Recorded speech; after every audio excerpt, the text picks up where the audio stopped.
Welcome, comrades. I'm gonna shut up for a second so you guys can watch this.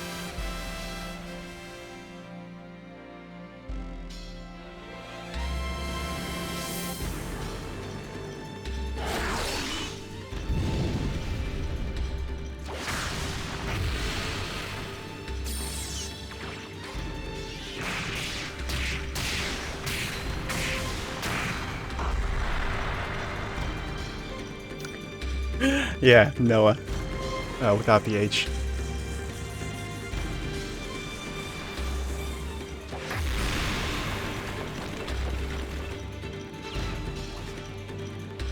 I always thought this was the coolest shit as a kid.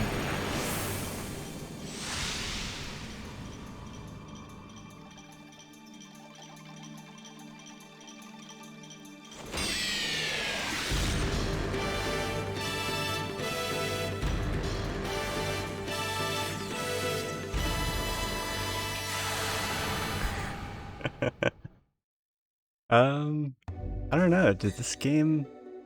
Was Chrono Cross out by then? I can't remember. But yeah, we interrupt this broadcast to bring you a fucking hex editor because, I've decided that because there's so few ROM hacks for this out in the world, as you can see here, I've managed to find the, parts of the code where Vaughn's name is defined, Vaughn being the blue-haired dude. And I managed to find hex strings that I can use to manipulate stats and experience required to get to the next level. And none of that is done right now, but what I'm going to do, I think, is basically let me stop looking at this. Okay. Basically what I'm going to do is... None of this is going to happen for the stream tonight, but... Number one, because I don't have a save state yet, and what you saw just there was basically a save state from a different playthrough loaded up, and, you know, so I could figure stuff out. But anyway,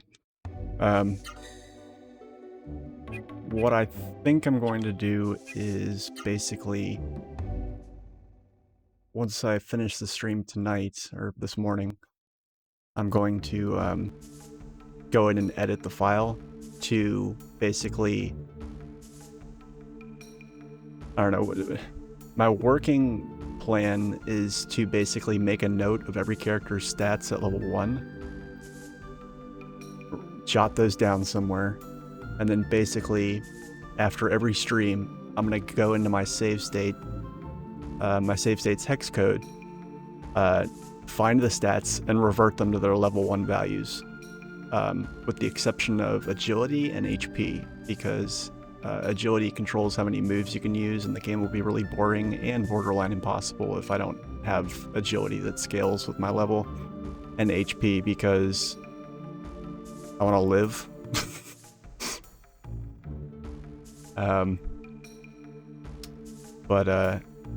Yeah, I might do some other stuff depending on what I can find in the code, but I've never done this before, ever. This is totally experimental for me, but I've already done a commie run of this. It was less rewarding than a lot of other ones, and I don't want to do another one because one of the crappy things about the commie run was the fact that I didn't get to see any of the... I didn't get to play dress up with my fucking characters because they... In this game, when you get new gear, not just your weapon, but any new piece of gear, your character's appearance in battle is updated to reflect it, which is really, really fucking cool. I mean, shit, there's modern games that don't even do that. Dun dun dun! Yeah. So yeah, it should be fun.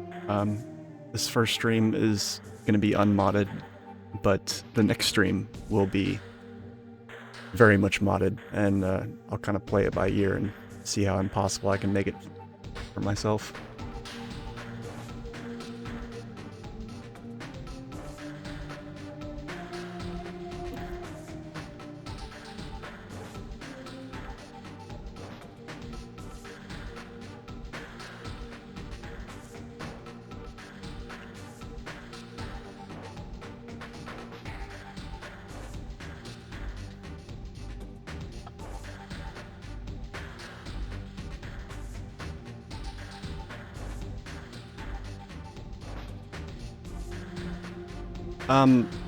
So my initial plan was to try and do a low-level playthrough, but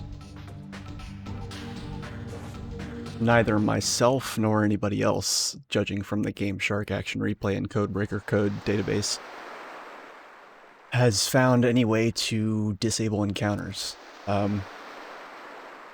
And I could have hacked, there's an item that you can get that like cuts the encounter rate in half, and I could have hacked that into my inventory, but it wouldn't have kept me from leveling.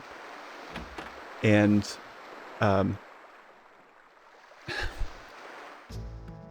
the Suru are still gonna level, yeah. But your Suru is basically, for all intents and purposes, in terms of your stats, your Suru is just another piece of gear.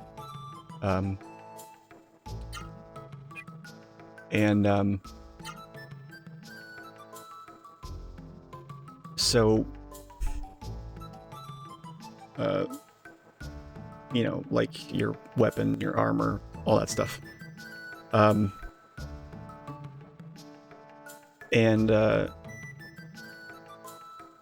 Yeah, I don't, like I said, that's just like my working plan. I'm basically just gonna reset all stats for all characters back to their level 1 values, with the exception of agility and HP. And you know, they'll go back up as I start leveling on subsequent streams, but and because this is not a Kami run, I will get new equipment and stuff to boost stats and whatnot. What I learned in my Kami run is that basically you can massively outlevel your potential the stats that gear adds for you. Like, I don't know, I think like at, you know, by the end of the game, gear is like, I don't know, maybe 30% of your stats, something like that. I can't remember exactly, but because of the way this game, because of the distribution of items and treasure in this game,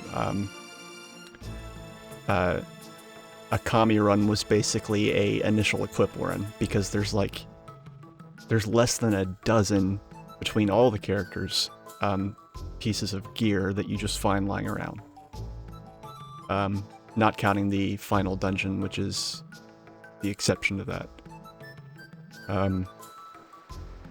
So I was just like, fuck it, I'll just not use any gear, really.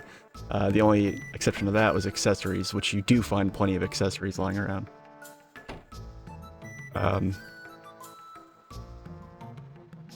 And accessories in this game are fucking overpowered as fuck. Oh my god. Accessories in this game are like what make you win. And every character has 3 slots for accessories, so yeah. Anyway, this is Vaughn, and this is May.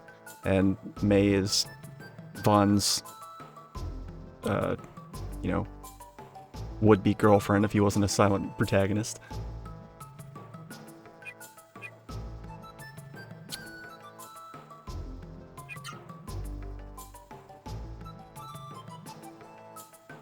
Of course, all the characters in this game have to have, you know, bright neon hair, pretty much. They're all reincarnated ravers.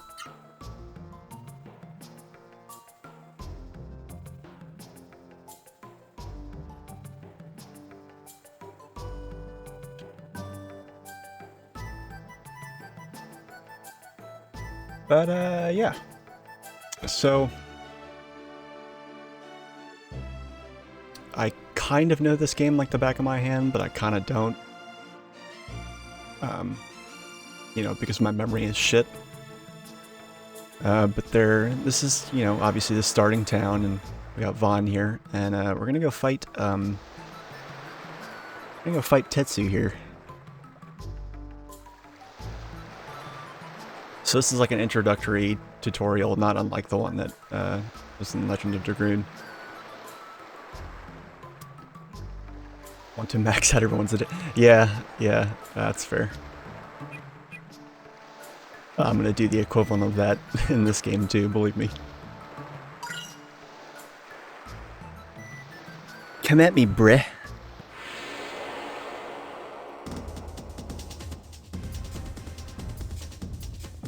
I love this game's music. The best.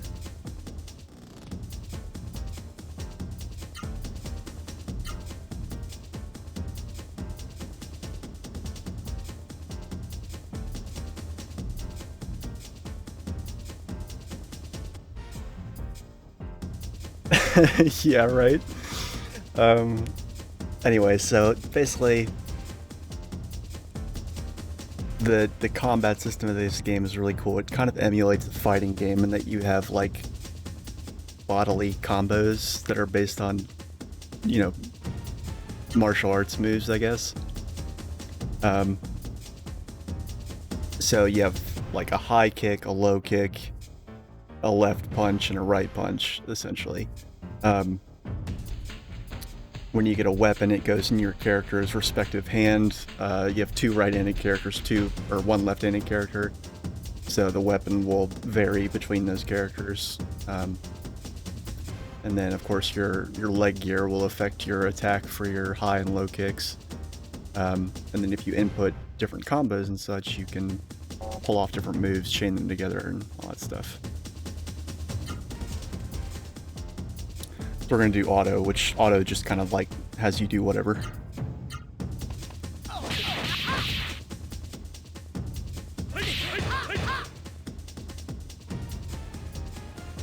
I know some kick-ass combos in this game, like just in terms of, because you get like combos that actually culminate in special moves.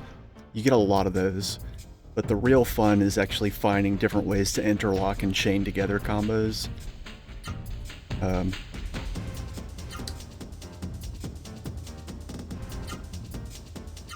yeah, it's just telling you basically how you can go through and use items on yourself and all that good stuff.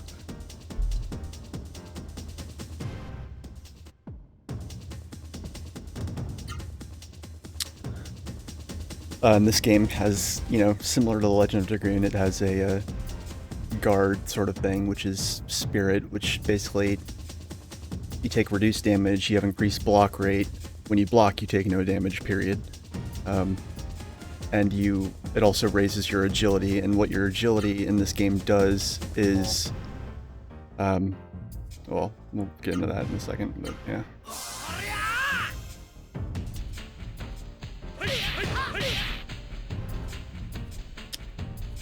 Yeah, I guess. I mean, I don't know, like, I still think the environments in this game are, you know, they're not bad. It's clear that it wasn't the focus, but yeah, I see what you're saying. But yeah, this red bar right here, it goes up when you use Spirit, and your agility stat determines how long this bar is to begin with. So yeah. Yeah, no, for sure. I gotcha. So the tutorial wants me to do high, low, high. You do high, low, high. And we're gonna do a somersault.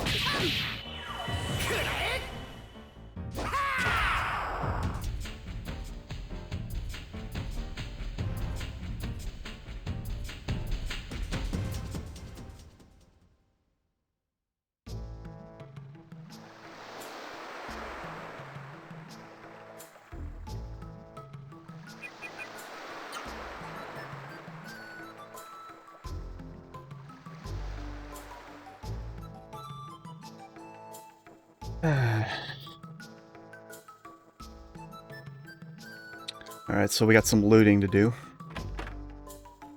We're gonna go... so this is the Elder. We're gonna rob him, rob his cupboard here. A magic leaf. What's up, buddy? You got a really funny hat.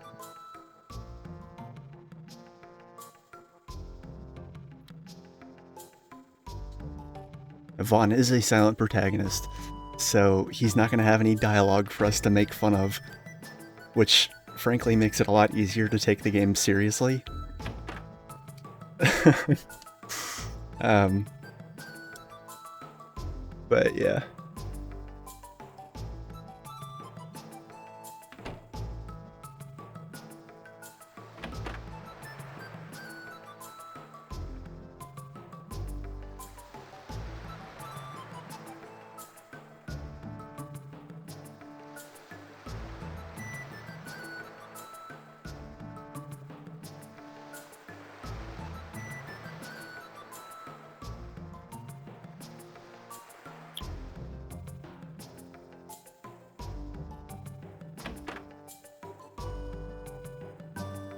This guy right here.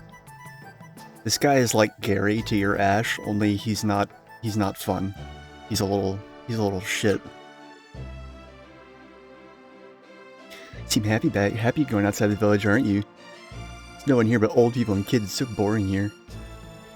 Oh, it's so frustrating. Wish I had been born a little sooner, and I could be a hunter and see the world outside the village with you. Vaughn, I'm so jealous of you. Anyway.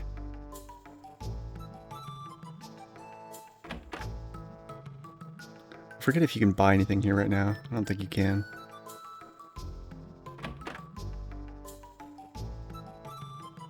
You can come back and get a really cool item there.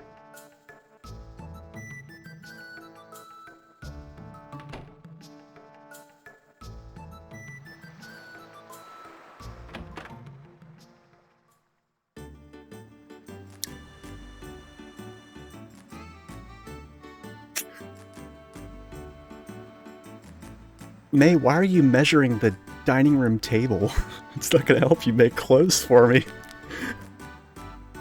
I've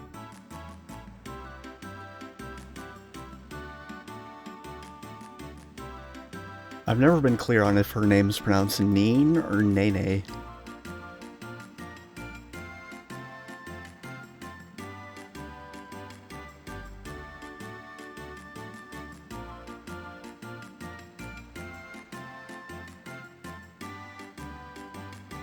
Yeah, this is a JRPG.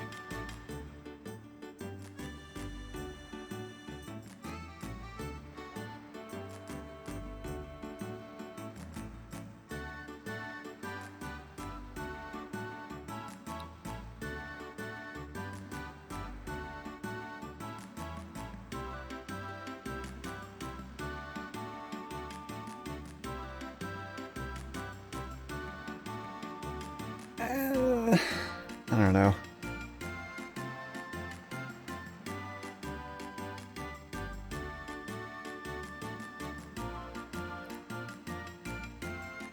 I just loved the concept of the Suru, and I really don't understand why they got rid of that. It made the story unique in a really cool way.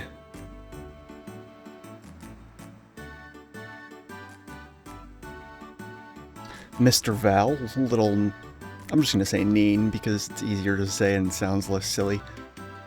I'll be on the way. Thank you, Meg. Give my regards to Juno, and he turns from the hunt. Juno's May's dad.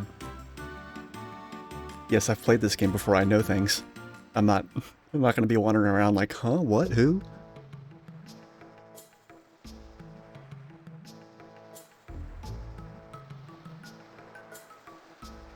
They're back.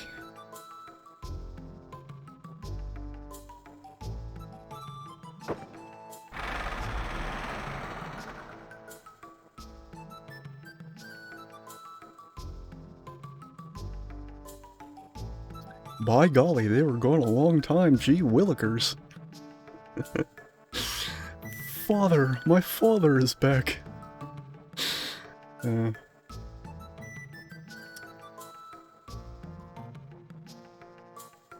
back, father. Did you catch anything?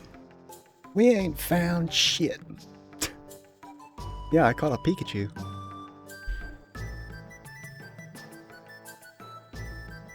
Yeah, I should stop being goofy. This is actually kind of a solemn moment. This game is really sad, just like every other fucking cult classic JRPG. Is that? It is. It's Juno. Yeah. Sorry, babe. Your dad's dead. Father! Oh no!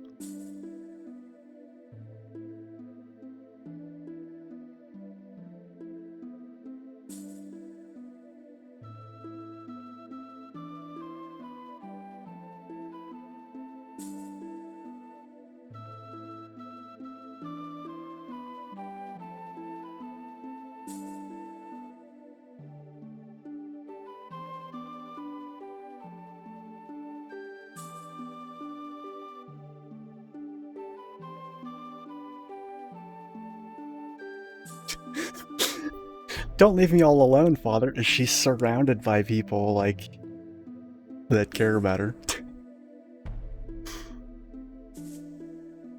Don't leave me all alone with these nincompoops.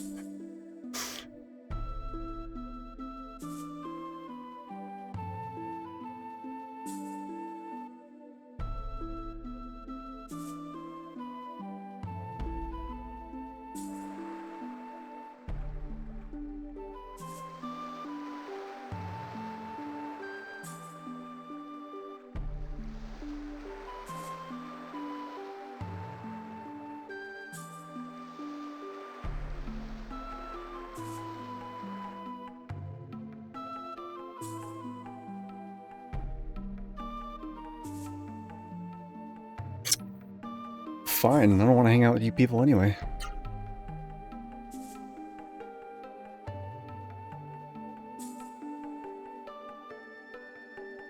Well, he promised, but now he's dead. I'm such an asshole. I've played this game so many times that a lot of the sorrowful moments don't land as hard for me anymore.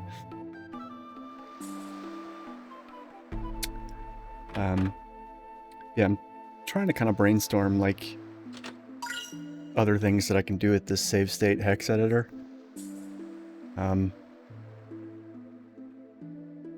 The difficult time that I had was like, okay, I've already done a commie run. What else could I do?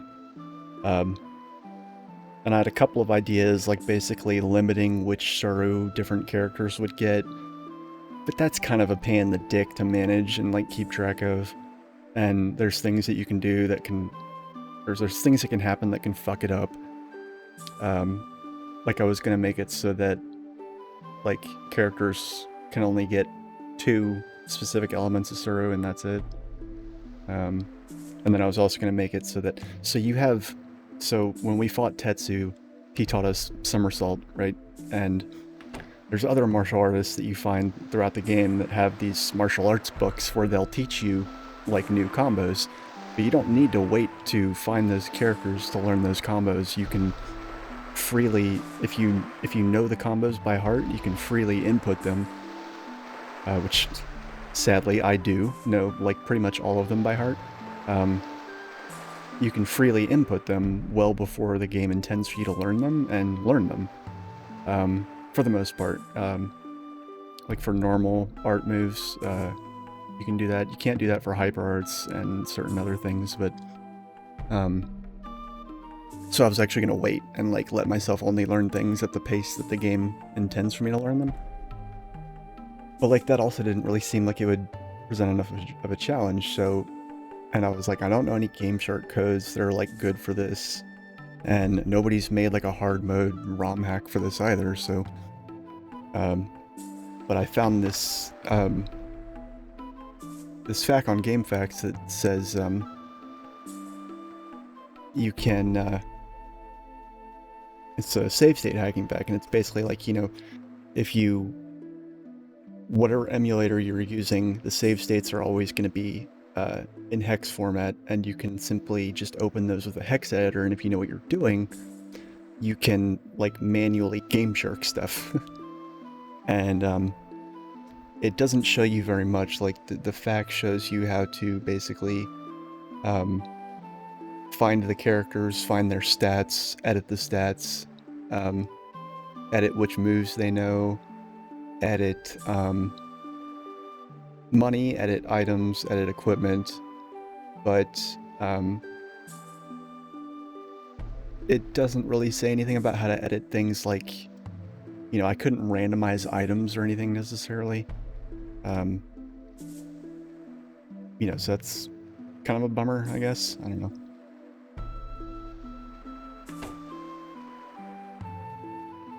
But I'll have to research it more, except I really don't know what all is in a save state file. I don't know anything about it. I know next to nothing about hex editing. What I'm supposed to be doing here? I think you just go... I think I'm supposed to just go take a nap, but... There's a kind man, soon the mist will come. Yeah, I want to rest. if a save state from the beginning of the game still contains data on, like, for example, whether or not you've opened a treasure chest in the very final dungeon, and I can edit the value for whatever's in those chests, like, maybe I could randomize something? I don't know. But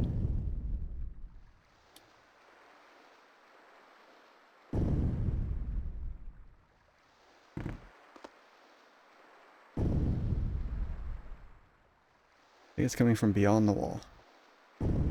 Vaughn, would you go take a look for me? Yes. That's a good son. I am not disappointed. But hurry back at the first sign of danger. Alright, so he's gonna send his firstborn and eldest son out to get slaughtered at the hands of Lovecraftian nightmare creatures. Got it. Thanks, Dad.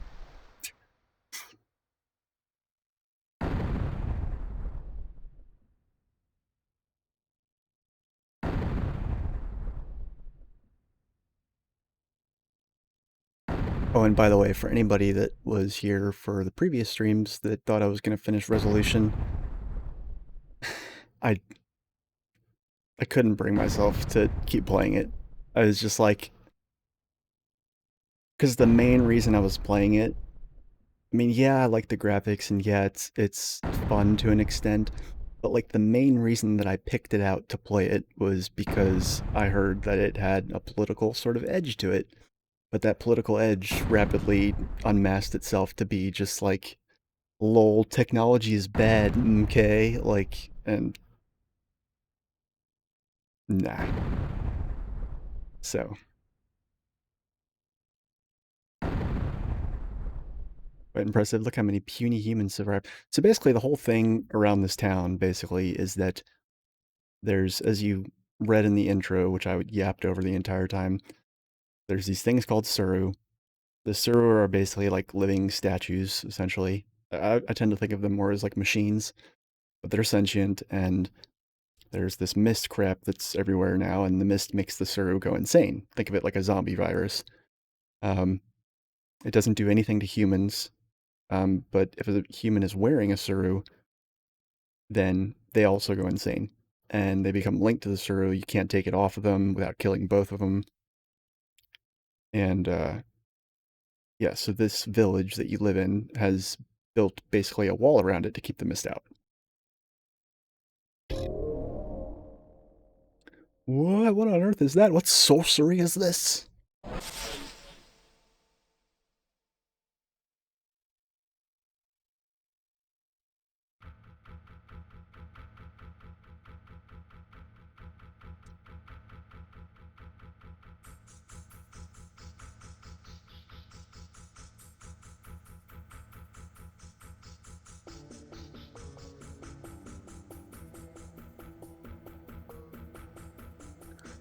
We're gonna build a wall. It's gonna be a serious wall, and then a dude wearing a crab for a hat is gonna come knock it down.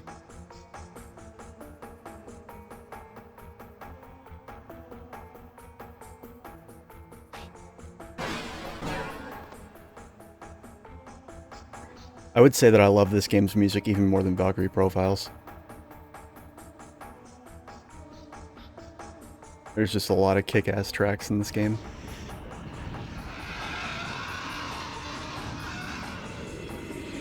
Have fun sleeping tonight!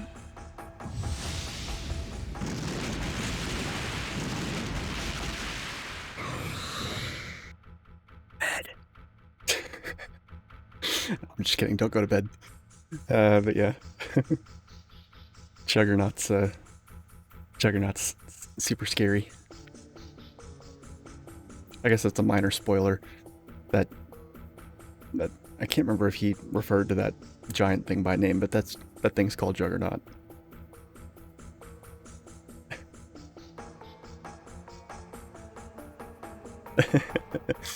That's what I like to hear. That's what I like to hear.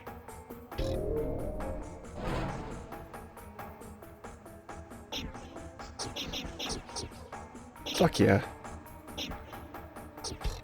Arg! Maybe if you didn't dress like a chess piece lady, you wouldn't get knocked over so easily. Save yourselves by accepting the serenity of the mist without resistance.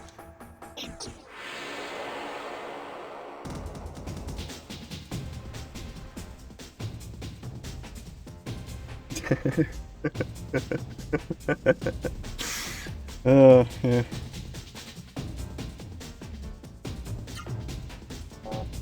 Anyway, so now I'm gonna learn all of my moves. Let's see, left, right, left.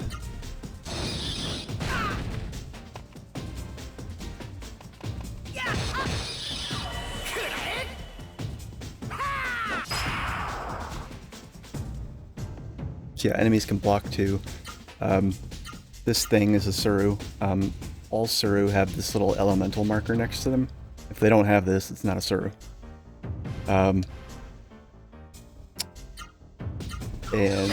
so this one's a fire Suru, obviously. There's 7 elements in the game. There's, no, there's more than that. Or, is there? Yeah, the elements in this game are kind of weird. So there's fire, water, wind, earth, thunder, and then light and dark. So that's 7. So they're not diametrically opposed to each other necessarily. I think I read on the wiki that like earth and wind are opposed, fire and water are opposed, and light and dark are opposed, and thunder is actually kind of like a non-elemental, which is really weird. Thunder's actually, I think, technically considered to be one of the best elements in the game just because it doesn't have any weaknesses, so to speak. But, yeah. What else is there?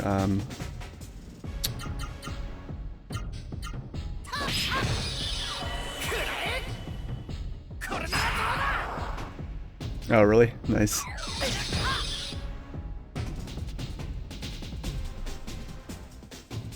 Never seen that show. Victorious.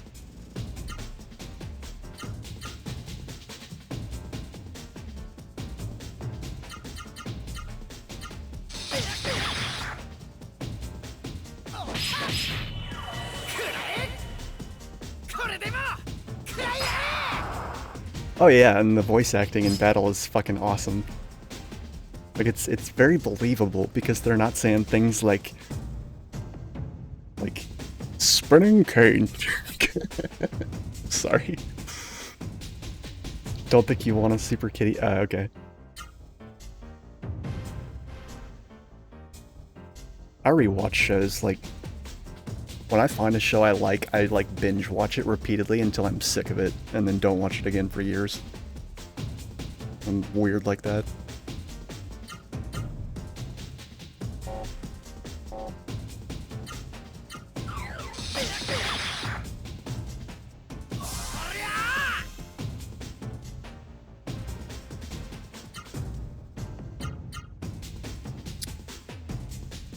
Alright, so now we're going to do a 4-hit combo. Ouchie. I love this move. Look at this. That's some acrobatics right there. Like a horizontal spinning kick, and then immediately after, while still in the air, a forward flip kick.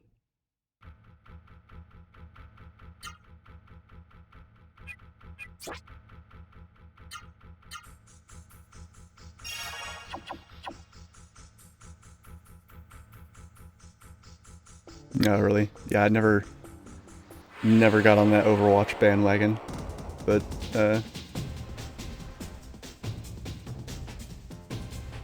don't know. It's probably one of those games that, like, if everybody and their dog wasn't playing it, I'd probably play it. I know that makes me sound like a hipster, but, like, it's really just I don't know, I don't really like people. That's not true. I generally like people. It's dead now, it's more fun now. Yeah, well, maybe.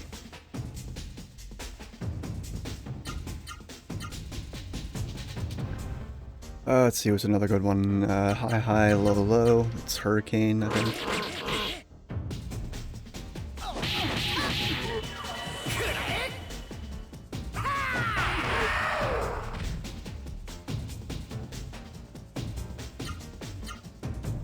I love how Vaughn's supposed to be a hunter. Like, the boys in this village are trained to be hunters, but like, you're like, you know, apparently the most important thing about that is just knowing your martial arts, because, you know, you need to go hunt a deer. Best way to do it is to put it in a leg lock and break its neck. Or just do like just suplex it into the ground and then, you know, get it in the, I don't know, give it a good haymaker.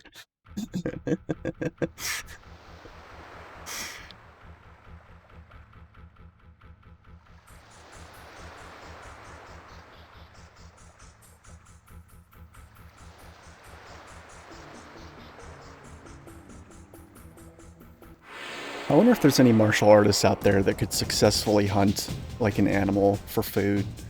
You know, if they were in like a Bear Grylls kind of situation. You know, without any kind of weapon or anything like that, just full on hand to hand with, I don't know, a gazelle.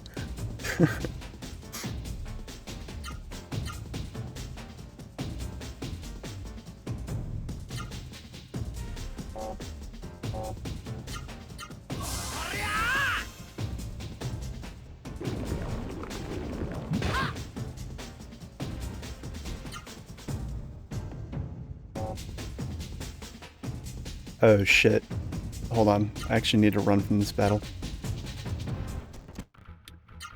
Yeah, I need to actually look at my stats right now. So I can jot them down so that I can do what I promised here.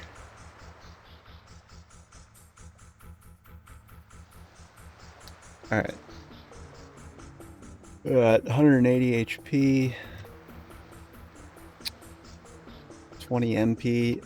I might let MP level up normally too, because I would like to use spells. Basically, the thing is that I wanted to do a challenge run, but I didn't want to do a challenge run that required me to, like, not be able to show off any of the cool shit in this game. So, like, I wanted to be able to do all the long, crazy combos. I wanted to be able to show everybody all the cool spells, all the sick armor and weapons and shit.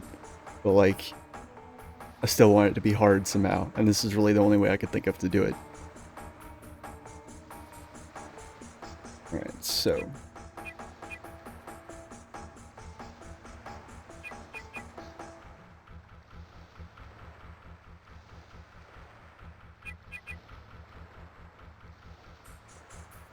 Alright, and, oh, that's another thing about this game, is that, your defense stat is actually split into upper and lower body defense, which is kind of neat.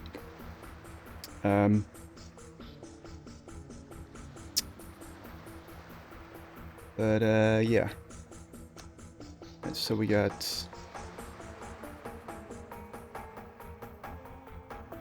DF 16, LDF 12, speed 19, int 9, agility 100.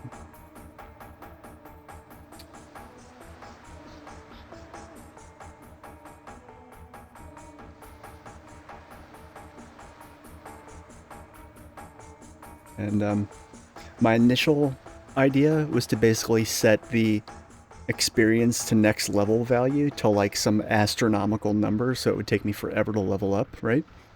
But then the problem with that is that my HP, MP, and agility don't go up, which makes the game really hard in a not fun way.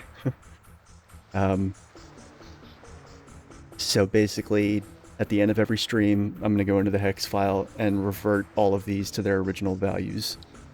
The numbers in the parentheses, I believe, are... One of these is the base stat, and one of them is your stat after equipment. I'm not equipped with anything right now, so these stats are, you know, these numbers are the same. I don't recall off the top of my head which one is which, though. Yeah, I don't know if it's going to be possible for me to play through the game like this, but I'm going to make an honest effort. you know, make an honest effort. And yeah, we'll see how it pans out. Anyway, so that's Fawn stats.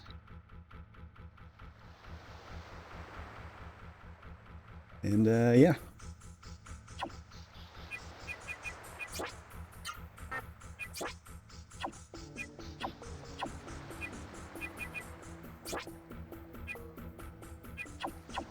So like my Kami run basically turned out to be a glorified initial equip run. And so this game is going to be this playthrough is going to be kind of like the opposite. Just where I'm going to get all the best armor in the game, all that stuff. All that's going to be good. But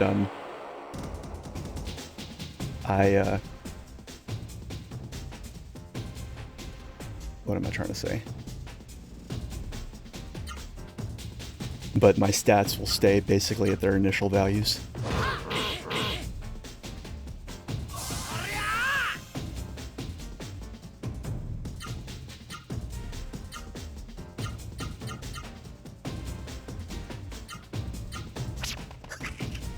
Oh, what a little shithead. Give that back, motherfucker.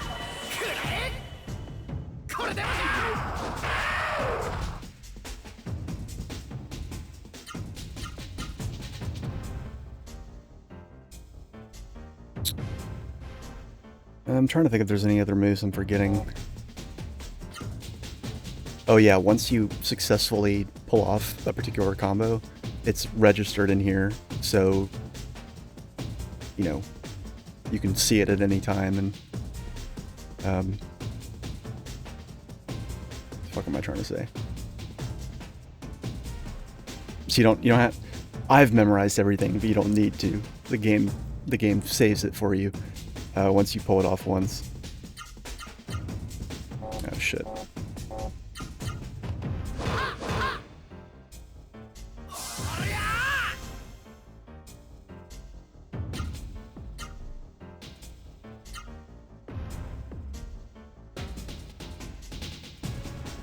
And to start with, I'm going to, I'm going to be waiting until the end of the stream before I make the stat edits, and then, come the next stream, I'll have,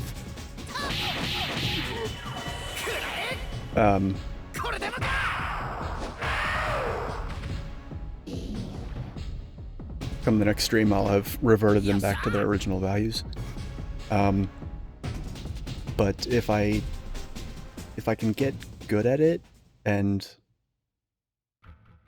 like do it quickly, I may start doing it like mid-stream.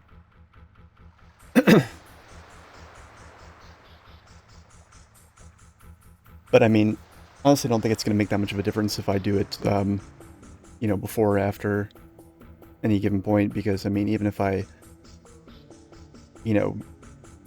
over-leveled by the end of the stream, the fact that I'm starting over from 0, like, at the beginning of any subsequent stream is going to kind of keep things scaled down. I can't remember what I'm supposed to do here. I know I'm supposed to go down to the Genesis tree eventually, but I thought there was something else I needed to do.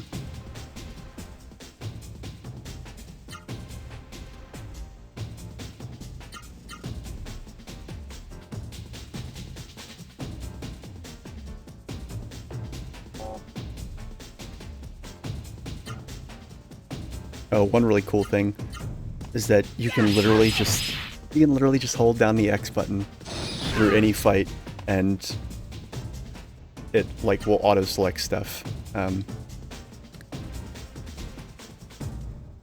damn it! I'm gonna need to heal.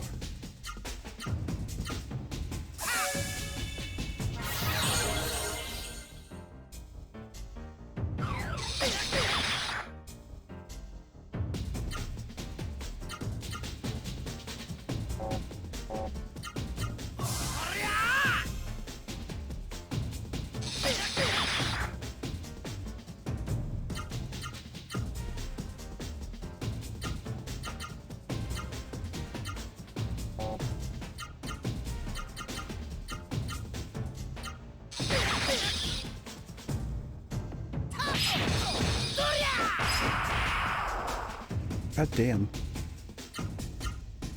Oh, another one fucked up thing about this game is that only you are disadvantaged by unfavorable elemental matchups. So, for example, like the elements do resist themselves. So Vaughn here is, we don't know it yet, but Vaughn is fire elemental. So when he hits the fire elemental Gimmerd, he does less damage. He also does more damage to water, so you do get an advantage there. But when a fire elemental attacks him, it doesn't have that same disadvantage. So basically, if this were Pokemon, your Pokemon have no resistances.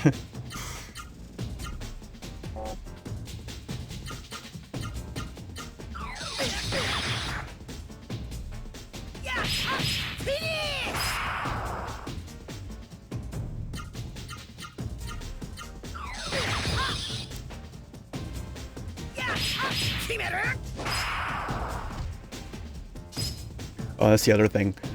When you see enemies get floored by your attacks, like actually get knocked clean over and then they have to get back up, that's actually a sign that they're at critical HP.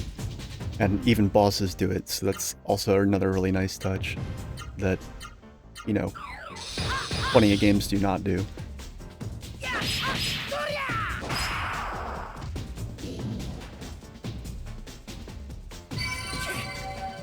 Yeah, leveled up. Not that it matters.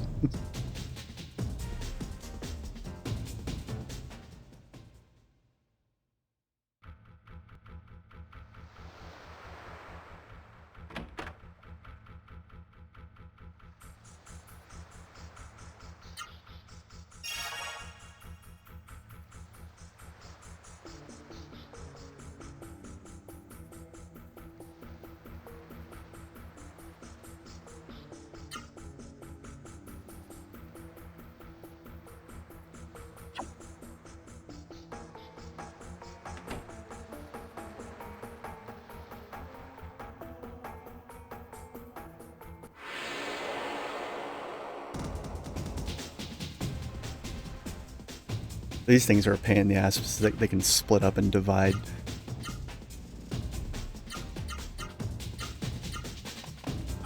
I'm not actually sure what that does to their HP.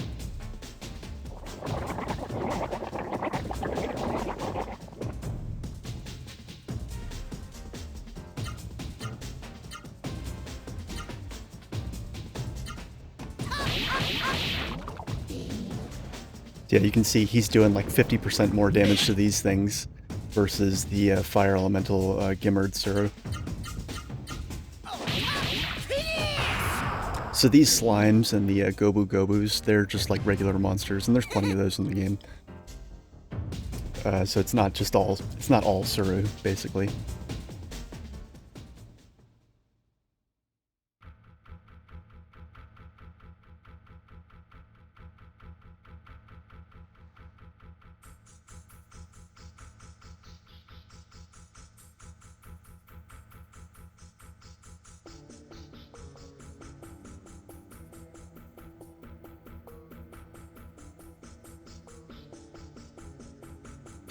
Go ahead, Vaughn, touch it. It's very warm. Oh, man. Vaughn gently touches the trunk of the Genesis tree. I'll bet he touches the trunk.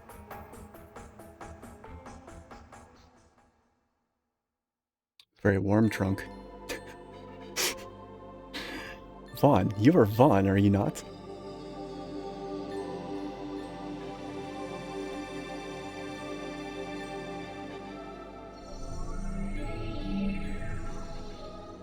I don't remember how people verified this, but this is Meta, and Meta is female. And that is canonical. I can't remember how it was verified, but I know it was. I always thought, I don't know, I always assumed that Meta was male, I don't know why.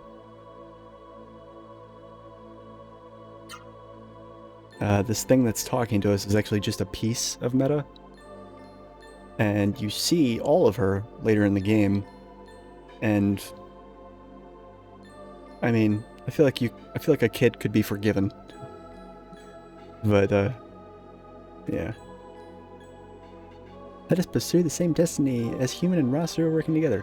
So yeah, Meta's a Rasaru. Rasaru are basically like extra sentient, and they are unaffected by mist, basically.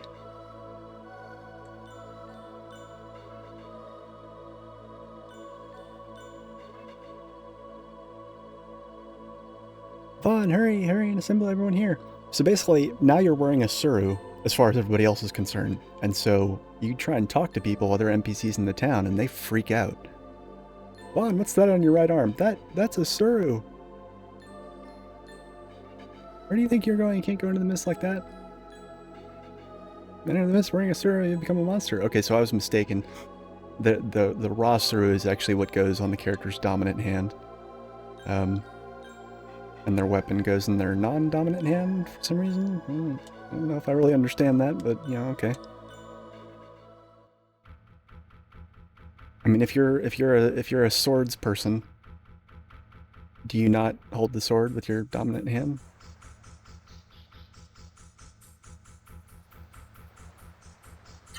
I know there's some things that there's some, you know, human tools that are, I guess, traditionally held with your non-dominant hand, I think. I think there is. I don't know. But anyway, so now you see our attack has gone up by 38. Or not by 38, it's gone up by 10. Okay, so the number in parentheses is actually the base stat. So basically your attack stat is a combination of the stats added by your Rasaru, which is on your dominant hand, and the stats added by your weapon on your other hand. We don't have a weapon right now, but when we do, it'll also contribute to that stat. The way stats are done in this game is, I think, kind of interesting. But, yeah.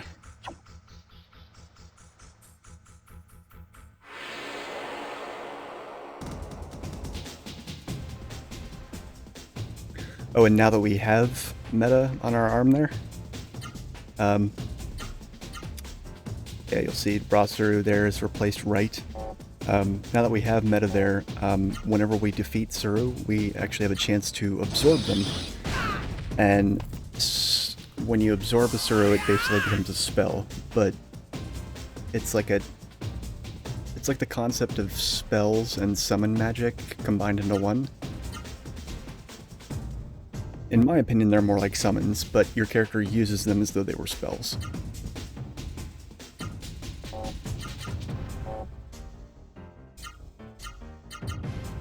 Oh shit, we have 5 now. Nice. Okay, now I can do a double thing.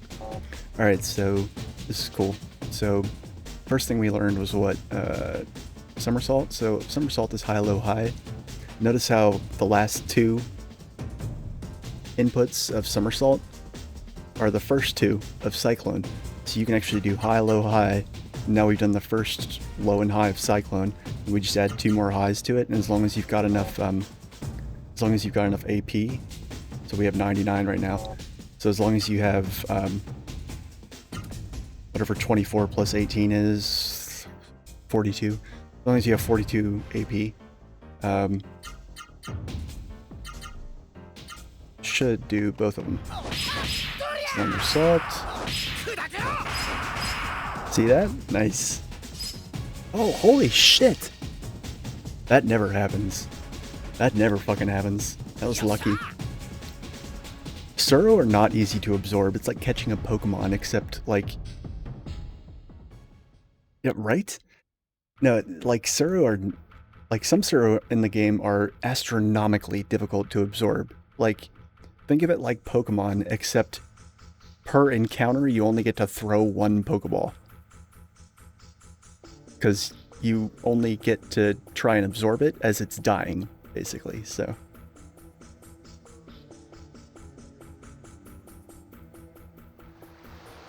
I mean, generally speaking, like, characters have a higher chance to absorb Suru like Suru have a base absorption rate, I think. I don't think anybody's ever mathed out what that is, but lower level, like weaker Suru towards the beginning of the game tend to be higher, and also the rate is higher for characters that share the same element. So because, because meta here, she is fire elemental, she is going to absorb fire Suru more easily.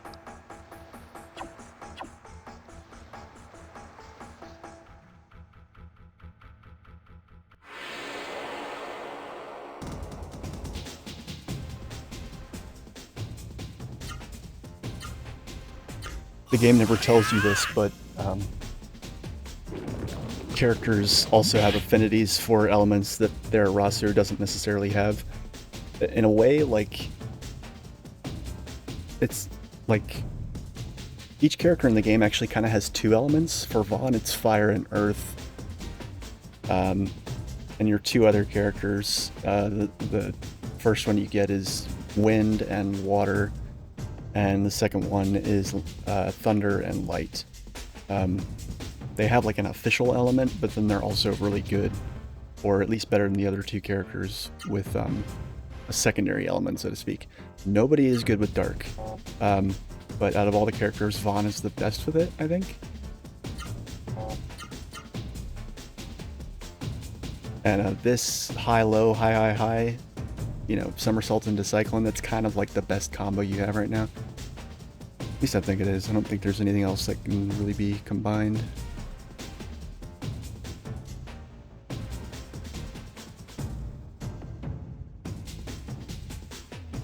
Yeah, I don't think so.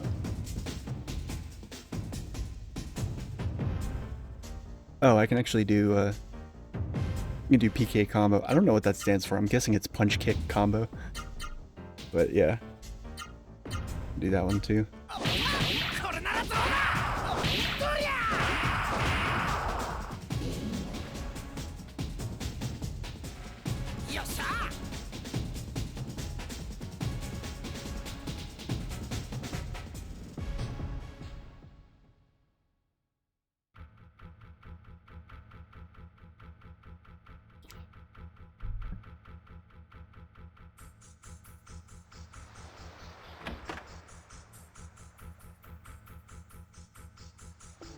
Vaughn, what is that? That's a Suru. You're grounded. Now I understand why this is all so confusing. Vaughn didn't even say anything. This is true father-son love. They have a telepathic link. Situation is desperate. Our only hope now is your Suru and the Genesis tree. Hey, buddy, it's a raw Suru. Get it right.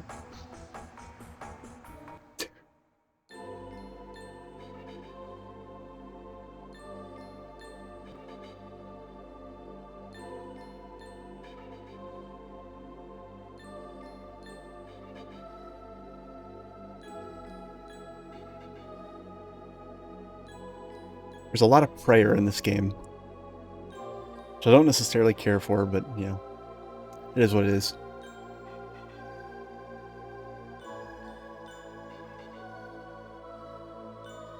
Awaken, Genesis Tree, and remember the instant the heavens and the earth were born. Ah, and you too must pray. Good. Harder, pray harder! You're praying hard enough. Need some hardcore fucking praying happen right now.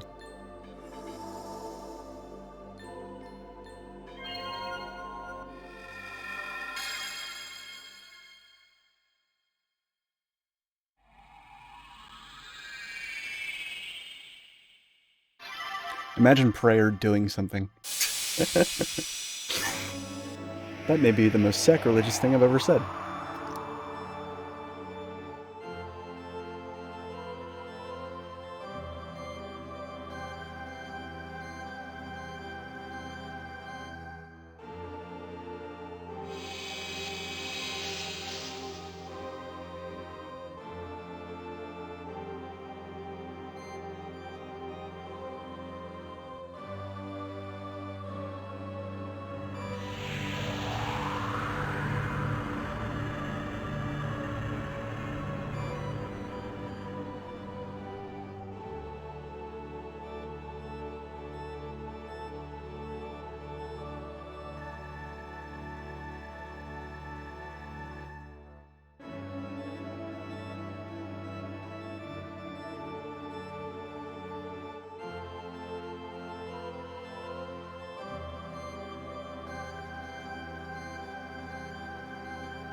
Oh, son of a bitch.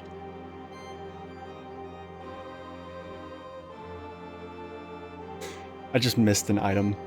It's not like completely missable, but basically there's an accessory I could have gotten that I now will not be able to get until like the last dungeon in the game. God, that's annoying.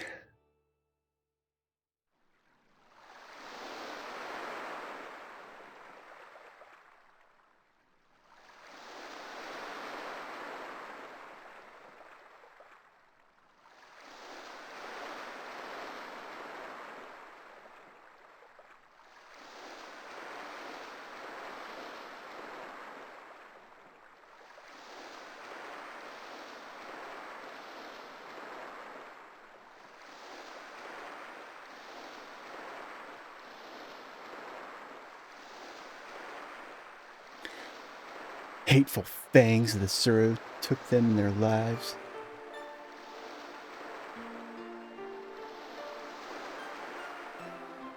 Sacred wings take the noble souls of our friends to the valley of Nuaru. Their souls find peace and eternal happiness in the... Wait, didn't they just... Didn't he just say that? Whatever.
Feeling sad yet?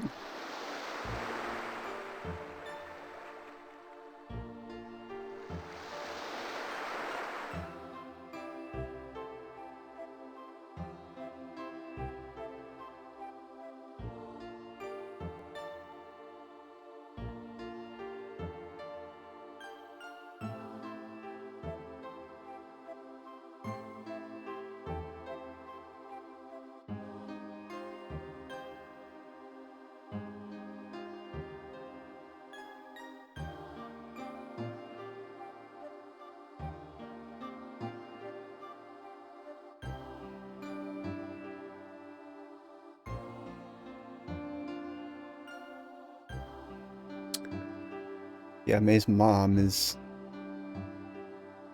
off somewhere in the ether, and so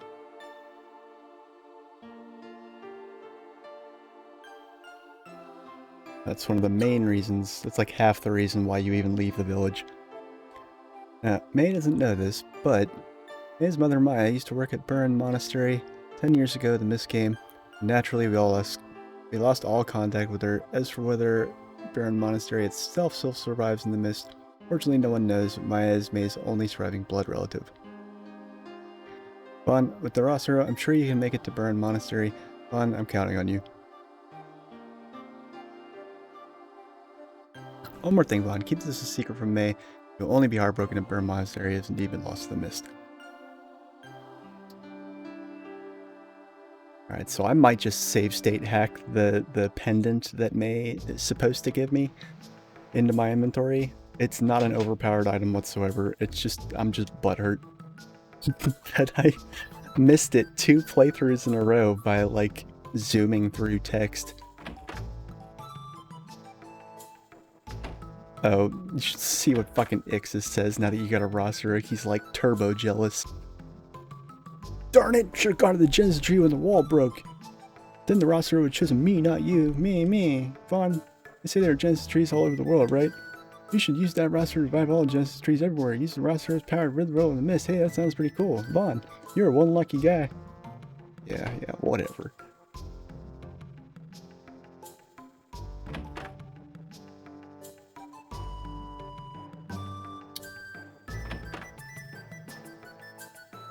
God damn it.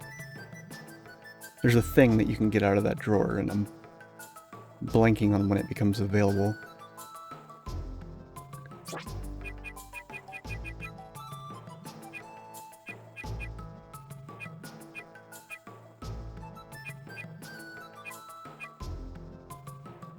I might also hack myself like a shit ton of money, because grinding for money is gonna get me levels, which I want to try and minimize.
Mind your own business. It's actually one of the fucking options.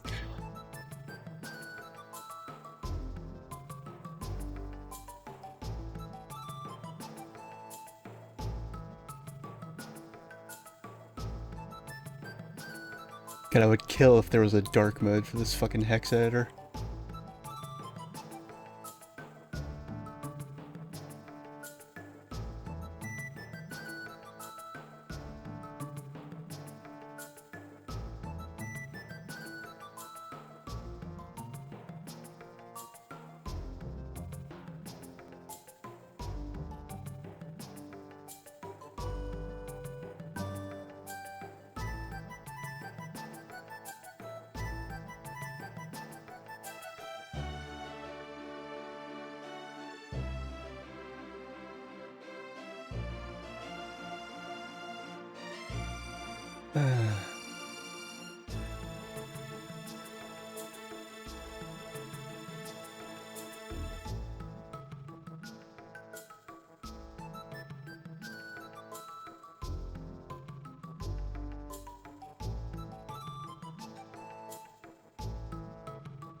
Okay, that's probably the item offset there in the hex code.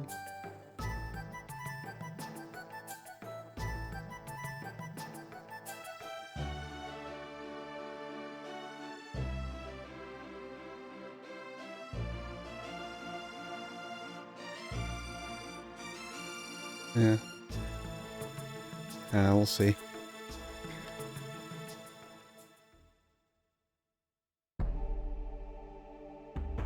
Anyways, now we're out in the world map. And the shittiest thing about the world map is the fact that you move very slowly on it. But yeah, this is the initial... So there's 3 distinct regions of the world, and we're in the first one, obviously. So Realm's where we start, and then we actually can't get across this river right now, which is where we ultimately need to go. So we're kind of restricted to this side of the map. And that kind of determines where we can and can't go. Yeah, anyway. I am going to fast forward through walking on the map, just because, my god, it takes forever.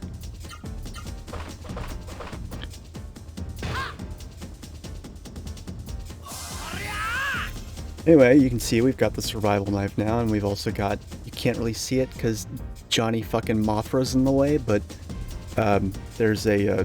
he's got like a headband on now as well.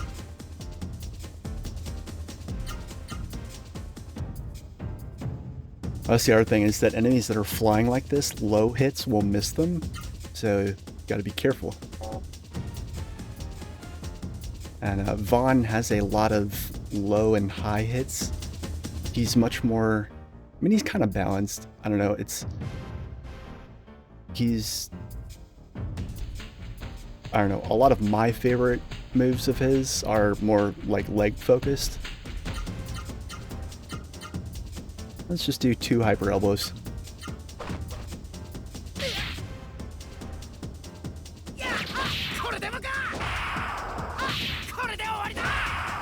If I spoke Japanese, I'd be able to understand what he's saying. He is saying stuff. I know that.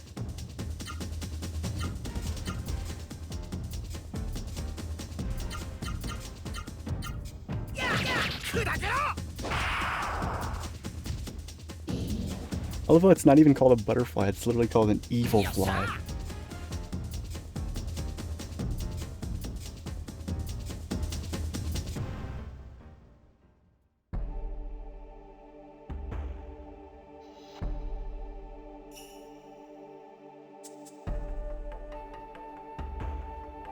So yeah, this first stream is probably going to be the easiest one, because it's before I've applied the actual challenge part of the challenge run.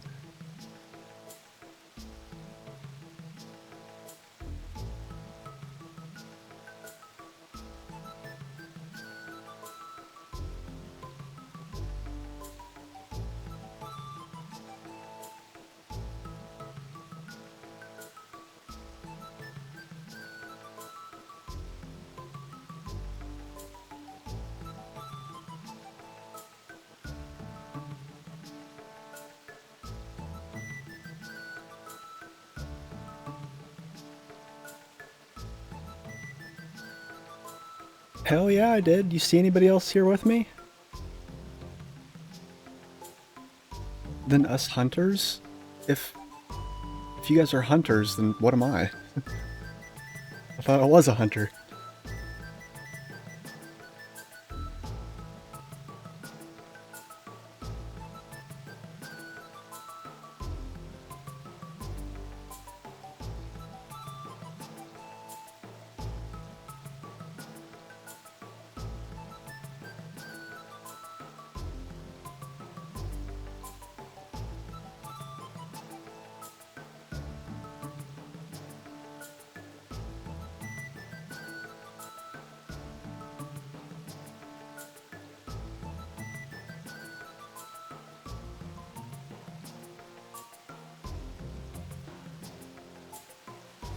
Anyway, this is like a little rest stop. It's actually kind of nice. There's a lot of little... This game does a really good job at making... You know how, like... In RPGs sometimes... It's just, like...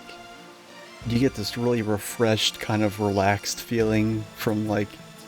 Just getting to a place that's not hostile and chill, where you can just kind of hang out.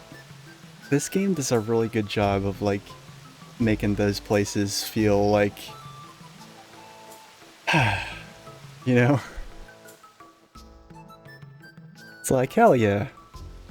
Like, you know, somebody, like, bust out the grill and, you know, anyone got a deck of cards?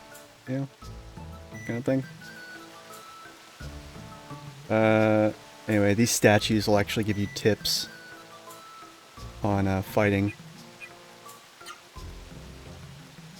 I actually read these sometimes because, not these specifically, but just in general, things like this in video games, because sometimes there's mechanics that you miss, or that you assume, and it turns out you were wrong the entire time. Displayed under... This is according to weapons and armor. Effectiveness of arts. Arts are basically the game's term for your combos. Attack power is the sum of character attack power, roster attack power, total equipment attack power, and accessory attack power. So there's accessories that can increase your attack, and your... I don't remember how equipment adds to attack. I think your leg gear increases your kick power, obviously. 2 types of defense, upper body and lower body. Defensive power of head and body gear. Lower body defense is the sum of a character's defensive power and the defensive power of body and leg gear. So body gear increases your upper and lower body defense, and your head gear increases your upper body defense only, and your leg gear lower body defense only. You do not have arm gear. I guess your weapon and your roster are considered that. Oh, I always forget about abnormal status. Yeah, so the status effects in this game are kind of weird, and they're unique to this game in some ways. So Venom is basically like... It kind of shitty, actually. I'm actually not clear on what the difference is between Toxic and Venom. Venom, obviously you take a hit to your attack and defense, and you also take damage over time. I don't know if Toxic is just that souped up or what, you know, or whatever, but...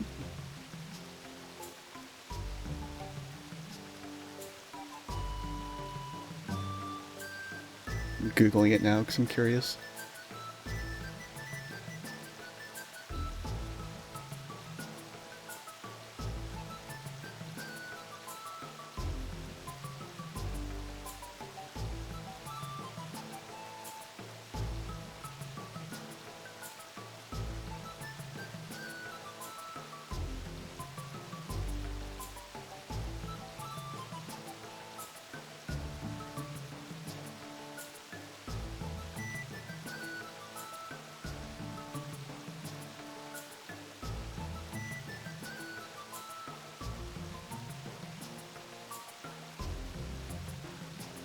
I think Toxic just makes the damage over time aspect stronger. I don't think it actually affects attack and defense more.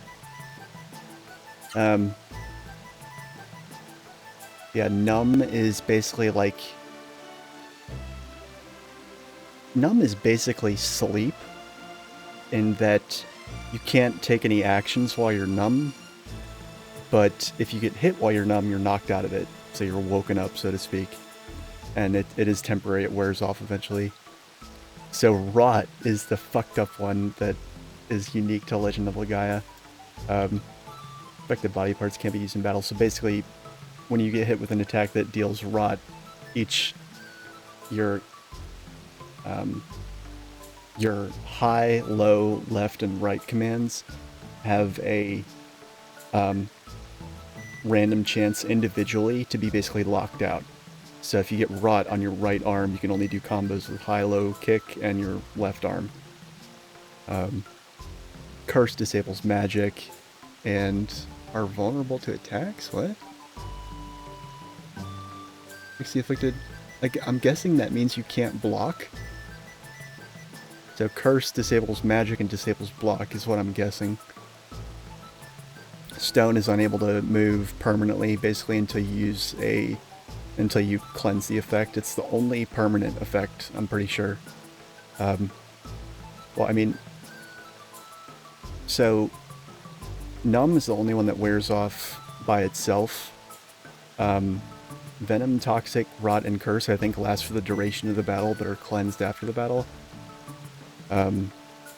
Stone, I can't remember if Stone persists after battle, because I've never let it persist. But fun fact, while you're turned to Stone, you take, like, almost no damage. But if all your characters get stoned, it's game over. Game over, man, game over.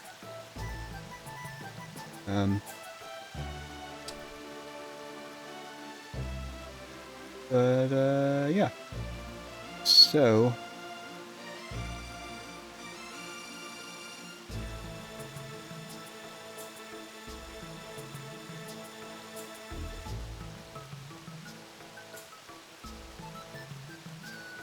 I'm actually really quickly looking for the,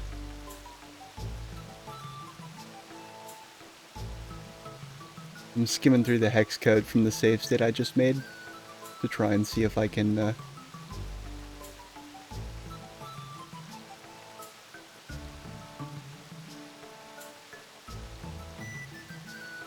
find, Maze Pendant.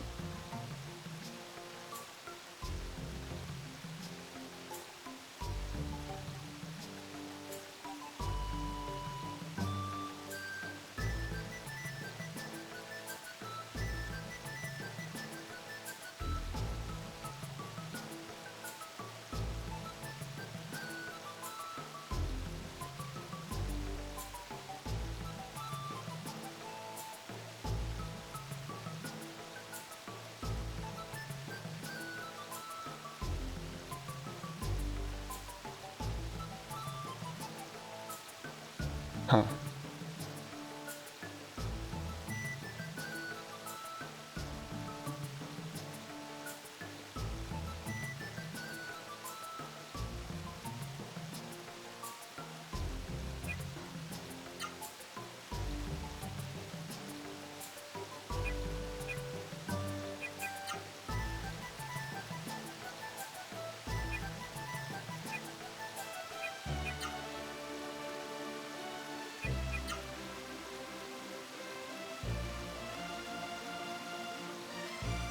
Yeah, there's all sorts of, like, how you absorb Suru is, like, one of the most poorly understood things about this game. I think the only thing that people, like, generally agree on is that you have a greater chance to absorb a Suru that you have affinity with, and it seems like if you absolutely just fucking curb stomp the shit out of this Suru when it's already almost dead, then you don't absorb it. And also, you don't absorb it if you kill it with magic. But, like, generally, if you overkill the Suru, you're less likely to absorb it, basically.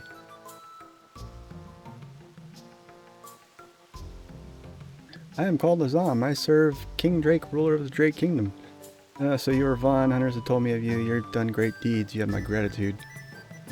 Tell me why you're grateful. Yes, this is about something that happened before the mist reached here. I was heading to Grim Elm under King Drake's orders to warn them of the mist. Then the mist caught up with me and I became a Suru monster. Oh no! But from what I hear, it is your deeds that enabled me to become human again. That's why I'm grateful. Thank you so much. Drake is surrounded by the mist, and King Drake is surely awaiting you. Your powers! With your powers, our castle could be saved. Will you help us? Yeah. I love how Vaughn nods when you click yes. Oh, thank you. Please do whatever you can to save Drake Castle. Before I depart, the king made a frightening decision. I hope he is safe. Before departing, the king made a decision with great consequence. One that is difficult to discuss. If you wish to know the consequences of that decision, go to Drake Castle and see for yourself. I love that dialogue, because that dialogue... The dialogue in this game, I think, is actually, not always, but oftentimes quite good, because there's lines like that that are just like, oh shit, what am I going to find at Drake Castle? you know, and it makes you like immediately want to go and check the place out because you're like, oh fuck, what am I gonna see? There's some good creepypasta in Drake Castle, you know. Anyway, let's see here.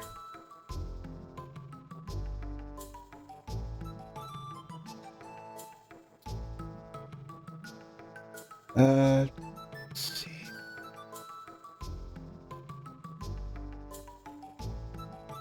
Item offset starts.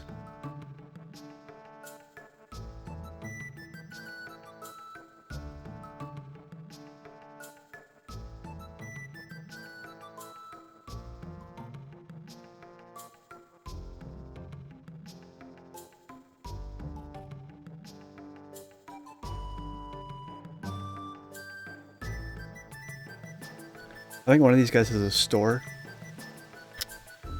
Oh, you're gonna give me advice?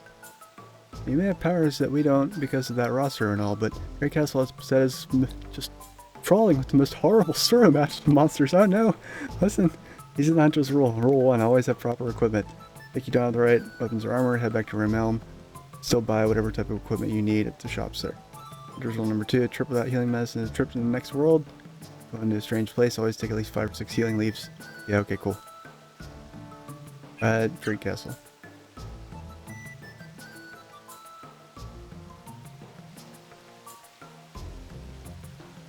Yeah, and this fountain here is a free healing. I thought there was a I thought one of these assholes would sell me something. Oh, well.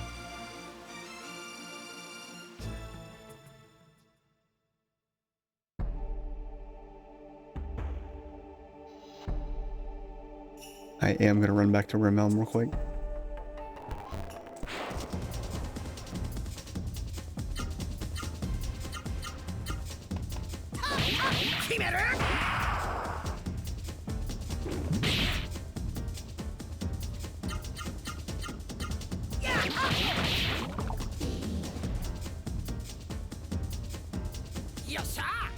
Yes, sir. Yes, sir. I always used to like, I don't know, I always tried to imagine what he was saying, because sometimes, like, you know, as a kid, you just hear that shit, and, you know, I didn't necessarily know that it was Japanese, you know, 12 years old. So, I used to try and, like, parse out whatever it was that I thought he might be saying. Oh, god damn it. Yeah, that's Venom, I think? It's definitely not toxic. There's only a few things in the game that inflict toxic. Yeah, Venom.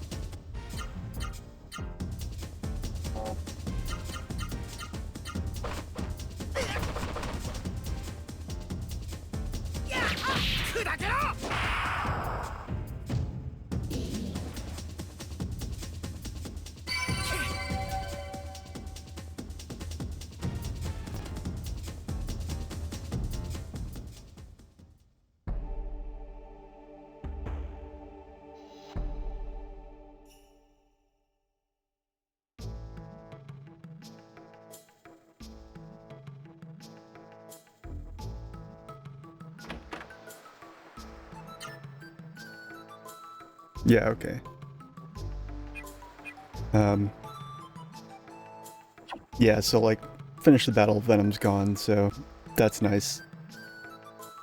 I think that's probably the reason that none of the status effects persist after battle is because all of them are really bad while you're in battle. Like, there's not a single status effect in the game that doesn't just absolutely suck all the time. They're all really bad. Alright. Let's see here.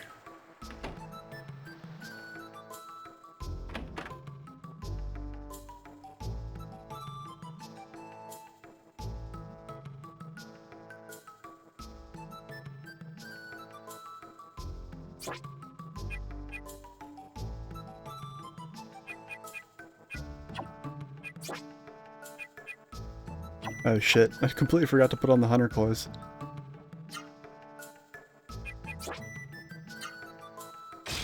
There we go.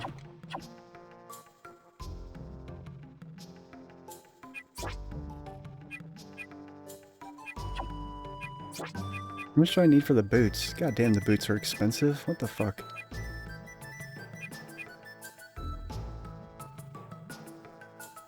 Alright. So what I'm going to do is, I have 0 antidotes right now, so I'm going to open up the save state in the hex editor and just try and find where the code for the antidote is defined. And I'm going to buy one, make another save state, compare. Let's see here.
Alright.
Hmm.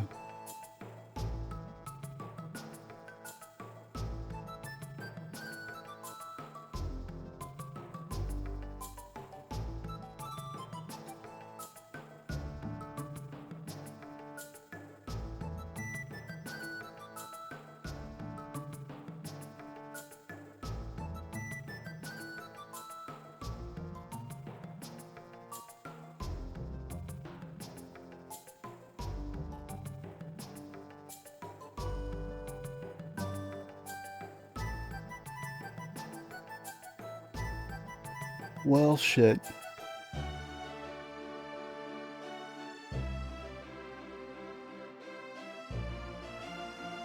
This might be more complicated than I thought.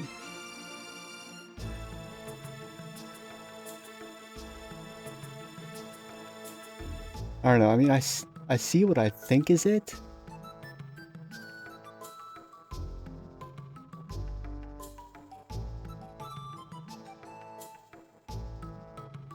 No, yeah, that's gotta be it, because I see 70, I see the codes for a healing leaf and a magic leaf and the numbers 05 and 01 next to them. So I'm actually fairly certain that's gotta be it then.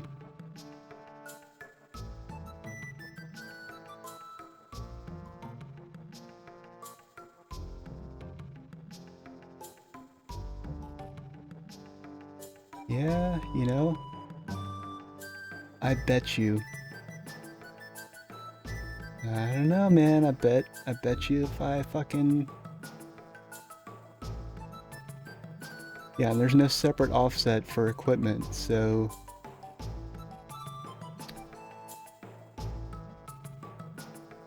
Bet you anything if I type in...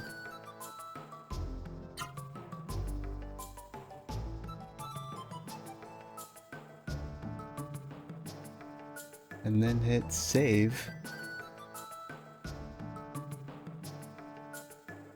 And then just make another separate save state just in case.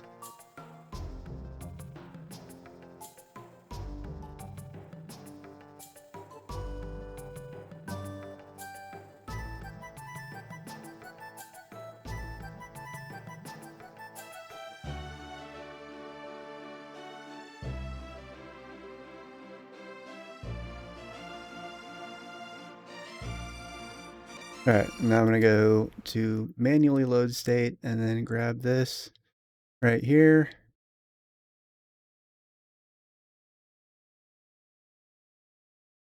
Well,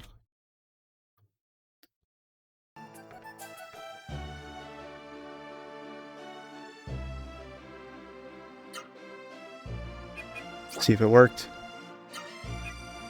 It worked! Holy shit! Oh, that's so cool! I'm a hacker, guys! Check me out! Not really, but yeah. I'm sure that was incredibly boring for everybody to watch, but whatever.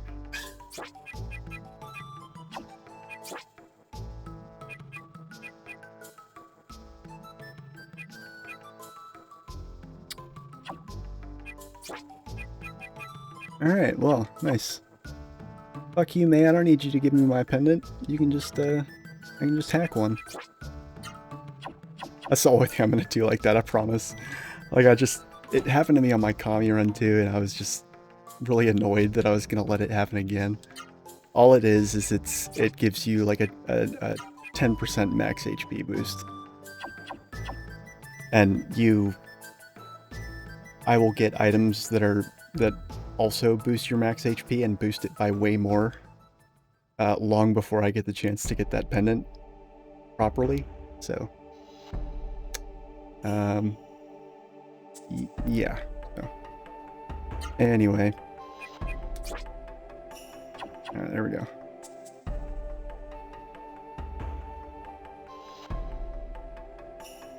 I actually need to make a note of that in this text file I'm keeping, because I found the...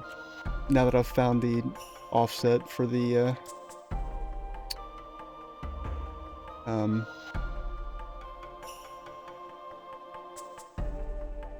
inventory.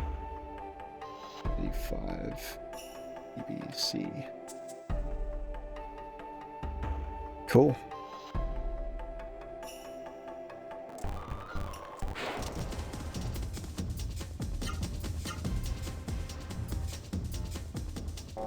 So as you can see now, Vaughn's got this blue sort of like plate mail kind of thing, sort of, but not really. Yeah, the camera very slowly pans around so you can actually like check out everybody's new digs.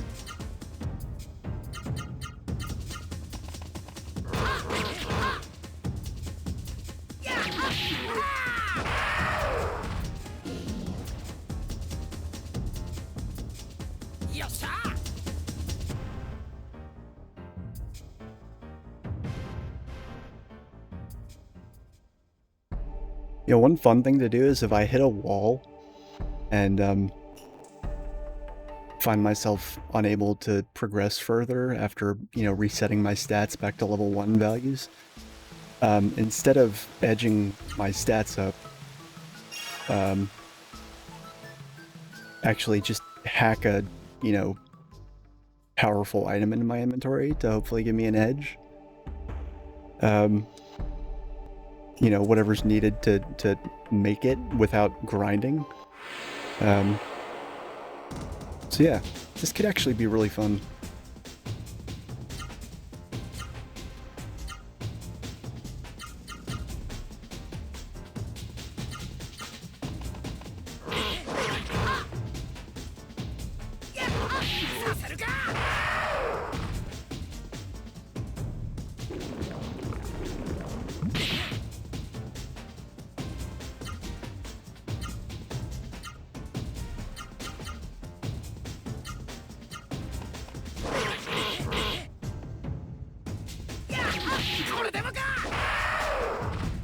I always kill these things first because they like to steal from you.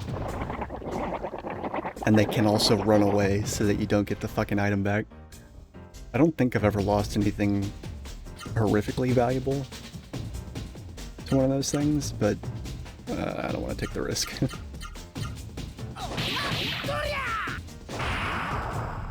That's such a cool name for a move, slash kick.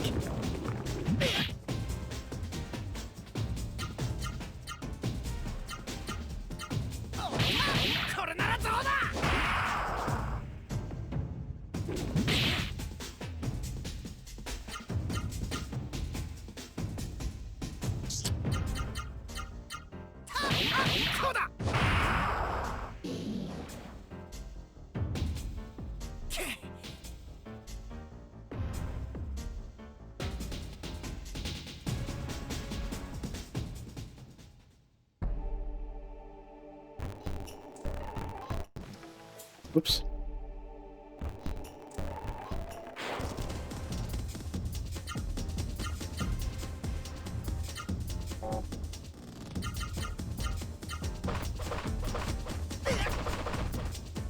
Shit, you know what? There's all sorts of cool shit I could do with this. I could actually do that Final Fantasy VIII playthrough I was thinking about. That, when I thought about it, like, more carefully, I was like, no, god, that's gonna fucking suck. I don't want to do that.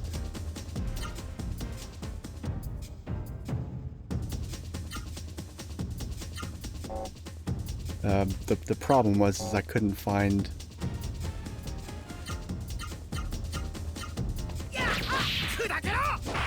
So one of the ideas I had was basically to,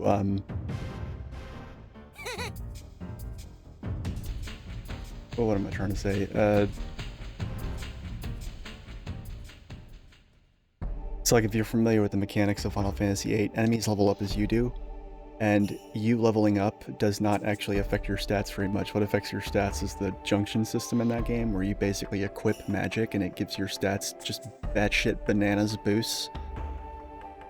And I thought, wouldn't it be cool if I could just max out all the enemies at level 100 from the start of the game, but then give myself some other, you know, kind of roundabout advantage. Like one idea I had was basically playing normally until I was able to get the card mod ability, which is this thing that like lets you convert playing cards for this minigame in the game into items, magic, all sorts of other stuff. Basically, play the game until I got that ability, which is pretty early on, and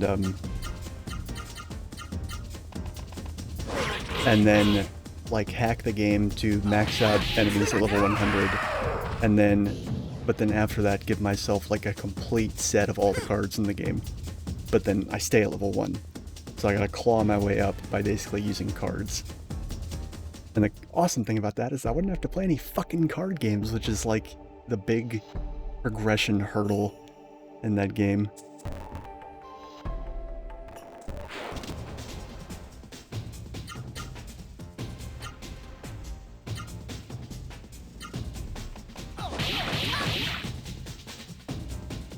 I'm actually gonna AFK here in a second because I need to go feed my kitties.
I love how even when you go up to this spring and the unseen narrator says, "Clean water flows from the spring. Do you wish to drink this water?" And you select yes. Vaughn actually nods. What the fuck? I don't know. I just something about that's charming. I don't know. I don't know what it is.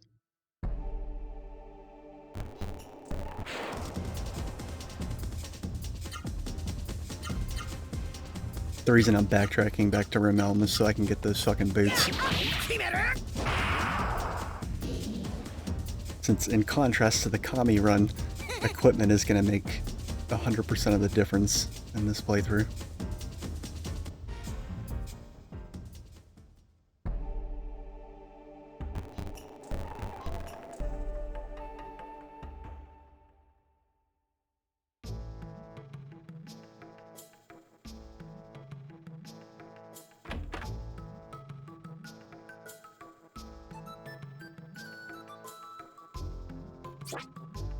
God damn, I still don't have enough.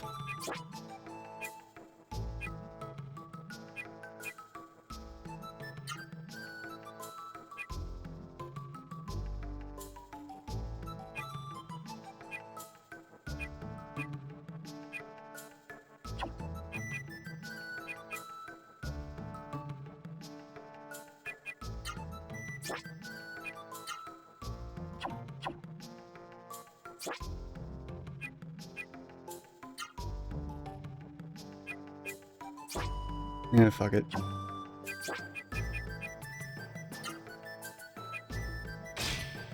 Cool.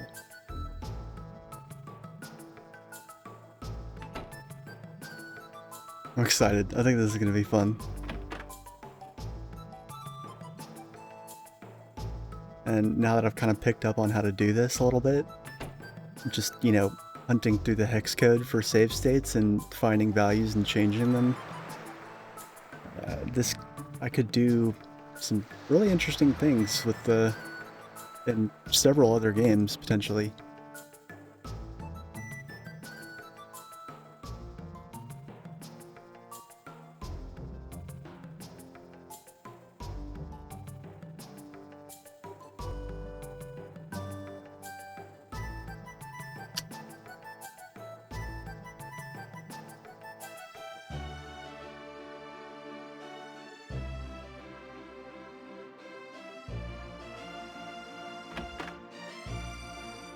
Pretty sure I can get the thing in the drawer up here now.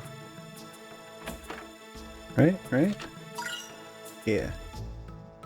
So that item is something that I don't think I ever used in my commie run. I think I... Oh no, I couldn't have used it because I didn't buy anything. But what you can do is... I think at one point I bought a bunch of stuff just to kind of show people how it worked, and then I immediately sold it. Basically what happens is when you buy something, you accumulate like points on the point card, and the points are like 10% of whatever the cost of the item is. So like you buy something that's 400G, and then you get 40 points in the card basically. And that accumulates up to, I don't remember if it actually has a cap, but basically when you use the point card in battle, it does damage based on how many points you've accrued. So basically, in this game, like at the end of the game, like it's a big deal if something hits for like, you know, some of the most powerful like summon magic in the game will hit for like, you know, 4,000 or 5,000 damage. But getting up to like the damage cap, which I think is 9,999, is like kind of impossible. Certainly not with one hit. Like you do damage in this game by virtue of multiple hits. There's like single big hits aren't common. So to be able to save up on that point card and then use it in like a critical battle and just dish out, you know, 9k of damage instantaneously is, you know, I don't know, I mean, it's not really broken, because when you spend those points, like if you save up 9,000 points in the point card and then spend them and do 9,000 damage to a boss or whatever, then you go back to 0. Like those points are gone. You start all over again, so it's like a one-time thing, really.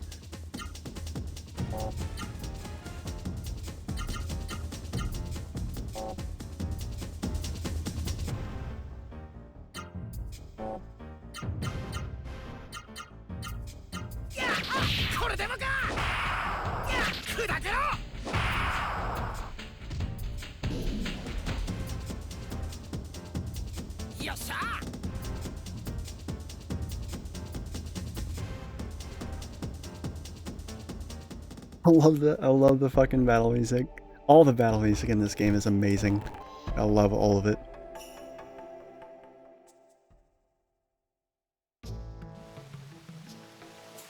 Like all the boss music is like, oh shit, it's a boss. Like all the boss music is like that. And there's like a default boss theme, and then specific bosses at the end of every region of the world map. You basically fight like a super boss, and those bosses have their own theme that's like, you know, big and bad and scary sounding. And then there's certain specific story bosses that also have their own individual themes. But you know, I like that. Like I really hate it when like the same boss theme is used for every single fucking boss. Like that sucks. Anyway, I'm gonna use Gimmert on one of these slimes.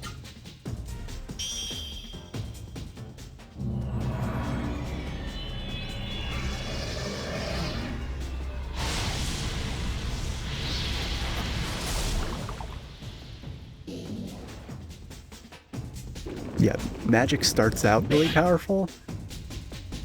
Magic in this game, one of this game's flaws, I think, is that magic is not balanced well at all.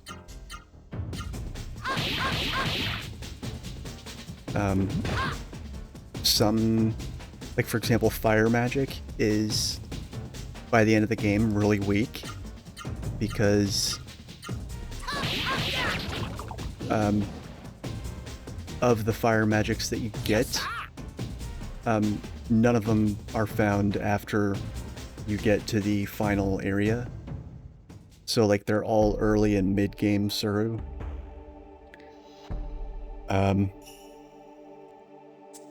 So like you don't have any good fire magic until very, very late in the game for reasons I won't spoil, but The other thing is like wind suru. Wind suru are all single target. And then water suru are all multi-target. So, you know, it's just stuff like that. It's kind of weird, but...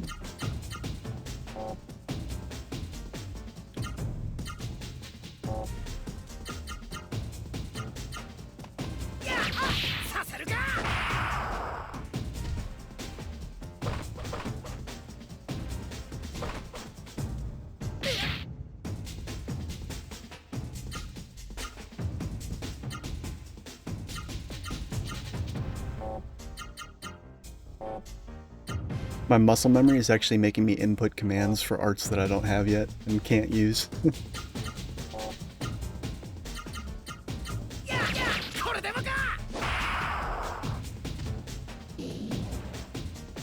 Yeah, I got those boots and they're really, there's not much to them. It's literally just looks like he's wearing knee guards.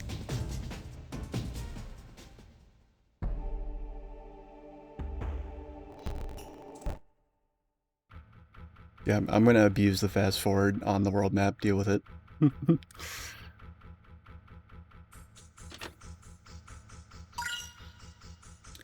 So, another thing I love about this game is that you have the ability to teleport to any town at any time, or out of a dungeon and back onto the world map at any time from the very beginning of the game. All you need is Doors of Light and Doors of Wind. Like, that was the shittiest thing about my Kami run, is that I couldn't buy those things, and you very rarely find them. So basically, anytime I needed to backtrack, I basically just needed to fast forward my way all the way there.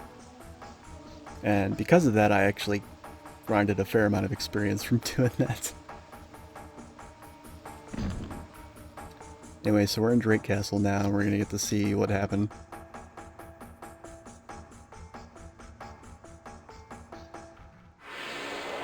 God damn it.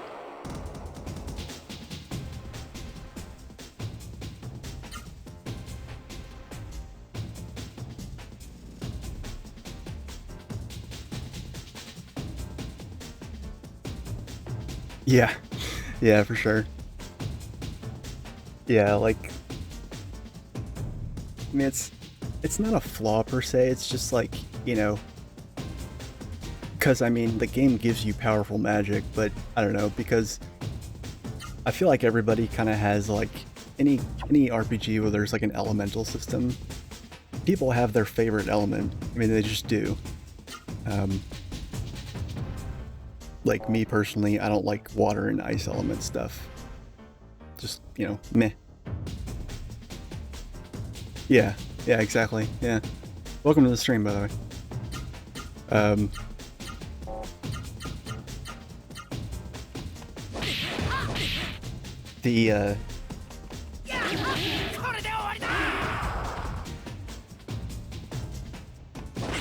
Yeah, yeah, for sure. But yeah, this is a challenge run I'm doing in the game where basically,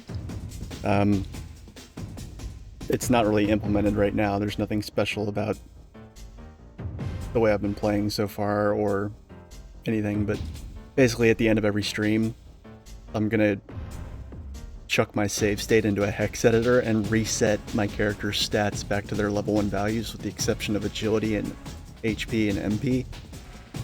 Agility so that I can continue to use fun combos, and MP so I can continue to use fun spells, and HP so that, well, you know, because I don't hate myself enough to try and go through the game with, you know, 380 HP, or 340 HP.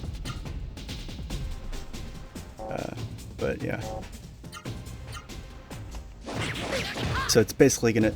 I couldn't find a Game Shark or Codebreaker code that would, like, keep me from gaining experience or give me no encounters. So this was the next best thing I could think of. Yeah, yeah. I already did what I like to call a Kami run of the game, where I basically go through the entire game without buying anything. there's a lot of games where that's really interesting. In this game, it wasn't as interesting because because the game doesn't really give you a lot of weapons and armor and treasure chests lying around. Like, the idea is to basically not buy items or equipment and to go through the game using only what you find lying around, what you can steal from enemies, things like that. I've done similar runs in like Final Fantasy VII, Final Fantasy IX.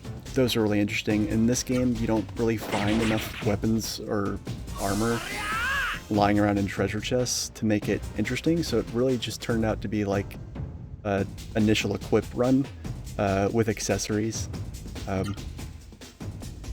I was definitely sparse on healing items, and, you know, Doors of Light, Doors of Wind, stuff like that. But you still get a lot of really good, like, accessories, even without shops, and accessories are broken as fuck in this game. If you want, no encounter. Holy shit, really?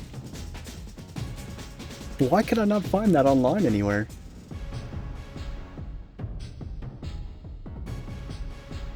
Damn, son, post that somewhere online, because people are looking for that.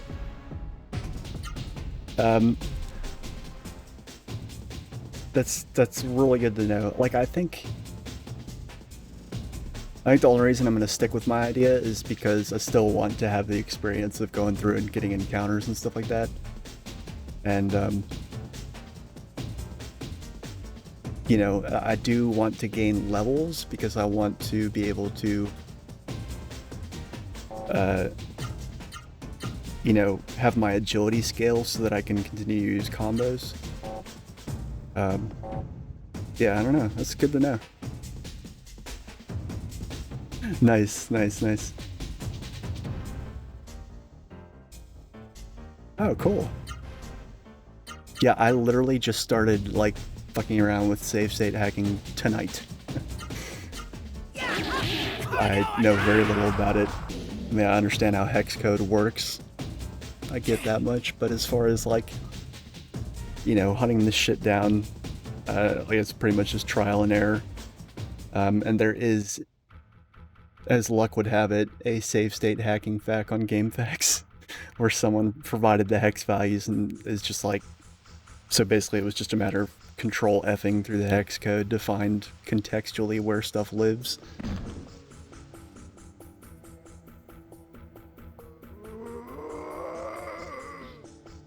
Yeah, Meth962. Yeah, I got his FAQ pulled up right now.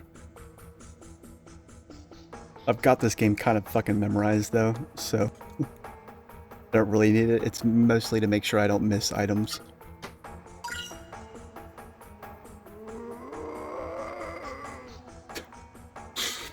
This place freaked me out as a kid. Holy fuck. This game almost, or this dungeon almost, like, God,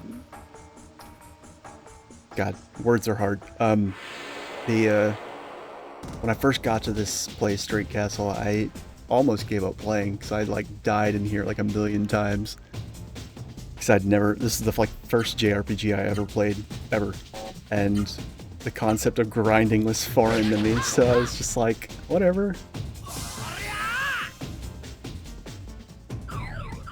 Yeah, no, I can never, like, I recognize the names, like, the other guy is Alex's, and I recognize that name from, like, a bunch of other facts, so, like, he's, pretty sure they have stuff for, like, a lot of the Final Fantasy games and such. Yeah, I also recognize the name, Meth962, yeah. I mean, who wouldn't recognize a name like that, right?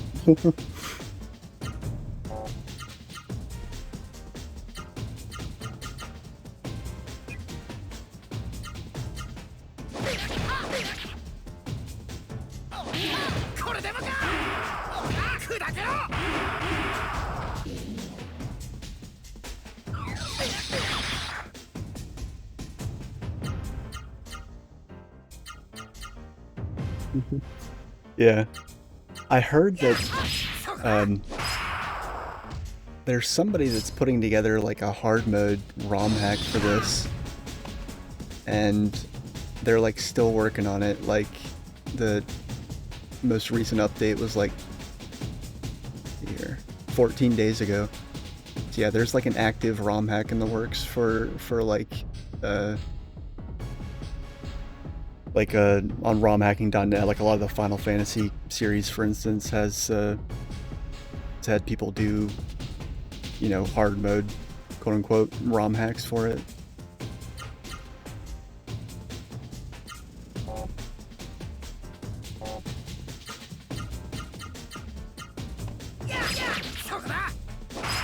Yeah, it's hopefully my own bots don't let me don't censor me, but there you go.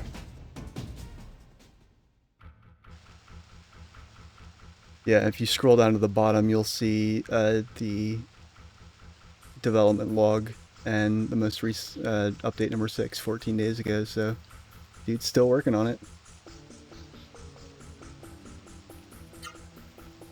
Yeah, I like just found that tonight.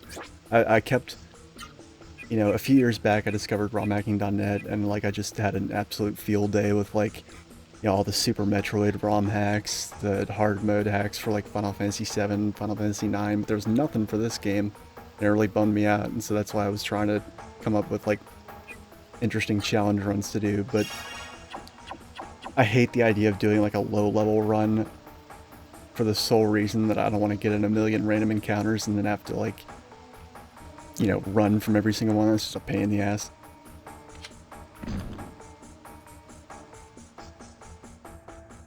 Oh, nice.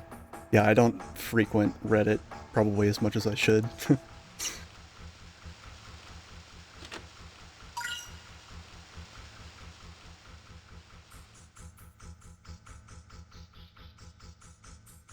Yeah, I actually just finished a similar like no buying things basically run of Valkyrie Profile. You ever played that one? That's another like cult classic from around this same time period.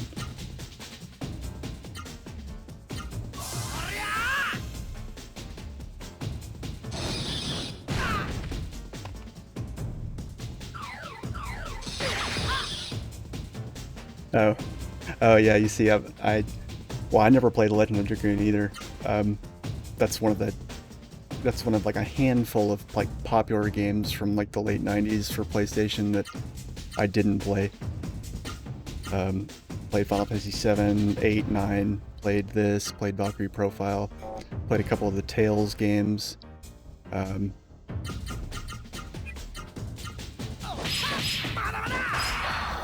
else? There's a bunch of other stuff I can't think of off the top of my head. But, yeah.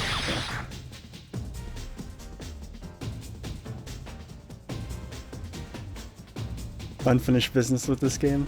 What's that?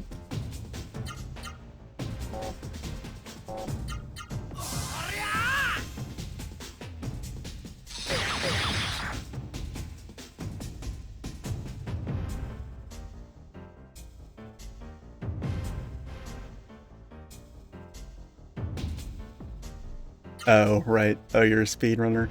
Yeah, I can't do speedruns. I mean, all respect and more power to you for doing them, but the idea of doing a speedrun stresses me the fuck out. It also requires a level of focus that I just don't have. I have really bad ADD. So, like, I don't think I could do a speedrun even if I tried, and I think if I did try, I would just get pissed off.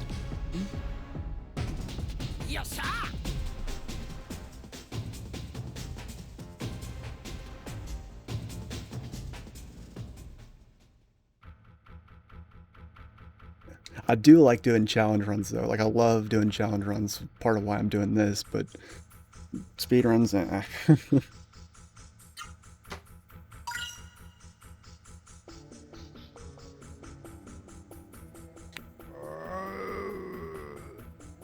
That's a fucking sound. Oh my god. Alright, meth.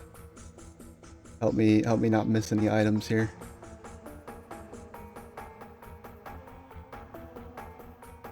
Wait, what?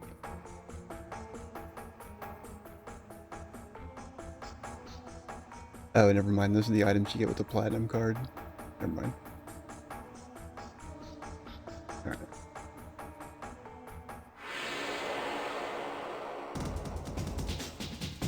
Yeah.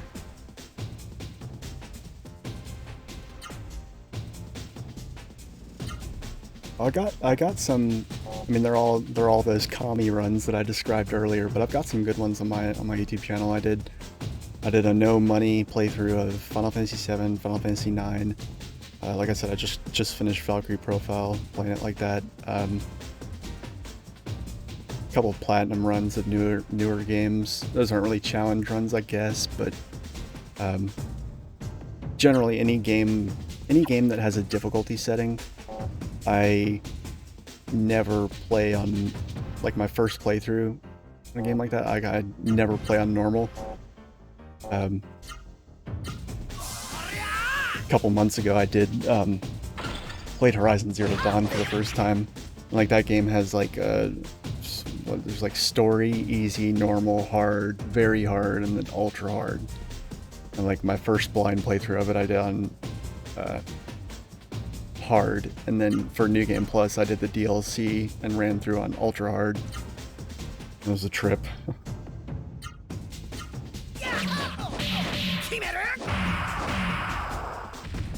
Fury Boost, I don't know, I'll check my inventory.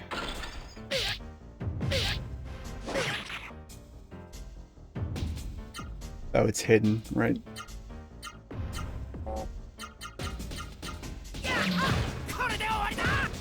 God damn it. These things always freak me the fuck out, right? Because they're clearly ghosts. Like, you can see they've got no midsection, whatever. But, like, then they've got, like, skin on their arms and, like, skin on their face. So it's like, what the fuck? What are you?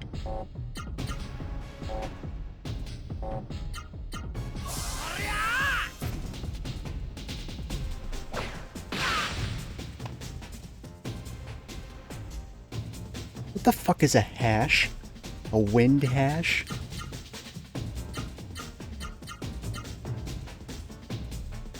Is your sword made of bitcoins?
There we go.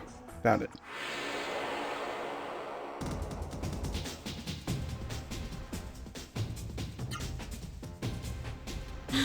Wind dash.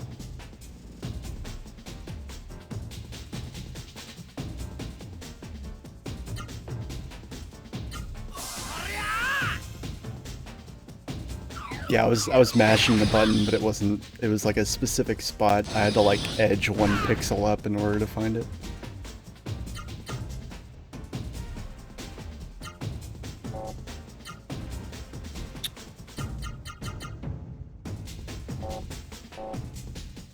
Maybe I should heal. Yeah, fuck it, I'll heal.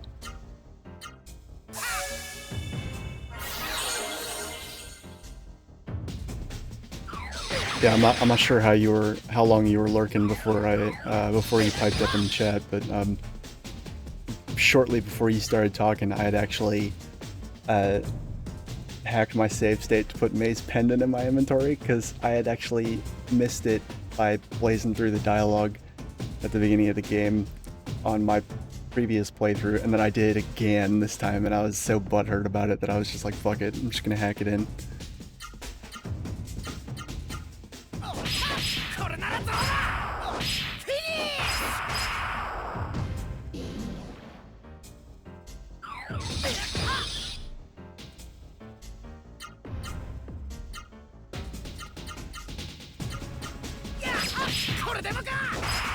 Yeah, I really wanted to start playing the night, but I had only just started looking at the hex editor. So like the actual challenge part of the challenge run probably won't start till next stream. But hopefully I can learn a little bit more about it, and maybe I can get to the point where I can literally just copy paste values in and then reload save states on the fly. And that way I won't have to wait until the end of the stream to, you know, nerf myself.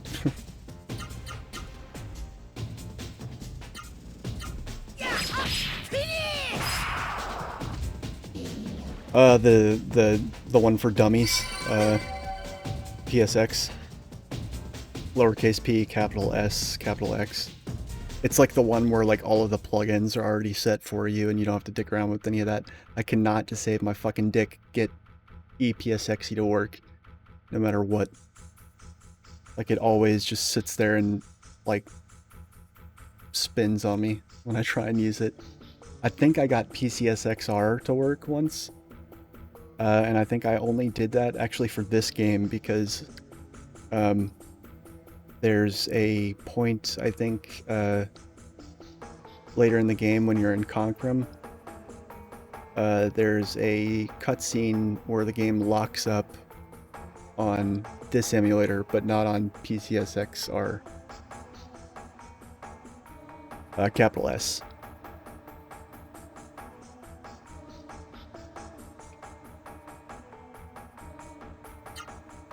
God damn it.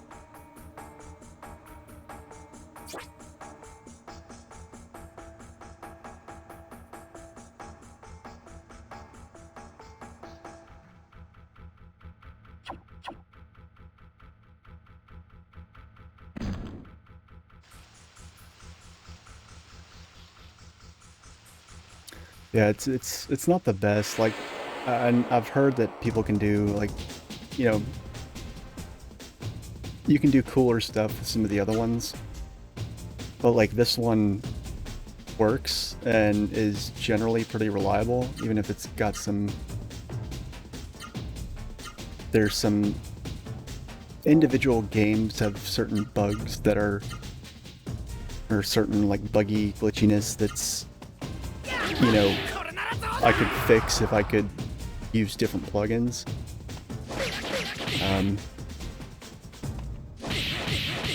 But yeah. Yeah, it's particularly good with Legend of Legaia, but I did have some problems with Valkyrie Profile, and also am currently having some problems with Legend of Dragoon, where basically like when you get into battle, the music actually doesn't start playing until my turn comes up. So if the enemy takes their turn first, I'll just be sitting there in silence for a few seconds.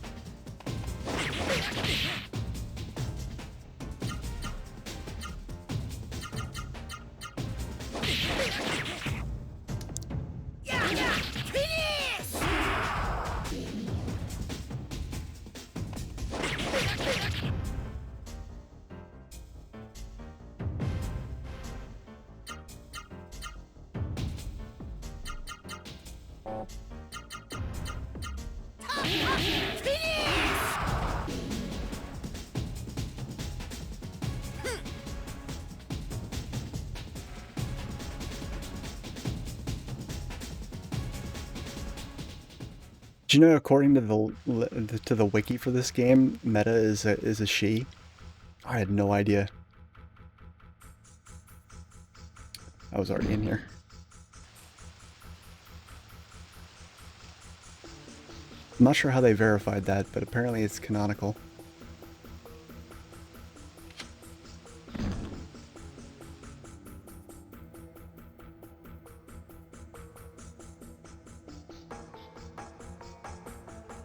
debating whether or not I should use that last healing leaf.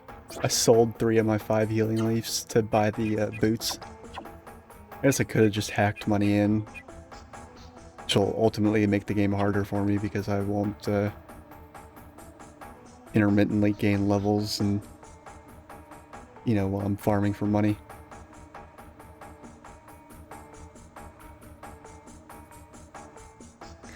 There's a novel and a JP. Okay, got it. Yeah.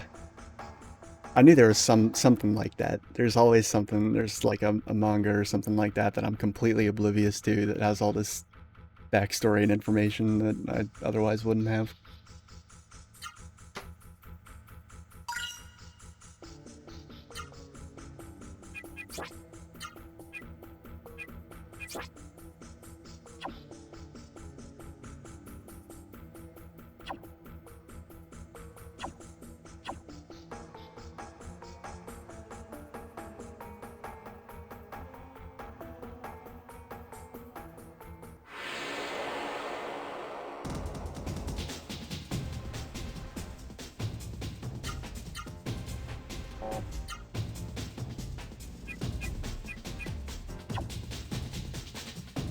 Yeah, there's actually some sound effects from this game that I've been really wanting to get my hands on. That's another thing that I do pretty frequently is I love, like, grabbing, like, audio rips from ROM files.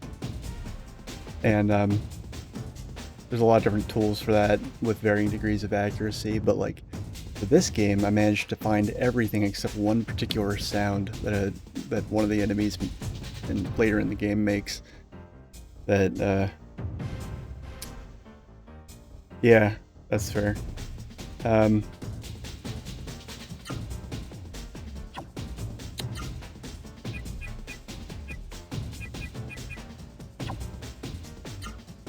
But the shade enemies that play that little card game with you, or you like it's like a spinning wheel and you have to select a particular thing out of it or whatever.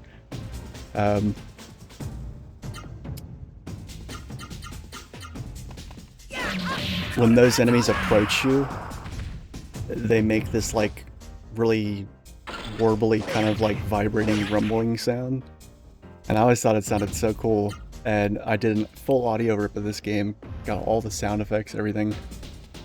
And for some reason, like the one thing in that I could not find in there was the sound that stupid enemy makes.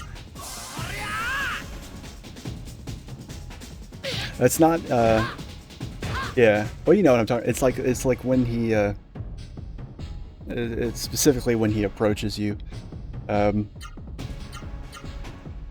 But yeah, I don't know why I could not find it. And there was a ton of files too. I think in total it was, let me see here.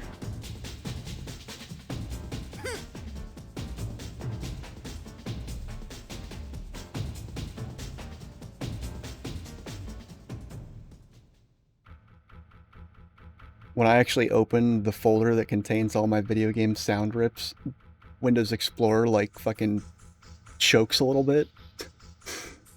There's so fucking much.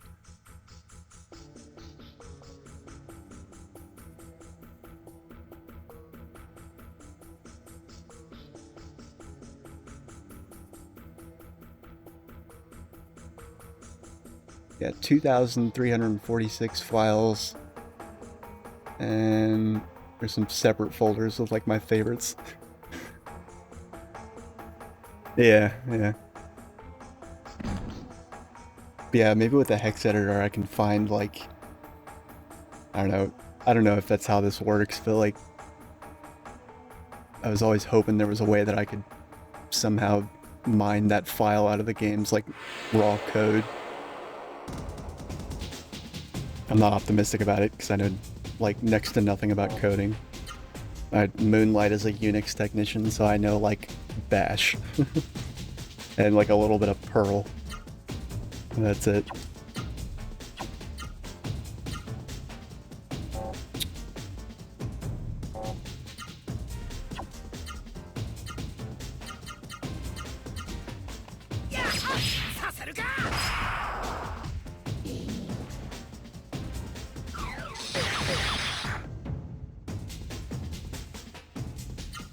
It seems like hitting those things with your bare elbow would do more damage to you than them.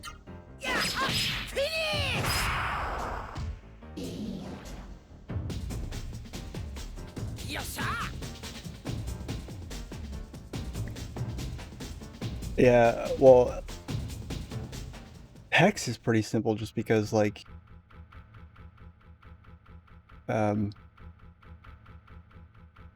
there's a direct numeric conversion. And you can convert Hex into words, you can convert Hex into numbers. But like as far as like scripting and stuff like that, there's a reason they're called languages. They work very much like languages, and the benefit of coding languages, in my opinion, is that you don't need another person to practice them on. You just need a command line interface. And so that's how my otherwise monolingual ass managed to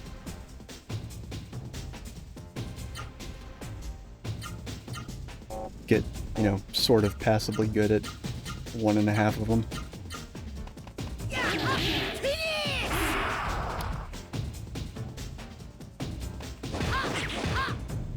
Yeah, I'm probably underselling it, and I probably only am able to do the things that I want to do with this playthrough, for instance, because somebody put up a guide on the different variable values on GameFAQs. But yeah, a lot of trial and error, I imagine.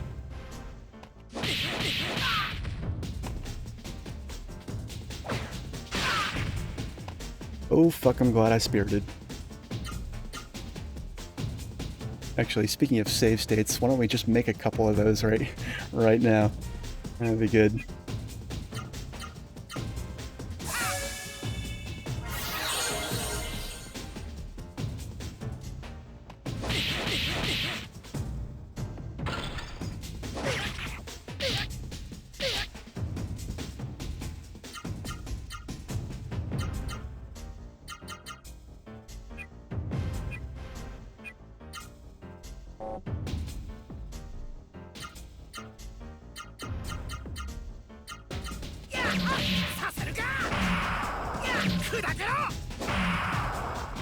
God damn it.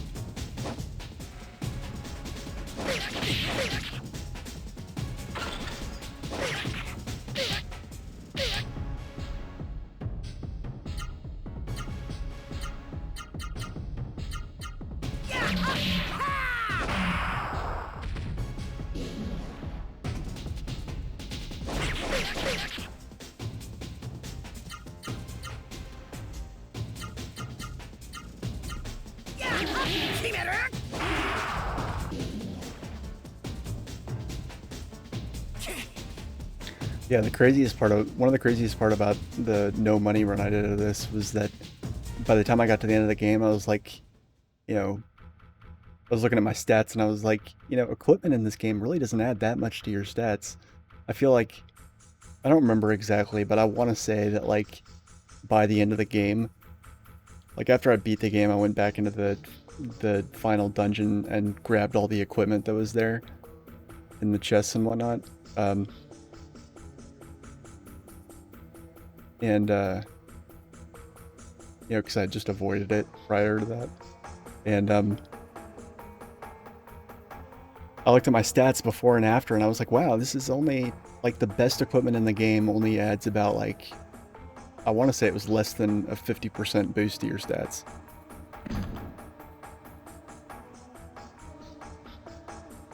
Which, I don't know, I guess I expected it to be more? I don't know. It was like 30 or 40%. The door of this room is quite strong. If you shut the door tightly, you should be able to rest peacefully in here. Oh, lovely. Yeah, let's do that.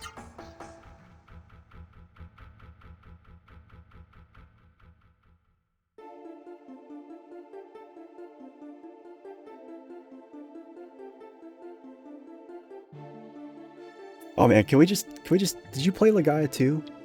The sequel? What, if you did, what was your opinion?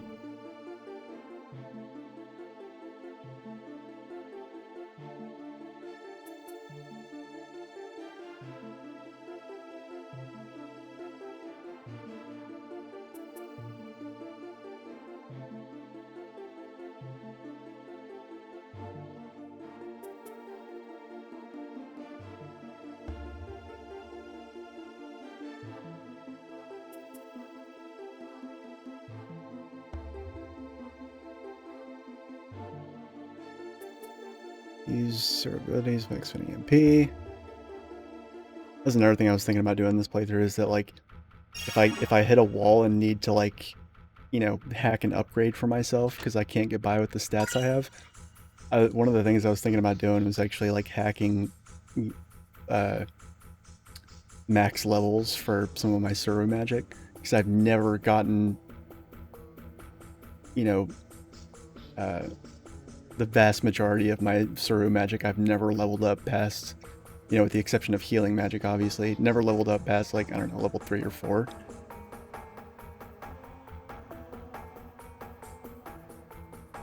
Yeah, I think I liked this game so much that I think the most disappointing thing about it was the fact that they did not carry through. Number one, that it has nothing to do with the first one, really. Number two, that it didn't carry through with the whole Suru mechanic and plot device, because I really liked the Suru and I thought that's like a big part of what made the game unique. And I wanted to, like, I don't understand why they moved away from that. I don't need to make one of these, but I'm going to. Like to have backup. This 99 hours? What was I doing?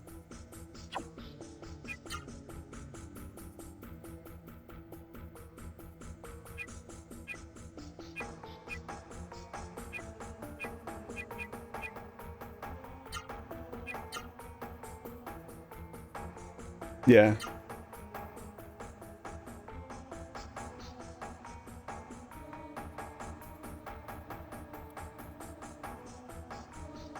The other game I was talking about, Valkyrie Profile, it also had a sequel that I was equally disappointed in.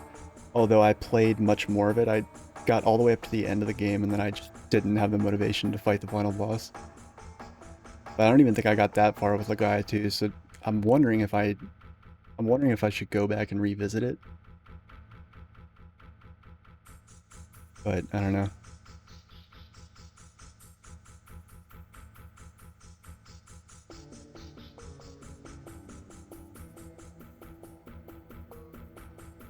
Maybe as an adult, I'll have different perspective.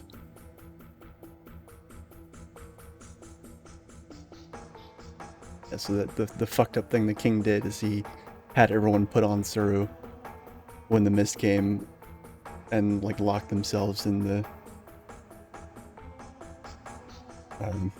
random prison cages that they seem to have conveniently located in almost every room.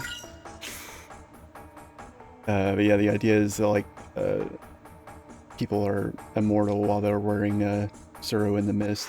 I mean, yeah, they're zombies, but they don't age. So if they ever do, the mist ever does go away, they'll come out of it and be able to resume their lives, pretty much.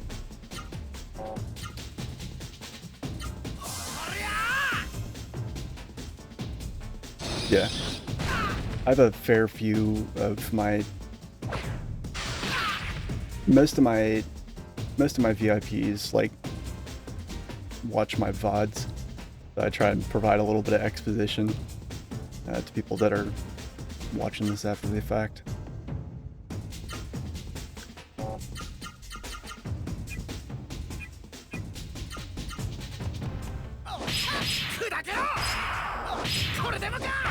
Yeah, for sure.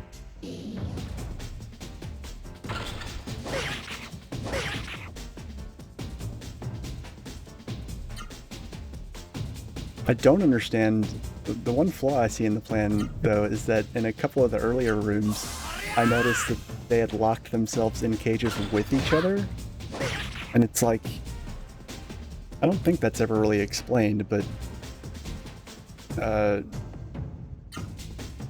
it seems to me like Suru monsters, if they didn't have any, you know, unaffected humans to attack, they would attack each other. Or they just, you know, I guess if they're like zombies, I mean, like, you know, zombies don't traditionally eat each other. But, yeah, it's not really explained why people wearing Suru in the mist don't attack each other, I don't think.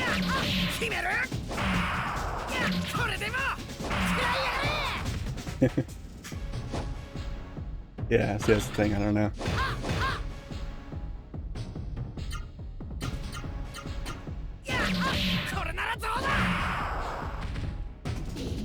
Alright. Sit tight for like 5 minutes. Gotta AFK and go feed my animals. I will be right back.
Alright, we're back.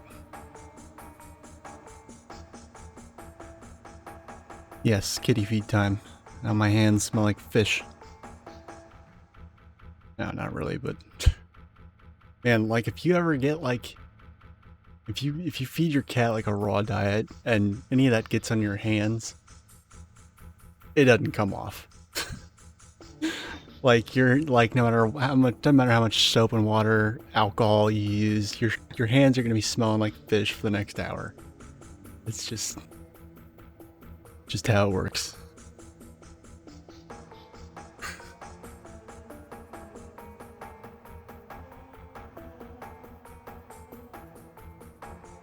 Give me a second, I gotta reload my nicotine cannon.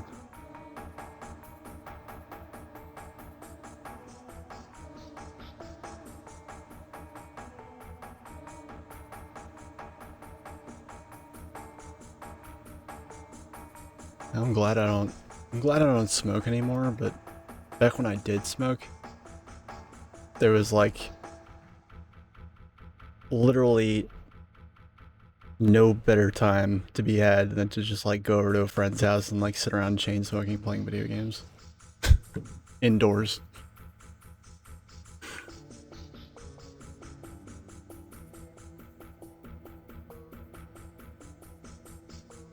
You know, because we would all be living places where we couldn't smoke inside, and then we would go over to that one friend's out like place where you're like, I don't know,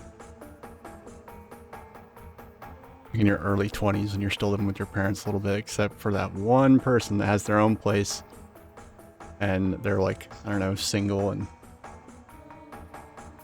you just go over there and everybody lights up and nobody cares.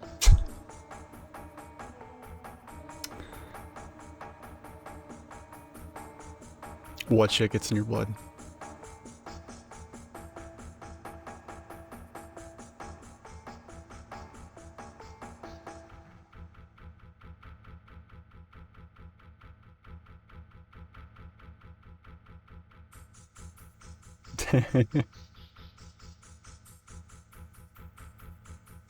If you're referring to vape juice, yes, it does get in your blood.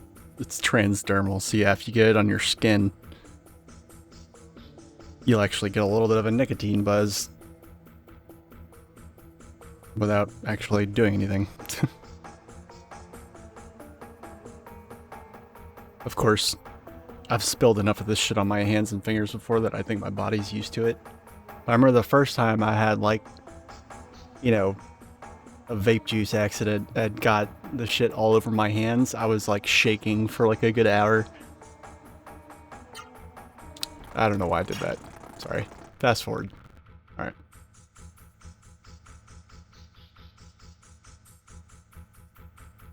Oh yeah, the Royal Cat. Yeah. Yeah,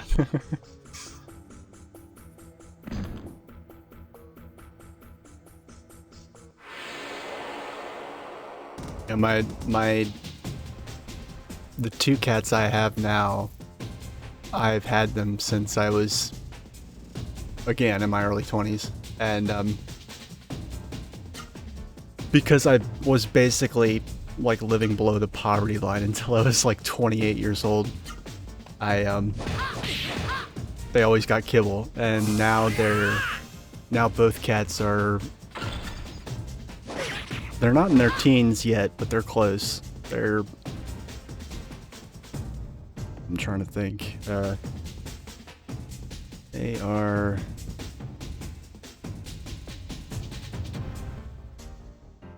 They're 10 this year, I think. Yeah, they're 10. So, yeah, now that I can kind of afford it, they're getting a raw diet. Because they're not getting any younger.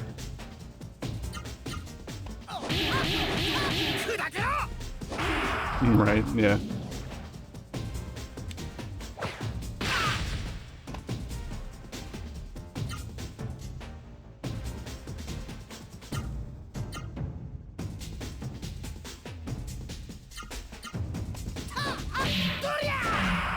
I think one of the best times I ever had with that was actually one of my real good friends, who's actually a mod on this channel.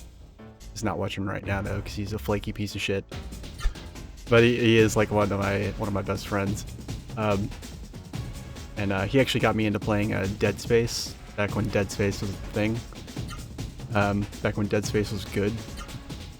And when Dead Space 3 came out, even though Dead Space 3 was kind of shitty in several ways, because it had co-op, I used to bring like my fucking like I don't remember how big it was back then. It was like a 24-inch monitor. It was like nothing. I used to just lug that thing over to his place along with my PS3, and then we would play. We'd just sit there and chain smoke and play Dead Space 3.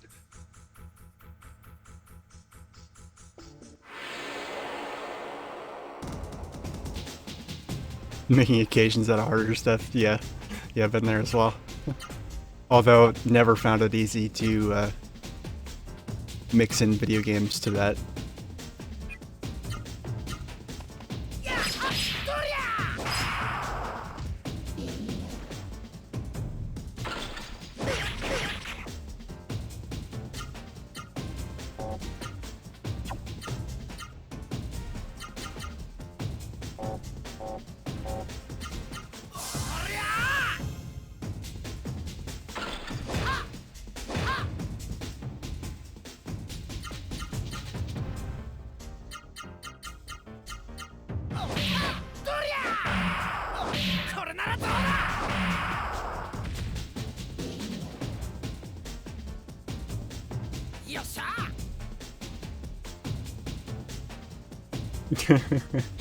Right.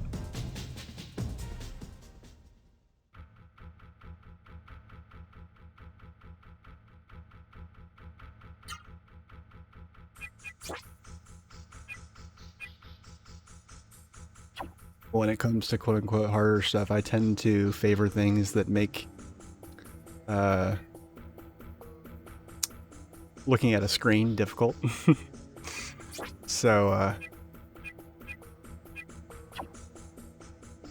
don't know. Even if it's just to like, I remember one occasion, like trying to, no more context is needed than this. But basically, I was on a thing, and I went to go change the music on my laptop, and I saw basically, remember how iTunes, I think iTunes still has this, you just have to go through like 15 menu options to get it to look like this again, but it used to just be a line-by-line listing of songs and artists and everything on like a, you know, whatever, like rows, a table, that kind of thing.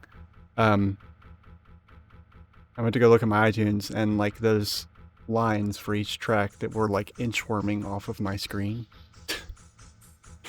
like just kind of wriggling off.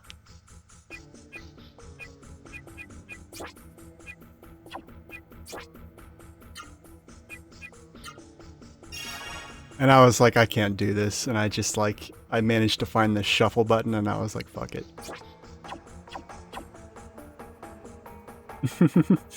Yep. I'm gonna do it. Okay, hold on. Let me check my inventory. I want to make sure I found everything. I'm like 90% sure I did not.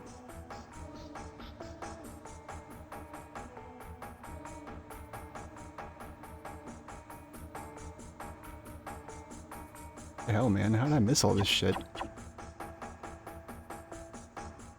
Oh, well, there's part of the problem right there. Alright, so what is the healing leaf and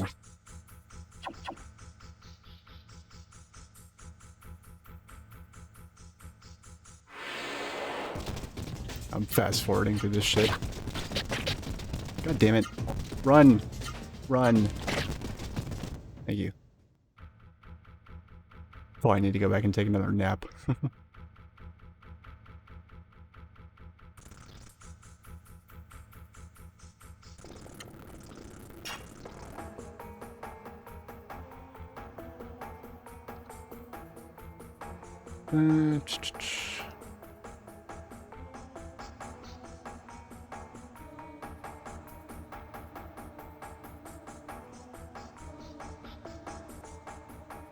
I totally missed a bunch of shit.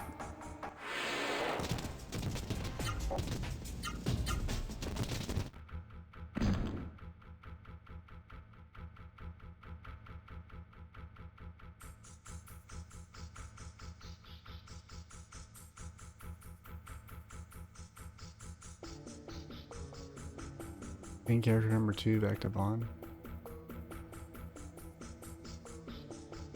Oh, nice. That's...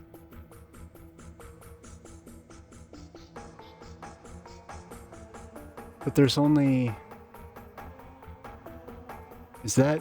Hold on. There's only one occasion I can think of in the game where you actually get control over that and it doesn't happen on its own.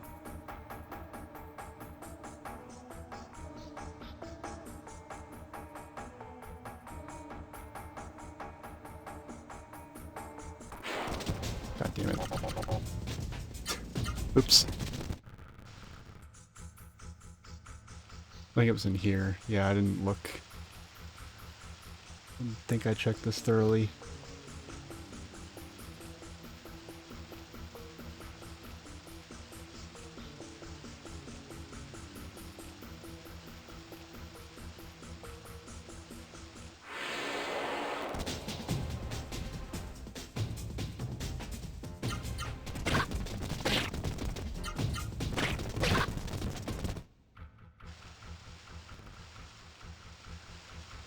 No, got that one.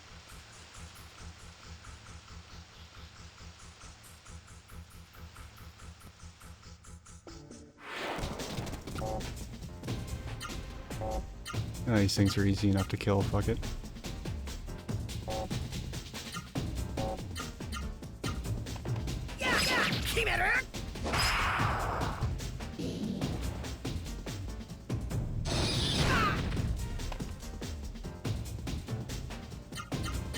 Oh, okay. That is interesting. Yeah, because the game, like, some of the, in my opinion, some of the hardest parts of the game are actually earlier on.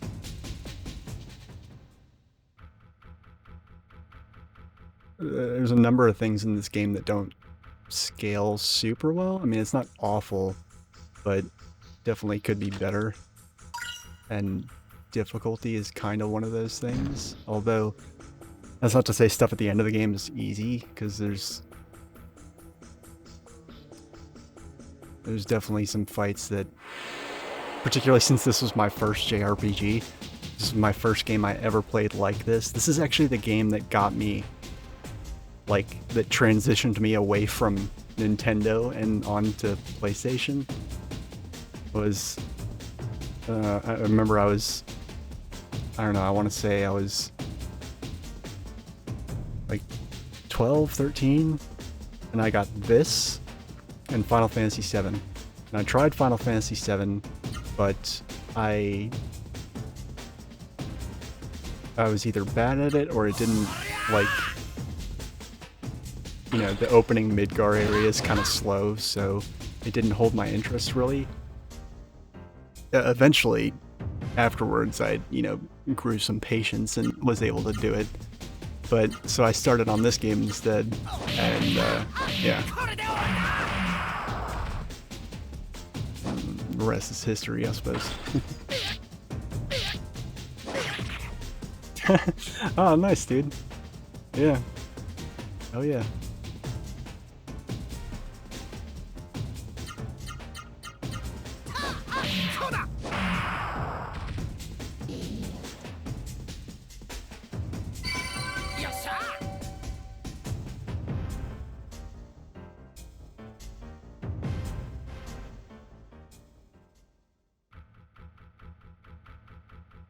Never played that one.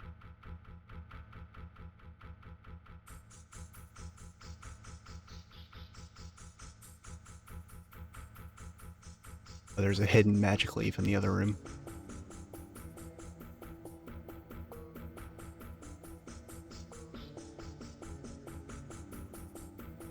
I think.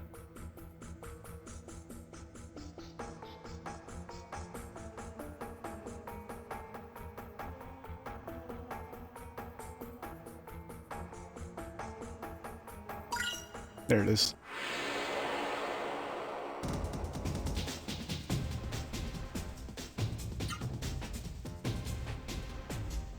Fuck it, I'm just gonna fast forward.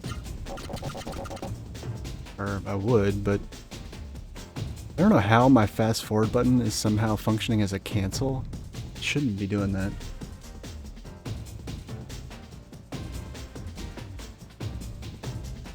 Did I like fuck something up and...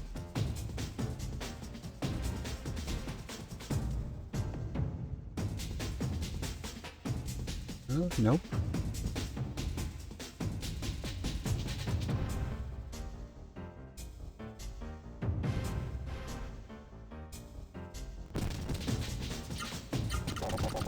Oh, still canceling. Yeah, like I have fast forward mapped to L2. So, but for whatever reason L2 is also canceling, so it's also like pushing the circle button. I have no clue why. That's gonna make it impossible to fast forward through battles though, so I kinda wanna fix it.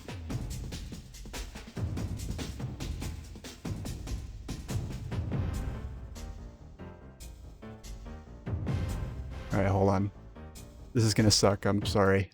Yeah, when I go into the menus, it fucking halts the game. Wish that wasn't a thing, but just want to check the controller real quick.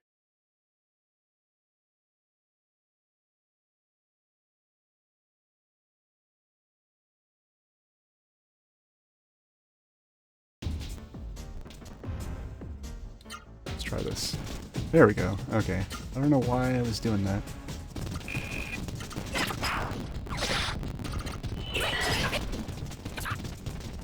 Yeah. The way that you can just hold down the X button and battles just go forward without you like having to select anything. Because you don't have to press X individually to select every single item on the menu. You can literally like auto fires built into the game. It's great.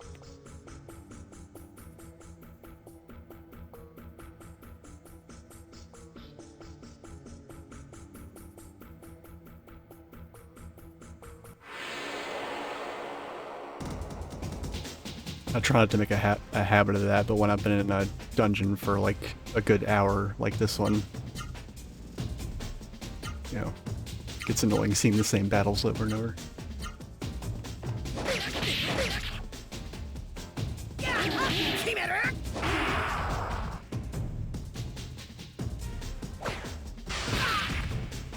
God damn it.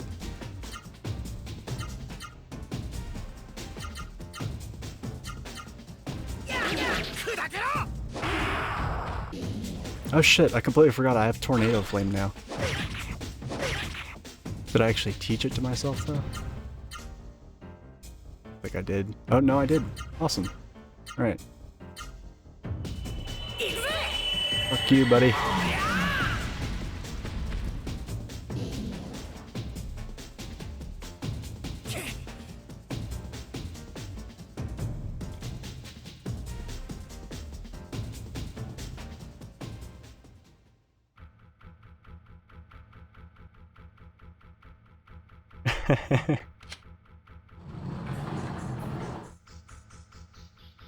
I'm pretty sure I may have done that like on my very first playthrough back when I was however old I was. 2 fucking decades ago.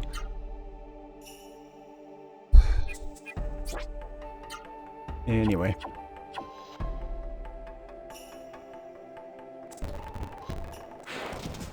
Sorry, the map is just so slow.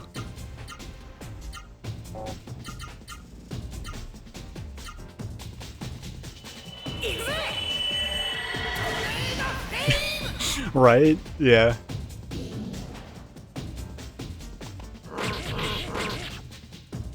Like, a lot of the other characters don't even bother doing that. But I didn't know that as a kid, so I used to think they were actually saying the names of their attacks, but just with fucking batshit insane accents. Oh, man.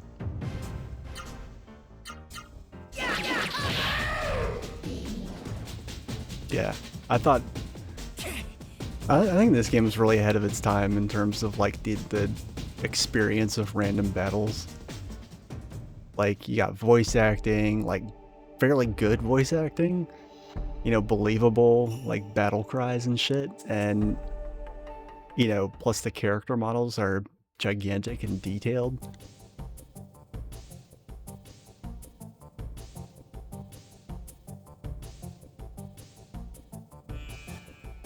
Nah, don't go to sleep.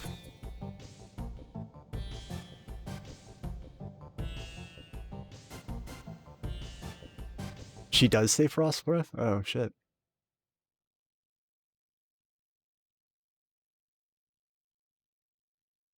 Wait a minute. I'm trying to think. Oh, well, here she is. I can name her. Oh, it's backspace. All right. Don't ever forget. I gotta jot down the level 1 stats.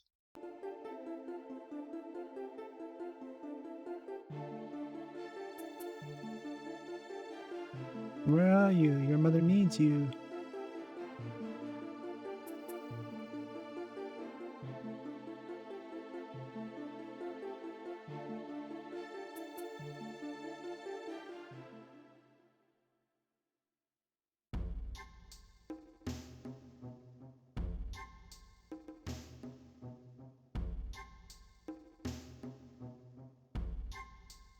Wake up! No, I can't sleep forever. Time to get up. Wakey, wakey, eggs and bakey.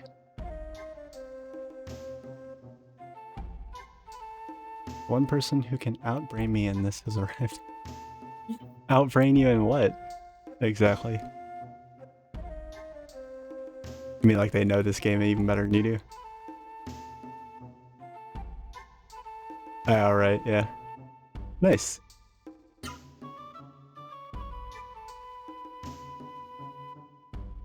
Well, to explain the stream title and the challenge run tag, basically what I'm doing is, at the end of every stream, at the very least, if I can get good at it, I might start doing it mid-stream. But, at the very least, at the end of every stream, I'm going to go into the, I'm going to pull up my save state in the hex editor and basically reset, every character's stats back to their level 1 values with the exception of HP, MP, and agility. So it's basically going to be like a low-level run, except I don't want to reset agility because I want to be able to use my cool moves and... Aw, thanks, buddy. I appreciate it. And HP because I don't hate myself that much, and MP because I want to use cool magic, but I will hit like a wet noodle and take hits similarly. Yeah, okay, let's see, what do we got? 150. I know I'm not going to change HP, but I'm just going to make note of it anyway. MP 10, attack 21, DF 13, LDF 11, speed 30, that was fast, int 3, not too smart though, agility 120. Alright. I may do some other stuff in the hex editor, but that's what I've decided on so far. My initial idea was to set this value, EXP to next, to like some astronomical number to just actually make it hard to level up, but then I realized my HP would suck. I guess alternatively, I could have just set my HP and MP to some arbitrarily high value, same with agility, and then just leave everything else alone. But, I don't know.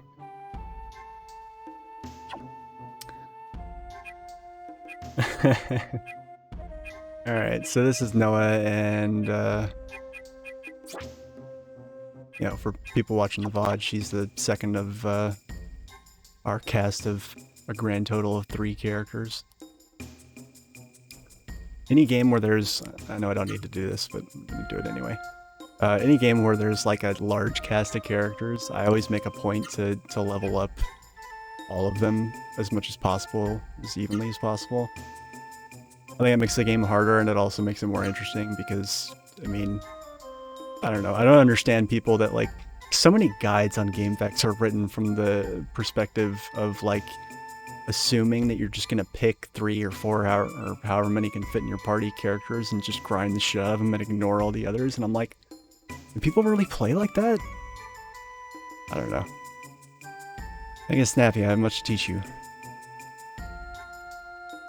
I think there are mushrooms in here I can pick. Okay, I guess that's further on. Yeah, for this game I didn't have that problem because you only get 3 characters, no more, no less.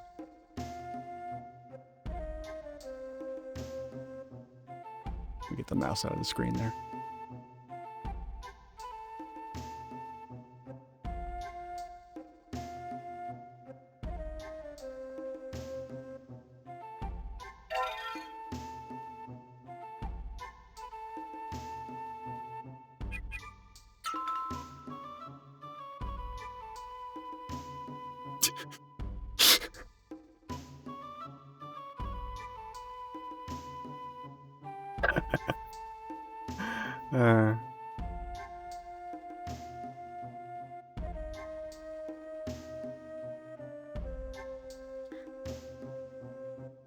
One of the weird things that I realized at the end of my last playthrough of this game is that, like, unlike most JRPGs where, like, the youngest character is usually, like, at least 16 or 17, and certainly, like, the main protagonist and their love interest, if they have one, are, like, in their, you know, are, like, of legal age.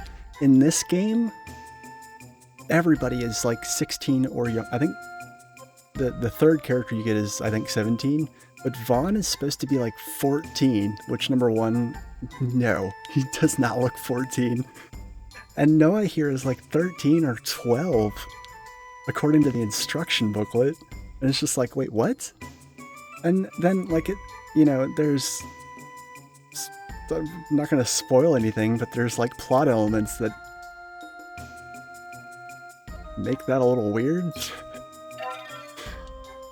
And, yeah. Noah does not look 12 or 13, at least not in battle either, but that's what it says in the instruction booklet. It shouldn't yet assist. What the fuck? The Book of Genesis. Wow. Seeing you'll be interested with reviving Genesis trees. The Genesis trees always reminded me of, like, broccoli.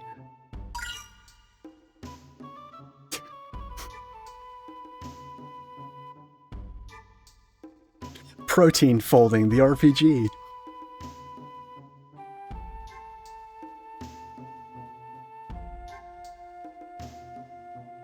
Cure COVID-19 from the comfort of your PlayStation. Oh, man.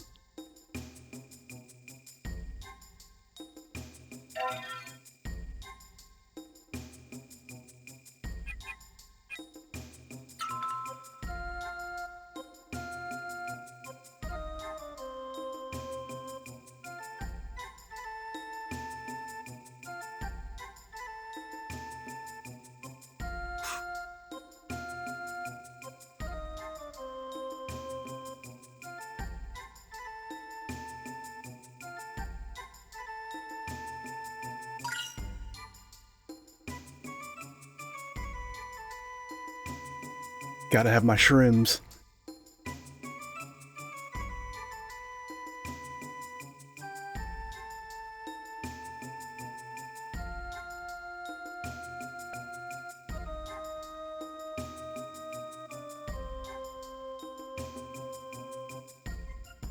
I'm gonna fight all of them, you dumb dog. Alright, so Noah, by virtue of having a lot more agility, Noah can fit more commands in her combo bar, or whatever you want to call it, by default, so her combos are longer and hit more times, so Noah's actually tends to be... I'm actually not sure, like, I'm not sure if anybody's ever, like, actually tried to measure the, you know, DPS, for lack of a better term, of individual characters, but, like, early game, Noah tends to be pretty fucking awesome. See, like, right now, even just with Like, I haven't even speared it, and I can fit it in 4 slots, so that's pretty cool. Trying to remember.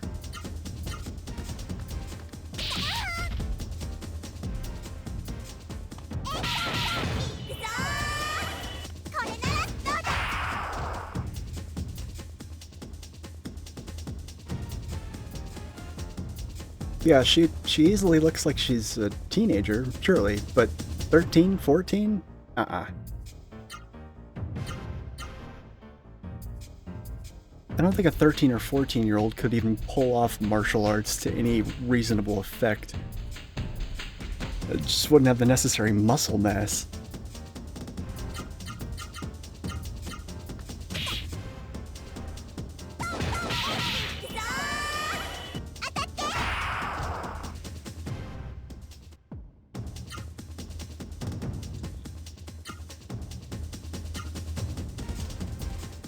Alright, and then, I'm trying to remember, oh yeah.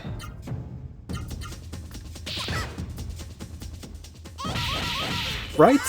Yeah, no, I thought that was weird. And it's alone in that for the most part. The only other JRPG I can think of where you play as characters that young is fucking Pokemon.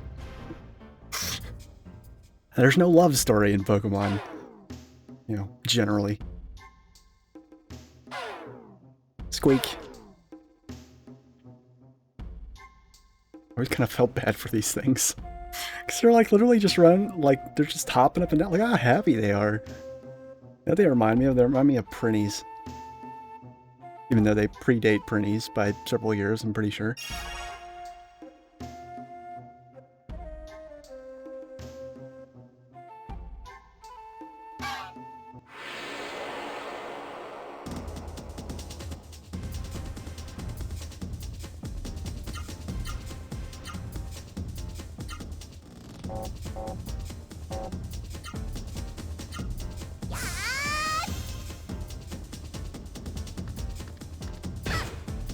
I can't remember if you can actually learn 2 new arts in a single turn. I'm gonna try though.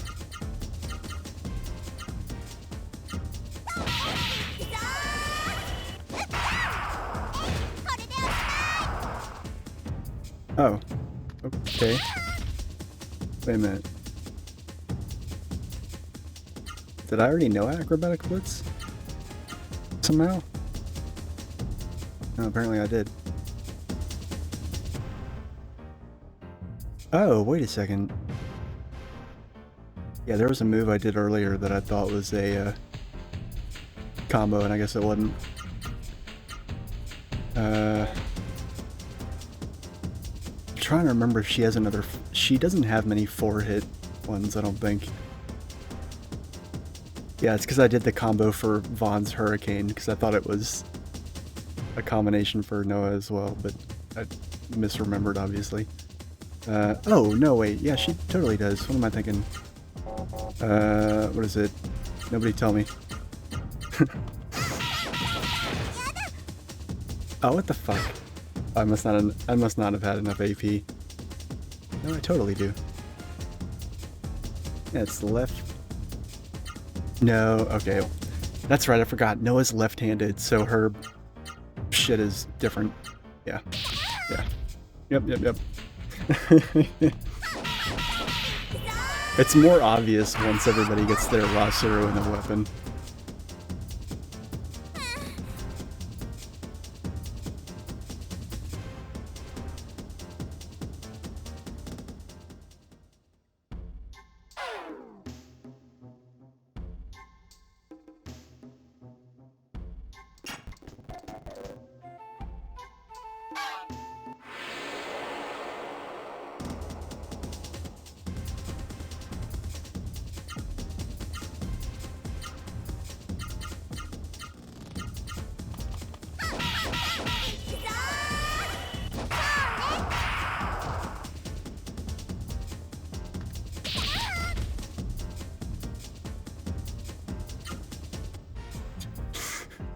Look at this little crab claw thing she's got going. It'll make sense when she gets a weapon, but right now it does definitely look goofy. Although it's certainly better than her just having like a block of pixels for a hand.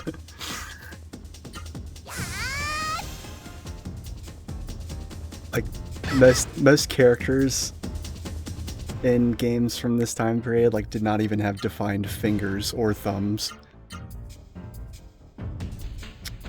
Let's see, there's that.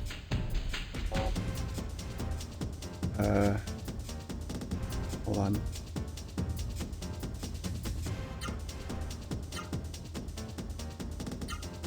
No.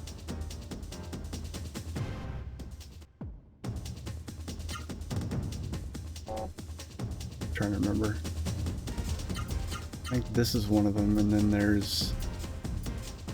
I don't think those go together. I'm trying to get off two in a single thing.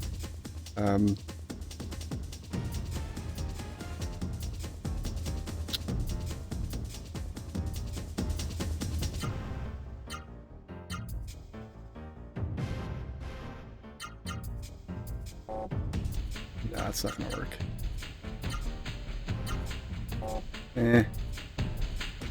Whatever.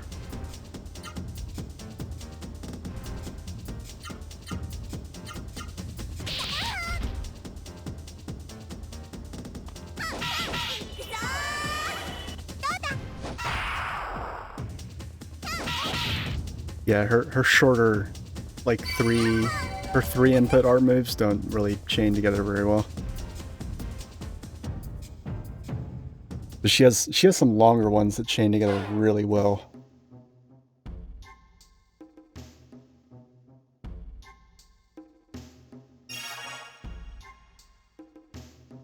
Nope.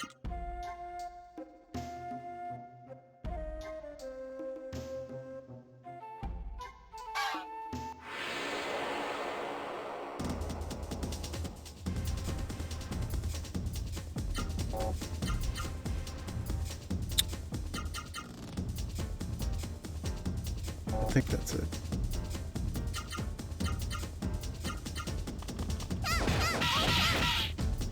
Oh, no, okay, I was wrong. No, I'm doing it again, I forgot. Yep, it's the other way. There we go.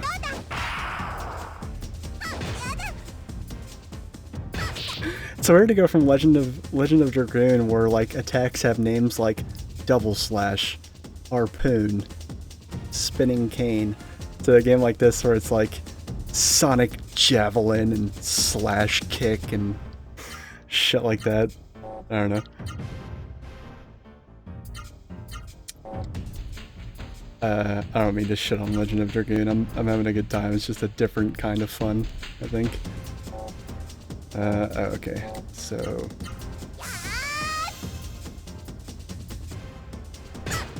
Right?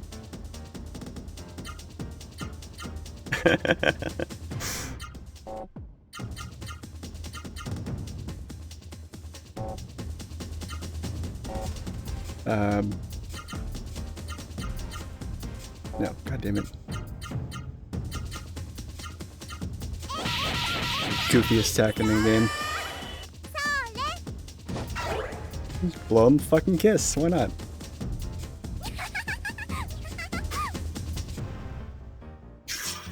Oh man.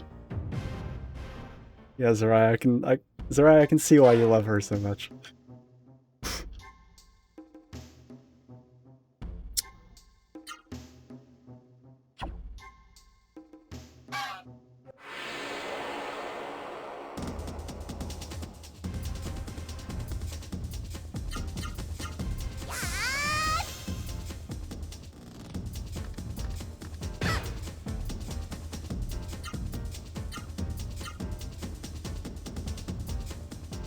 Yeah, and she's a 13-year-old girl with the martial arts technique of Jackie Chan.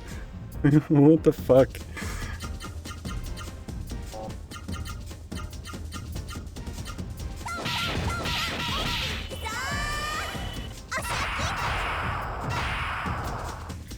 That's another really cool thing about this game is that, like, no character is really forced into a box or a particular role.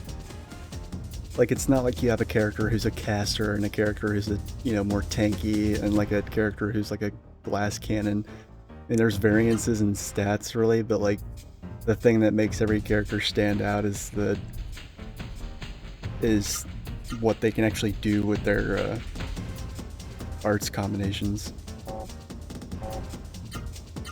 It's like a totally different way of making characters unique.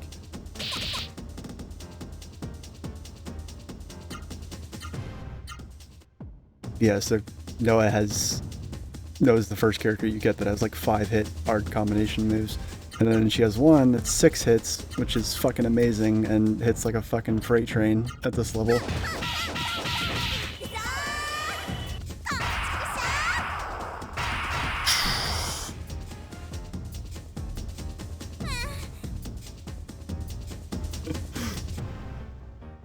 Those pink eyebrows are something else.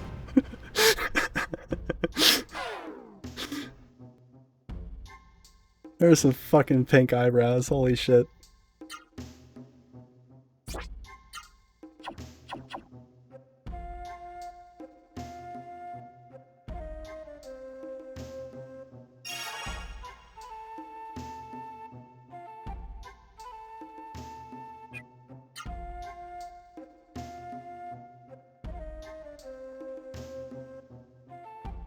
Yeah, and it chains together really well with some of her other moves. Let's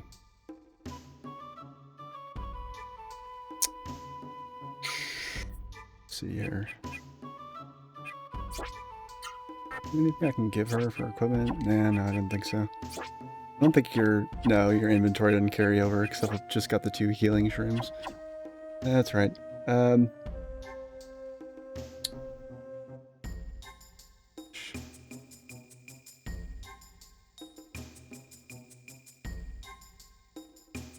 Alright, I think I got all of her arts that I can learn right now, so. Come on, dog. Let's get out of here. Come on, doggo.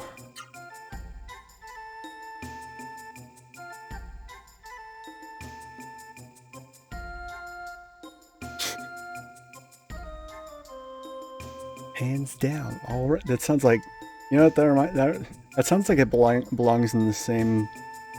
It belongs in the same song as like what was that like old like hip hop song? Face down, ass up. Sounds like it belongs in that same song.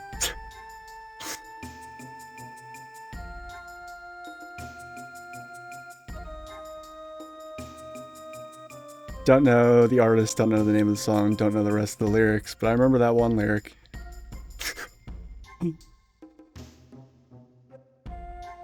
I assume it was from the 90s, I don't know. I guess it could have been from the aughts. Like to be friends. That's right, yeah. Dude, what the fuck? Who gave Noah meth and PCP to be able to run around like that? It's over. We lived in this cave for some time. It's the biggest earthquake yet. Oh no, it's the mist.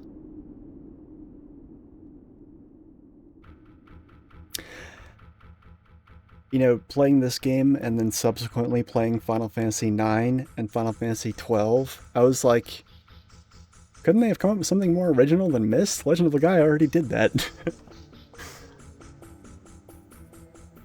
Particularly Final Fantasy IX, because like the Mist looks just like this Mist in that game. The Mist in Final Fantasy XII at least looked kind of psychedelic.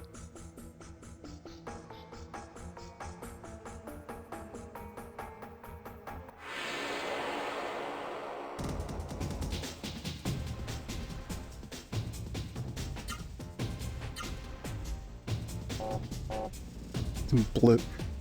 Oh, there's like red, black, and now there's blue. Yeah, okay, well, you know what? You know what, buddy?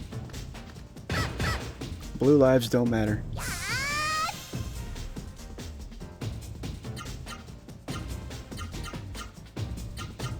I'm gonna prove it to you here. Have a Tempest break. Owie! What the fuck? Police brutality. Get the fuck out of here.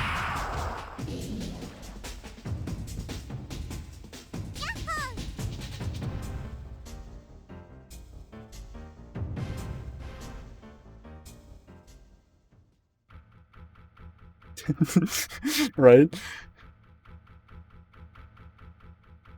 Like, who the fuck invited you? I don't remember ordering pork.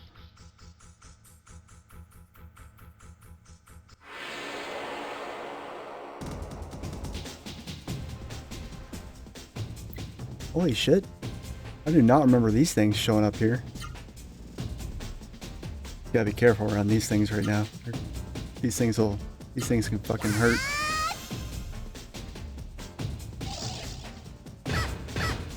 Theater always kind of creeped me out because it's like, what even is it? It looks like it's got a brain hanging out of the back of it, but then the front of it is like, I don't know. It looks like something that, I mean, if you think about it, like, human beings are supposed to wear these things. That's what Suru are, is they're wearable sentient statues, basically. But this thing looks like something out of a Saw movie. Like, I would not put that on.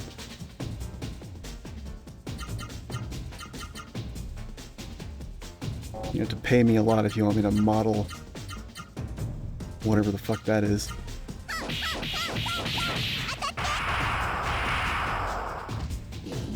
Really? A jellyfish, you think? Nike! Yeah, I always thought... I always... Every time she said that, I always hear Nike, the shoes. Just, you know.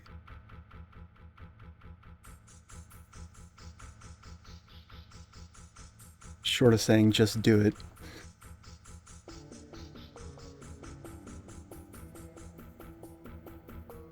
You know what that means now? That means we can go outside. Cool. Alright, so now, like, for the duration of the time that you have Noah and you're playing as Noah by herself, you basically have God mode turned on because Terra will not let you die. I don't actually know if it's possible to die through, like, you know, the enemy, like, getting you just low enough to where they can kill you with one more attack, but not low enough for Terra to heal you. I've never seen it happen, and I don't know if it's possible. Yes, to my knowledge, it is impossible to die for, like, the next hour or so of gameplay.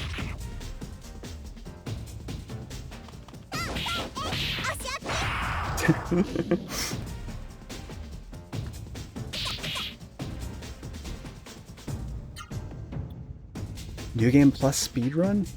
Wait, has someone figured out how to do a New Game Plus of this game? Because I want to see that.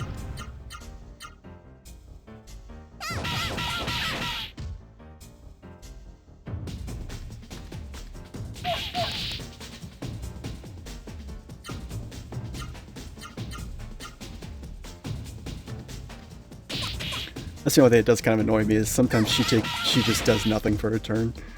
I'm like, come on. Help this be over faster.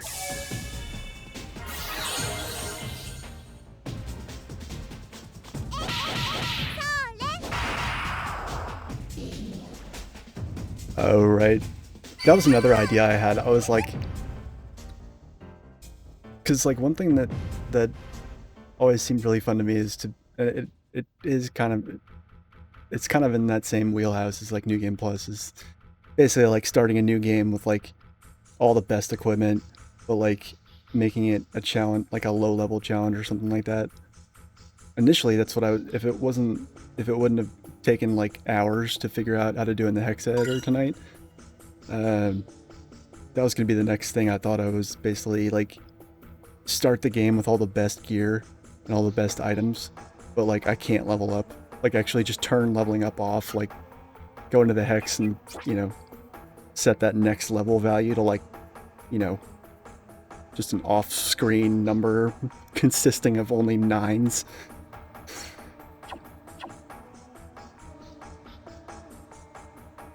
Never... Oh, okay. Oh, holy shit. FFF. Okay.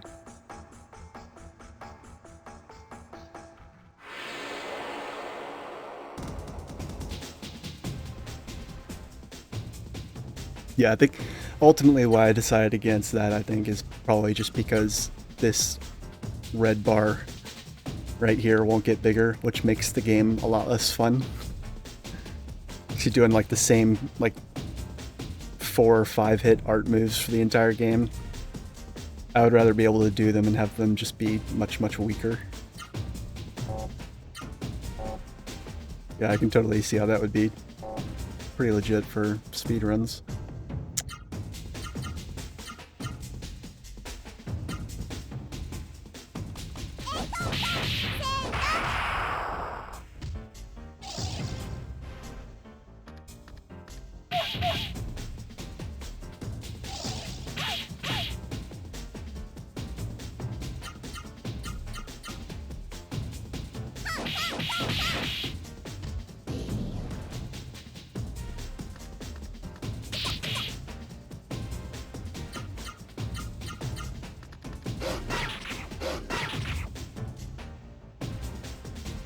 Oh, really? Is it the highest? Yeah, I guess that would be the highest value you could set it to.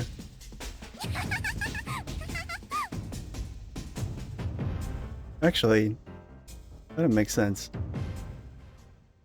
This is a... PlayStation 1 was the 32-bit system, so 65535 wouldn't be the highest value, I don't think. Or, I mean, it shouldn't be. I feel like... Oh, I don't actually know. Or I guess that's the highest that you can get in hex. Right, yeah.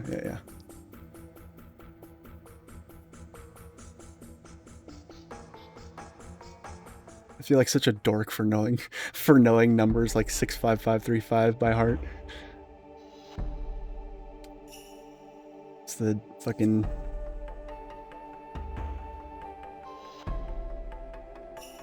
Just all that unnecessary space that takes up in my brain.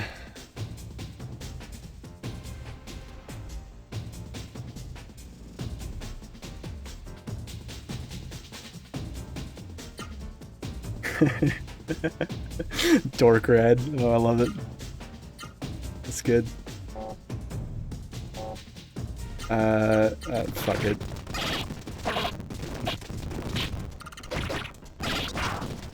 The previous playthrough, the Kami run I did, was a Let's Play. So it was episodic and it was pre-recorded. I didn't stream it on Twitch. I went straight to YouTube. And in between every episode, I bet your fucking ass I did like a solid, what would have been like a solid 30 to 60 minute grinding session between every episode of just me holding down L2 and X and running around in circles.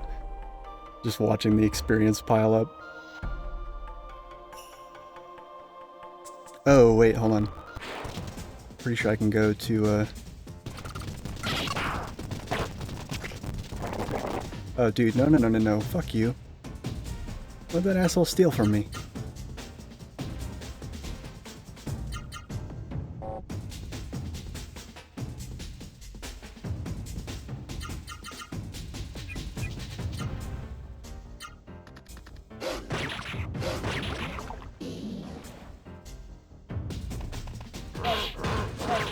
You leave Terra alone, fucking asshole.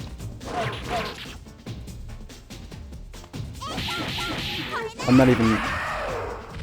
I love animals in general, but as far as being a insert animal here person, I'm not really a dog person, but like it's one of those things where like, how did they get the samples for the sounds Terra makes?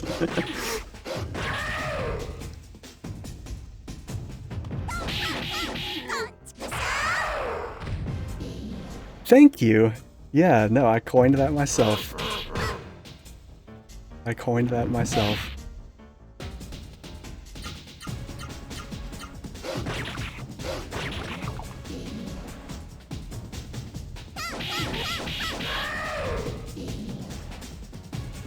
Yeah. Well, actually, there was a moment in my Let's Play where so when you get to the you know what? Fuck it. This is not a spoiler free playthrough. When you get to the town of Vidna, and then it gets, you know, bad things happen to it, and you're down in the basement area of Vidna with the people, you know, huddling in safety from, you know, hiding from what's outside. You can rest while you're there. And by this point, everyone knows that you're there to stop it. You're the heroes. Fucking piece of shit charges you for it to sleep in a bed and recover your shit so you can save all their stupid... I remember I actually got worked up about it. I mean, I overacted a bit, but I played it up and I was just like, you capitalist scumbag, go fuck yourself. Because it was a commie run, so I couldn't, even if I wanted to, I couldn't do it. I couldn't spend the money. Shithead wouldn't let me heal.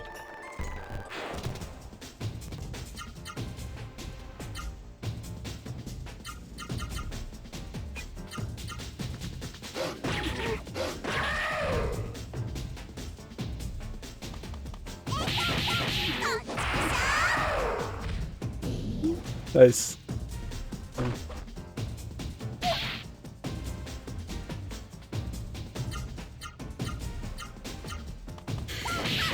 Yeah.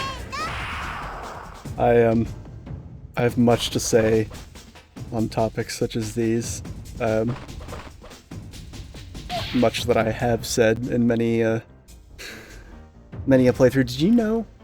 Here's a fun fact. So, when I was doing Valkyrie Profile, you know, by that point I'd done a number of commie runs and I'd labeled it as such on the stream title. Twitch does not allow you to put the word commie in your stream title unless I remove the space between commie and run.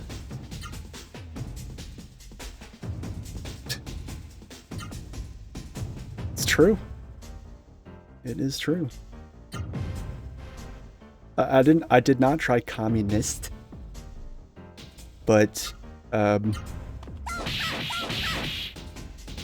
I mean,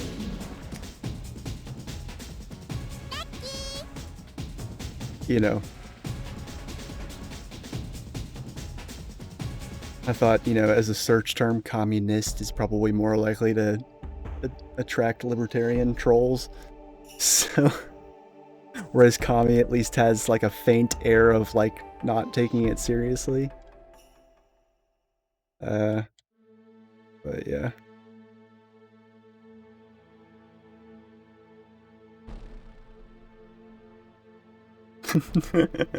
Right.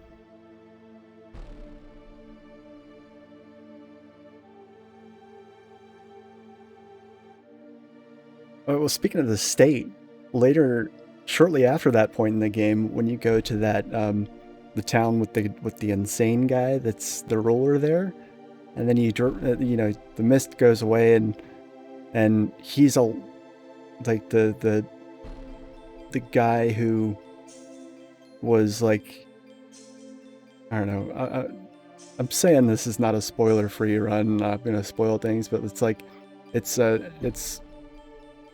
what's the name of the city? Ratayu.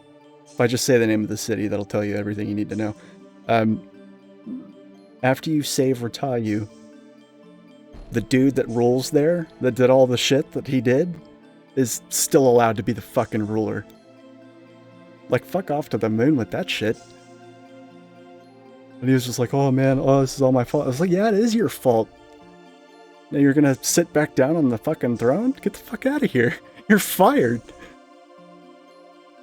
You and your little fiefdom are done, son. Get the fuck out.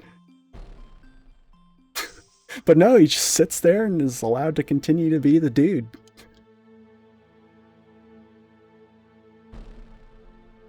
Like, no accountability whatsoever. Anyway, so Terry here is not feeling well. Mist is too thick. Don't think I can go any further. Heavy foreshadowing is heavy. Aw. Puppy. Pet. It's gotta be weird though to to be like a kid or even just a adolescent and have grown up with a dog that talks to you. Like, raised by a dog is like, or a wolf, or an animal in general, that's one thing, but one that telepathically communicates with you is, you know, oh, god damn it, I forgot the treasure. No, no, no, let me go back. Let me go back.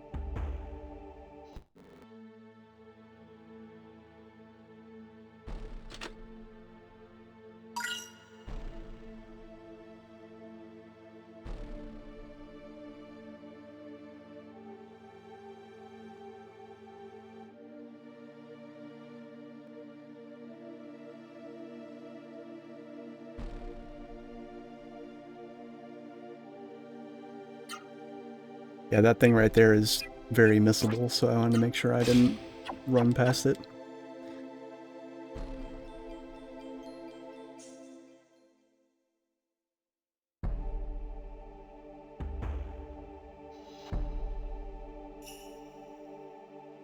Yeah, there was a game that I was going to be playing this morning that I chose not to continue playing. It was an indie game for the Switch. It's also on Steam. It's called Resolution, spelled with 2 I's.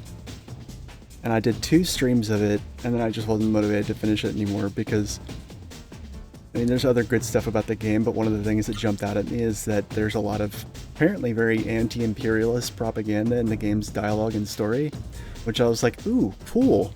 This is relevant to my interests. And then I start playing it, and really it's just thinly veiled anarcho-primitivism. Technology is bad, okay?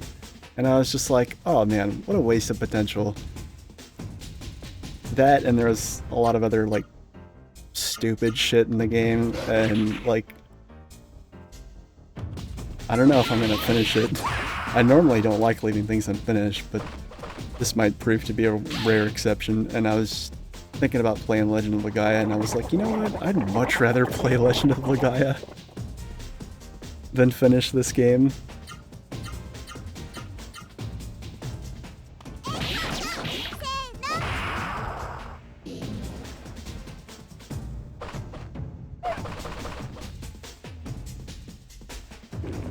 Yeah, no, this is a bummer.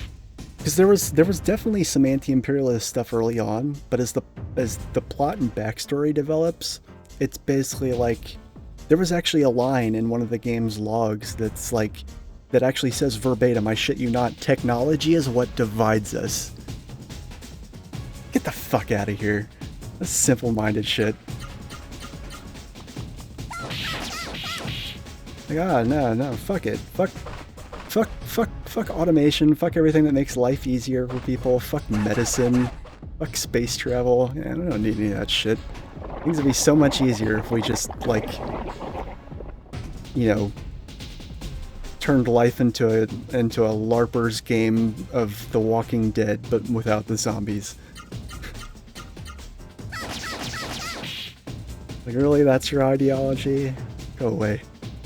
Go away.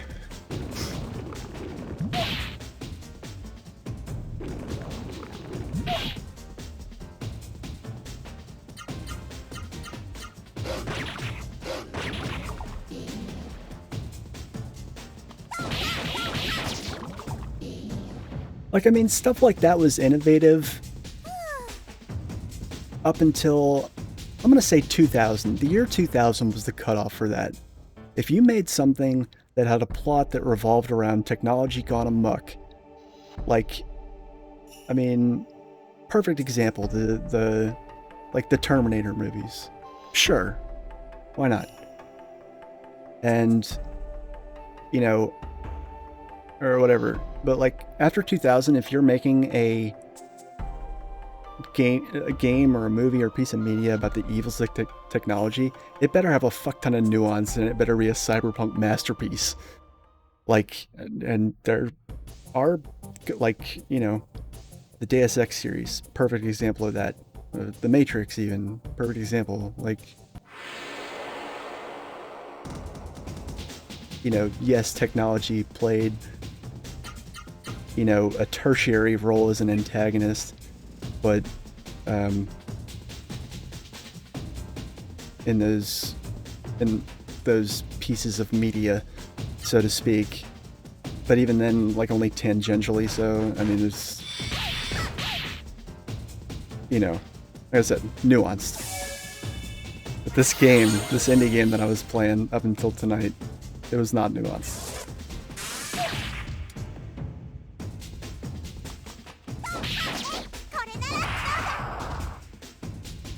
Yeah, in the new millennium, if you're making a...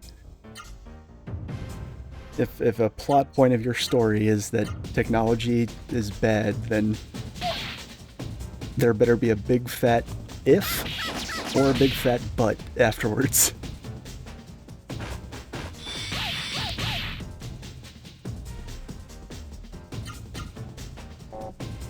Because otherwise, at this point, especially the world we live in, you know, if there's not more nuance after that, then then it's no longer sci-fi, it's fantasy.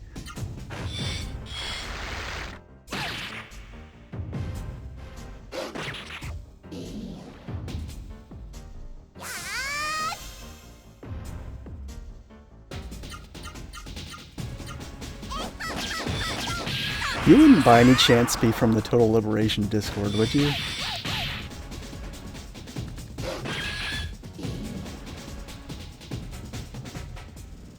Okay. We're seeing eye to eye on a lot of stuff, to the point where I was like, somebody like this just showed up out of nowhere? there's a lefty Discord that I'm in. And with a lot of like-minded people of the same opinions that we've been sharing. And I was wondering if somebody saw my name in there and saw that I was streaming and just happened to be a fan of this game and hopped in. But that's cool. Good coincidence.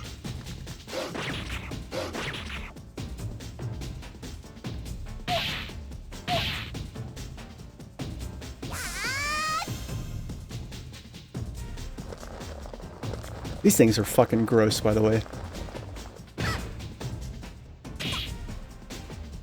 Like, what's more horrifying than a slimy, slithery caterpillar that's as big as you are, making that sound when it walks up to you, but then not only that, it's got some fucking pedophile groping mustache claws on its face.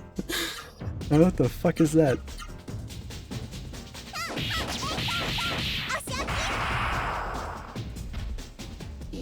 Also, these pumpkin things are the fucking worst. They block a lot, and they dodge low hits, and it's just... They're just a massive ball ache.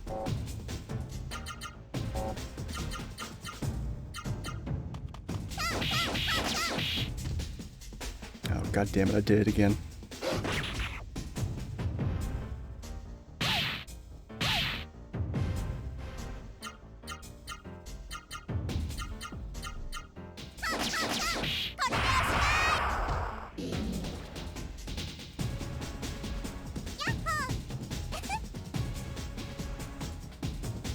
I've always been curious about that one, like what word that is in Japanese, because it sounds like she's saying yum pom, like a portmanteau of yum and pom pom.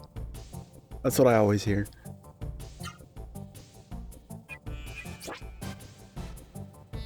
I'm totally not American and monolingual, I promise.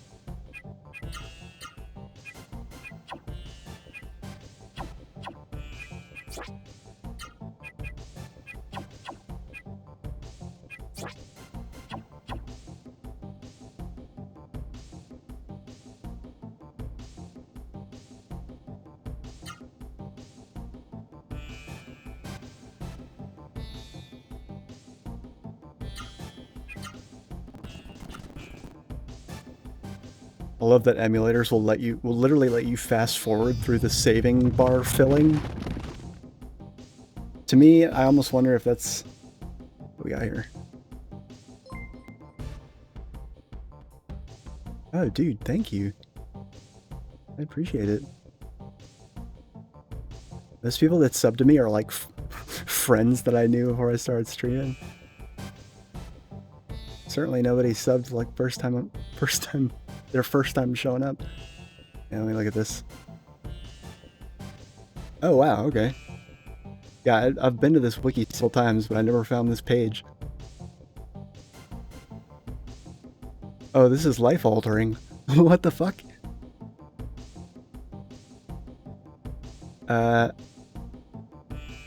Let's see.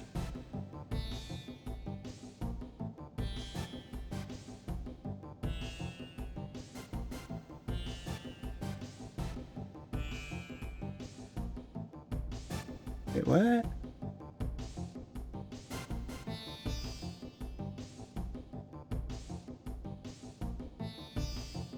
None of those romanizations look like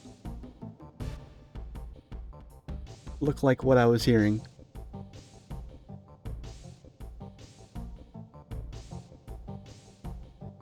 Unless she's just failing to enunciate, or maybe the audio quality is making the consonants unclear. I don't know.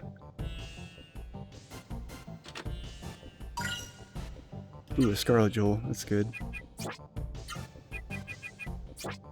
So for those unfamiliar with the game, this is one of... Well, I guess it's not overpowered, but it's... definitely makes... Like, this kind of gives you an idea of how, like, OP accessories are gonna get. Is, like... One of the first ones we get is something that provides a fucking 20% boost to one of our stats. And they only get crazier from here, so... Accessories in most games, if they provide stat boosts, it's like a 5% stat boost or like a fixed number.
Vera always reminded me of like a mix. Actually, you know what Vera looks almost exactly like is the aliens from Pitch Black. Almost exactly like them. The only thing it's missing is arms.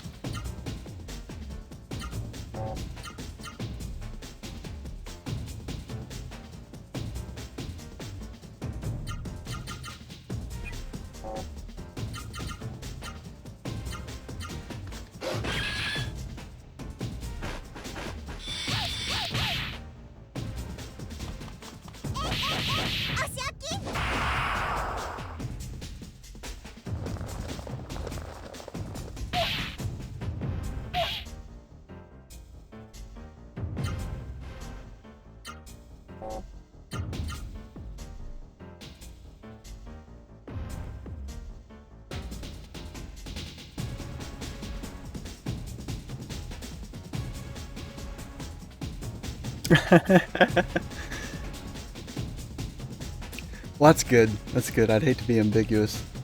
Although, like, I don't know, like, most people, I do, like, I have a handful of regulars and people showing up, like, on and off.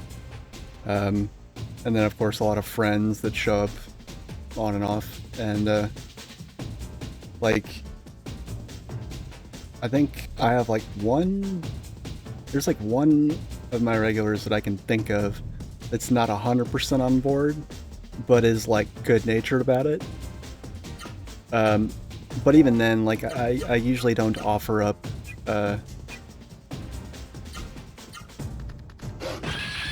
you know, what am I trying to say? Like, I usually don't start volunteering terms like that, I guess, until somebody's been in the chat talking and invested for a while. But also, I mean, I don't know. I'm surprised, actually. I mean, you know, the world's changing, I guess. I don't know. Like, have not had really anybody ever, you know, knock on wood, show up to my stream being like, what the fuck? Fuck you. Go, like, you know, if you're such a commie, why do you have a fucking PC? Like, dumb shit like that. You know, maybe I'm lucky, or I'm probably just not big enough.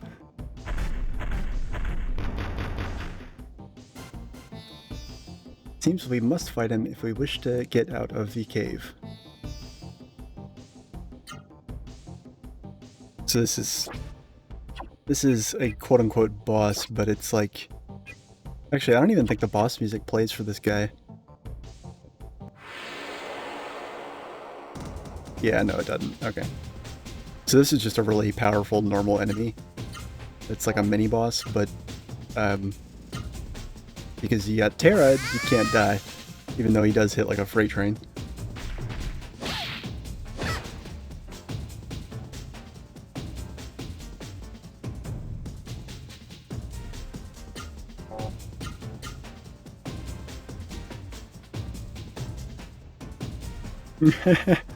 Nice, nice. Good to know I'm not the only one. I mean, they're out there. We're out there. Shit, Zerai, you still watching? You remember, remember Xana from our raid group in Final Fantasy XIV? I don't know if he's... Yeah. Yeah, I miss him. Like, he was always kind of standoffish, and I wish I could have gotten to know him better. But he was... Not only was he a hoot, but he was a fucking... I remember that one day on, what is it? It was some... Tivo was talking about that, Celtic pagan holiday that also just happened to be May Day, and Xana was like...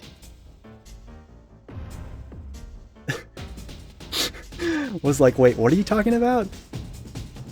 And, it was Beltane. Tivo was like... He was like, it's Beltane, and Xana was like, yeah, who gives a shit about some heathen holiday? It's May Day, folks. Go Molotov your CEO's office.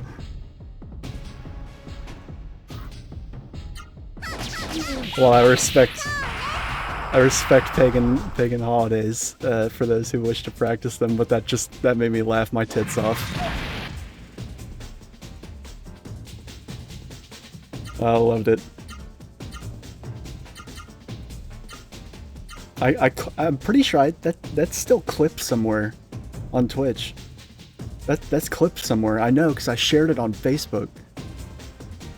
I was like, look at this, I can't even join a raid group without bumping into another fucking comrade. We're Legion.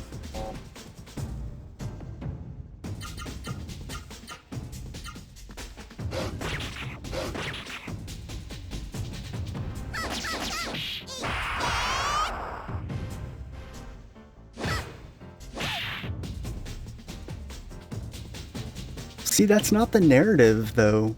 Like... When people think of gamers and they think of political, certainly political extremes, I think what the your average Joe or Jane is likely to think of is the kind of people that started shit like Gamergate or you know, people, that like gamers that like, you know, spend whatever free time not spent gaming, mining cryptocurrency and other assorted bullshit. And then, like the more right wing side of it. I'm not saying it's correct, but I've always had the impression that that's the more common mainstream perception than. Oh yeah. Well, dude, thanks for hanging out. Like, and thanks for the sub and the follow and the conversation. This is fun. I love it. I love it when someone shows up to nerd out with me about cult classic games. It's the best.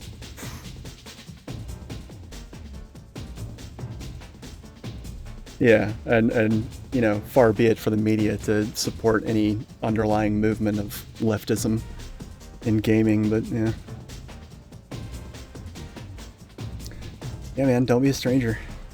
I'll be playing this and Legend of the Dragoon for the foreseeable future. They're both long games, so.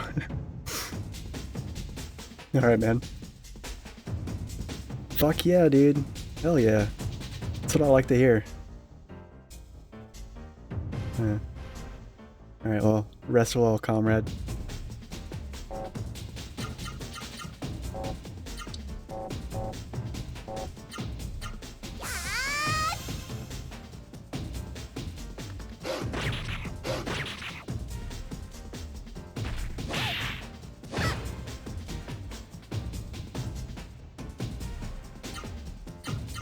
I love that when me or Terra hit this thing, even though it's made of stone, it makes that juicy kind of like, stock sound of like a blade cutting into flesh.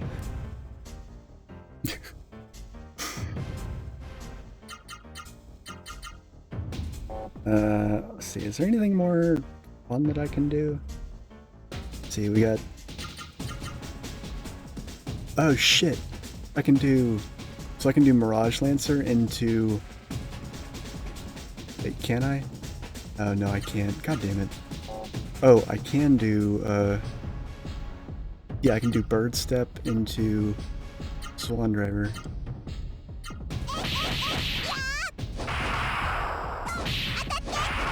Hell yeah, no blocks or anything.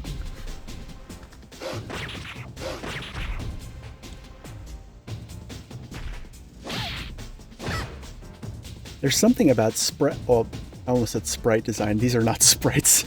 There's something about like, what do you call them? Character model. The enemy design in this game, I always thought was really. I mean, look at that thing. That's like compared to most other like random encounter monsters and RPGs from this era. That thing's scary looking.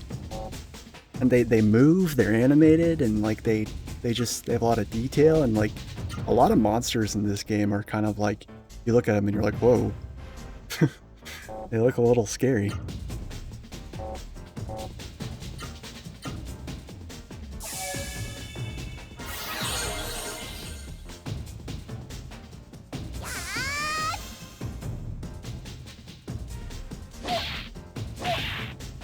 Stop hitting my puppy.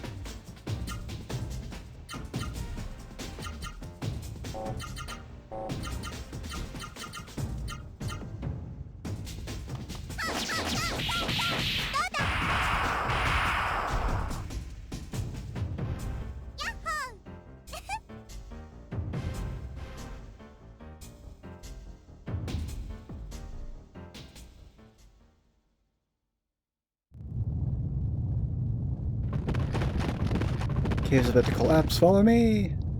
Work error 2. I've seen that before. I don't think it's a big deal.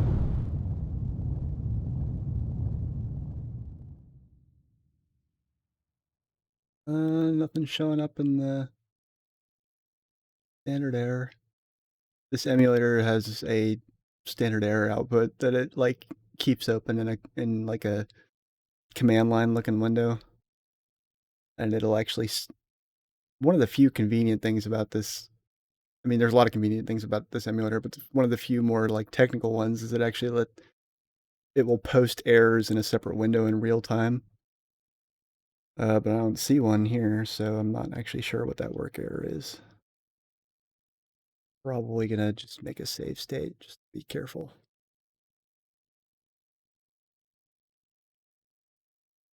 Sorry, but I'm a little fatigued. Let me rest here a while. I would like it to go away. Please go away, work error. Tired of looking at you. You're an eyesore.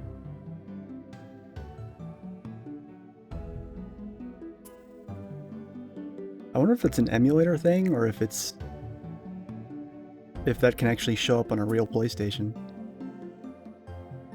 May not know, but wolves like me do not normally speak. Yeah, I don't think Noah does know that. I'm actually a Suru. I am a Suru attached to the old head of this wolf. To the head of this old wolf. I, Terra, who saved you from the mist when you were all alone and raised you. I'm a Suru. But don't confuse me with those common Suru driven mad by the mist. I may look like a Suru, but I am a raw Suru. I am impervious to the mist. I wanted to watch over you until you were a little older. That's not possible anymore. Wolf has reached the end of its life. Wolf will die soon. If I stay attached to it, I will die with it. That is why I brought you here to this mountain. So it's interesting, like, the mist will keep people wearing Suru that are, you know, have gone crazy because of the mist. It'll actually keep them, like, immortal.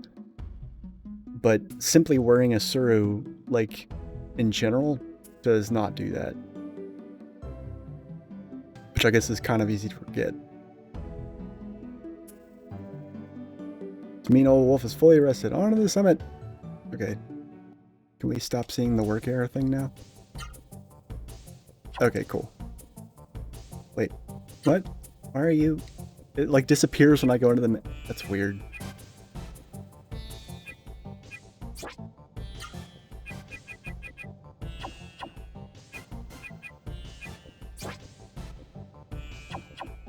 Yeah, okay, I have no clue. Maybe it's a game-specific thing?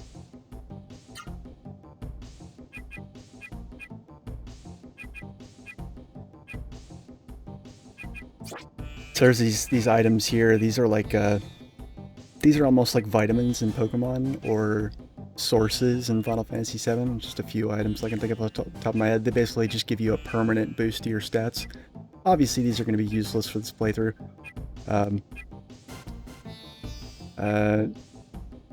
I can't remember if there's waters for HP and agility and MP. I think there are. I should look that up real quick.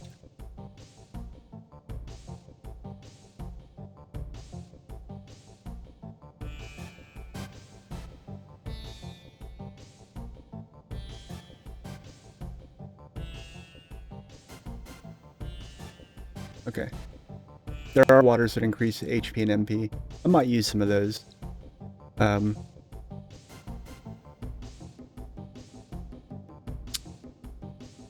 Yeah, all the other ones are going to be kind of useless. Although, you know, I don't think they sell for anything really. So what I might do is I might just hoard them, and then if I hit a wall, I'll upgrade the base stats that I revert to by whatever increases I can get from the waters. So like maybe I'll allow myself to boost stats with waters, but nothing else. Yeah. Oh, anyway. Because they technically do boost base stats. Like your like the character's core stats that they level up and gain stat boost based on. Does that make sense? But yeah. As soon as I find a save point, I'm going to save and then do a proper reload and hopefully get that to go. Oh, look, speak of the devil. Or maybe a battle will clear it up, who knows.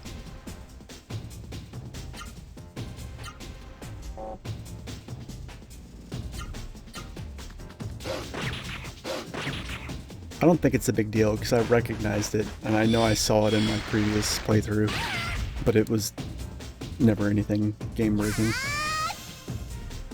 Just kind of scary at first.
Damn it. I was hoping Terra would attack, but no such luck.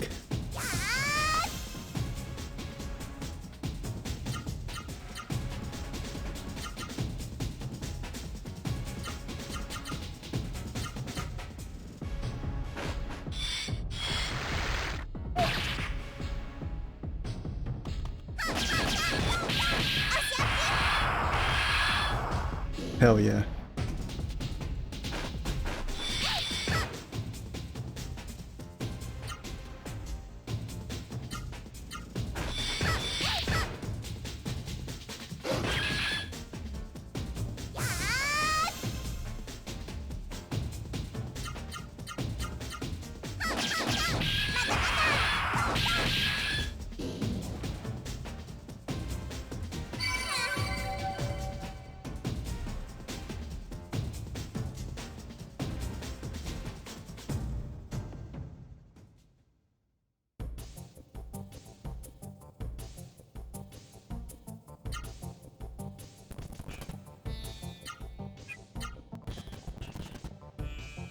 Okay, it's gone. Cool. Alright.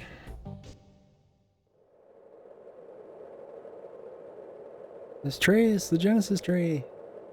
Bring back memories, tree through which I came to the human world. Sleeping inside this tree and suddenly... Yeah, so Rosaru are born out of Genesis trees. Never really understood that, but... I still can't get over how much Genesis trees look like glowing. It looks like radioactive broccoli.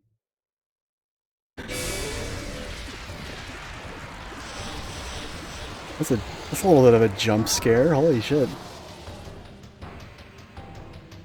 Alright, so it's this cocksucker again. Like, it's gonna... Don't you touch my dog.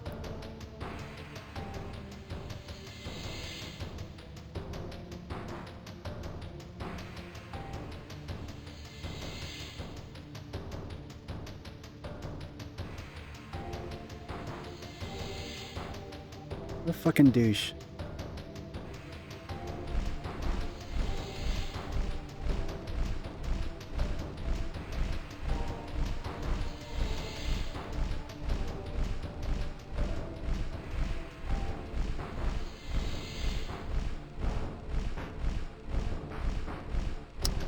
You, sir, slave of evil, be smart and go away now. This world is for human beings of compassion. Oh, Terra, I don't think that thing is gonna listen to you. Oh.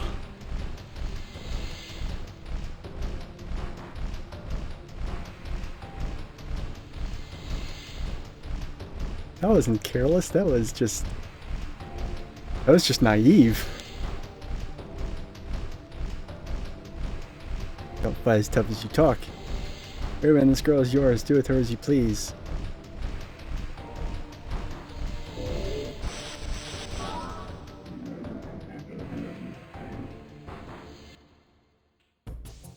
Alright, so now we toggle back over to Vaughn, and basically the idea is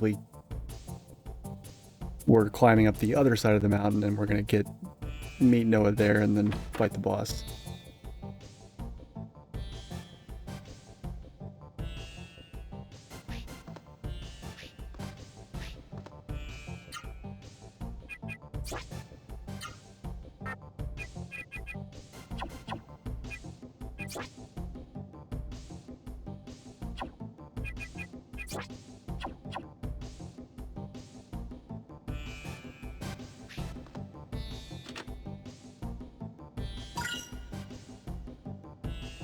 Yeah.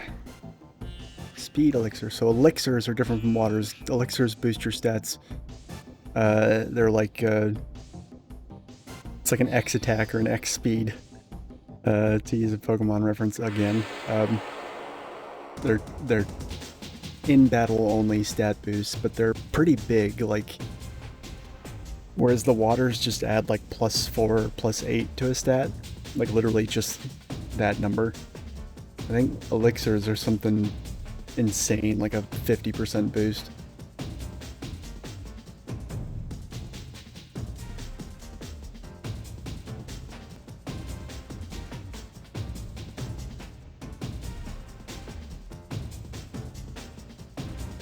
Yeah, it's like a 20% boost for the entire battle.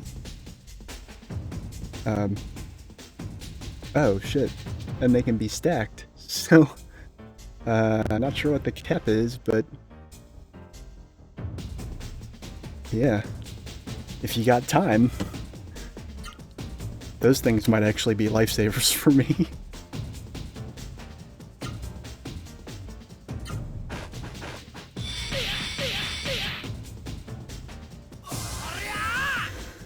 So Noah is not wearing Terra yet, so haven't been able to absorb any Suru with her, but Vaughn can try and absorb this Vera thing. Oh, and even though... So Tornado Flame, what the yellow arrows mean is that basically, like the blue arrows on the other moves are basically just introductory hits, and then the actual like art move is executed on the final yellow hit, whereas with hyper arts, which is what Tornado Flame is, the entire, like you don't see a right leading up to it. The entirety of that combination contributes to the, you know, it is the cinematic attack or whatever. But so that reason I'm bringing that up is that would lead, if you didn't know any better, that would lead you to believe that it can't be chained. You know, because you figure maybe like only hits that are outside of the actual art execution count towards chaining with another art. That is not the case. So, for example, the final arms hit of Tornado Flame can chain into Hyper Elbow or what's the other one? Power Punch. Observe.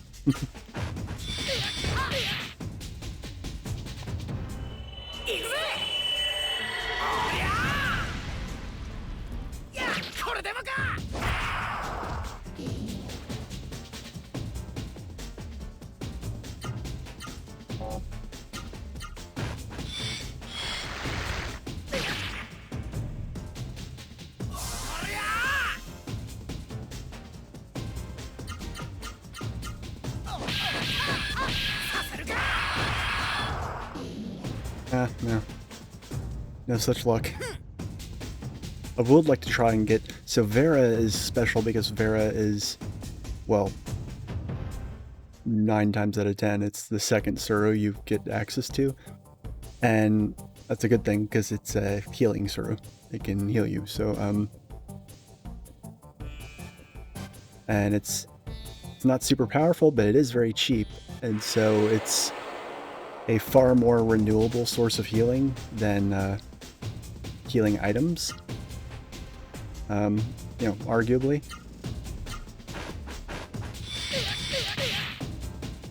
Thing I have to kind of remember is that Vaughn does not have a wolf infinitely healing him.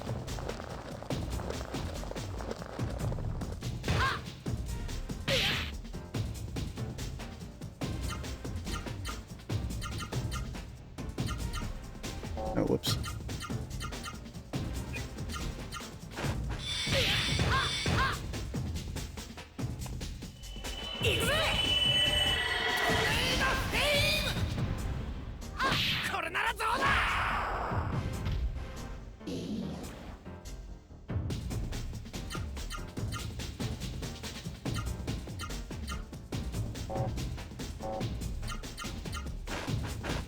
Aw, god damn it. Fuck. That's very rare. Enemies don't usually run away like that. That's not common. That's even less common later in the game.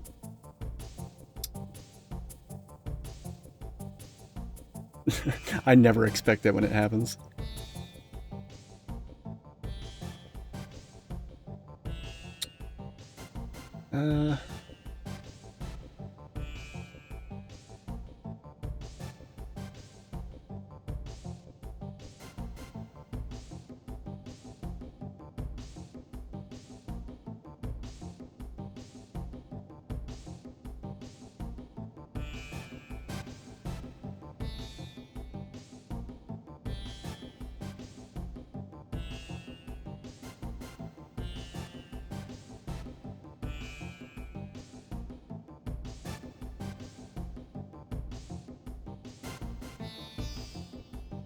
Oh, dude, this meth guy actually mathed out the absorption percentages.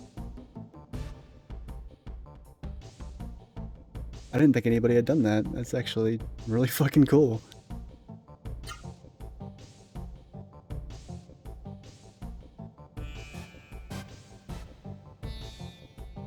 Apparently, Vera has a 60% chance of getting absorbed, so it's actually fairly high, so...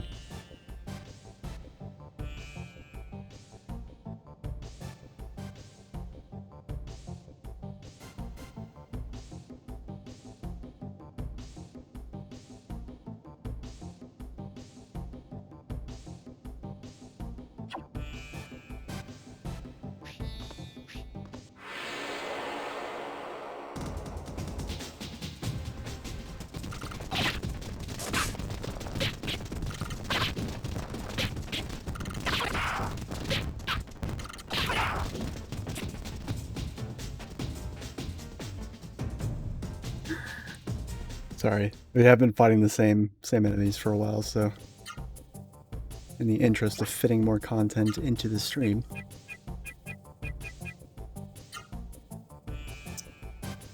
I don't want to use this, but I guess I need to.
Oh yeah, look at that, we got it.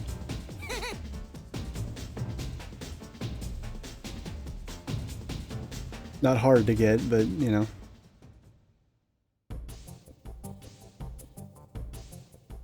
Cool that we didn't have to sit around grinding for it.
What the... Oh man, boss... The boss that we're gonna fight up here has exactly 1024 HP. Fan of powers of 2 much? Actually, you know, come to think of it, a lot of games are like that. I'm pretty sure like the max HP of any boss in Final Fantasy IX was like 65536. Oh dude, all these are. There's a couple mini bosses a little later that each have 1280 HP. Okay, never mind. They break with that tradition, starting around the beginning of the first super dungeon. Oh shit, which way was I going? I don't remember. Not this way. God damn it. At the end of every region, there's a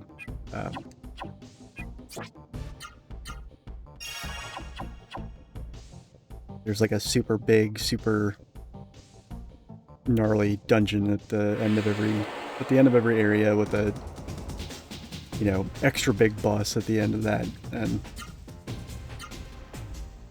the plot will make it more clear why that is, but it's kind of a recurring thing.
Oh, healing bloom, nice.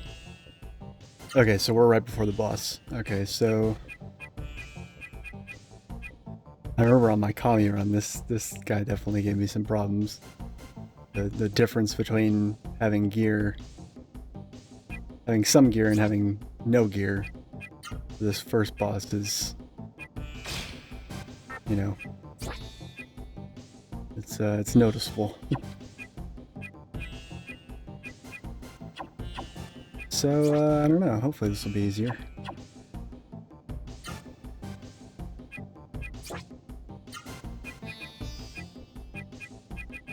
Not sure if I want to waste the healing leaf. Bringing Vaughn up to full, but you know, we'll see.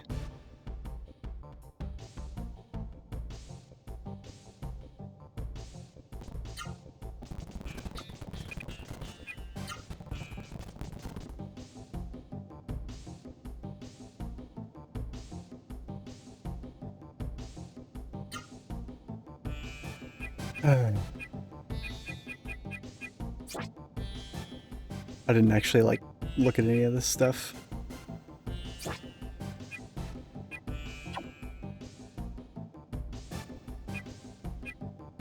That's interesting.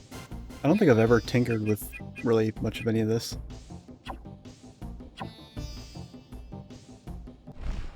Oh shit, god damn it.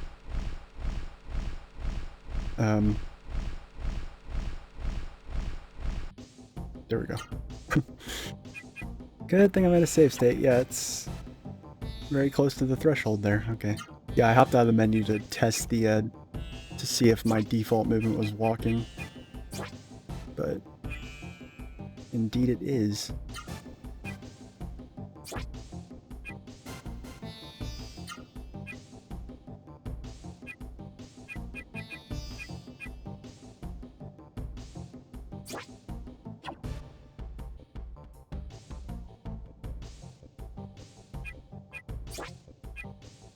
I don't know why this is an option, because the X button still works.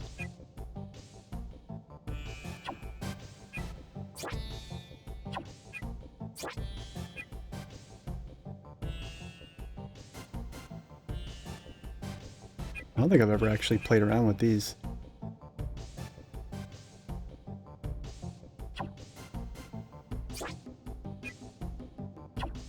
I'll play with those later, when I can quickly reset and put them back if I don't like them.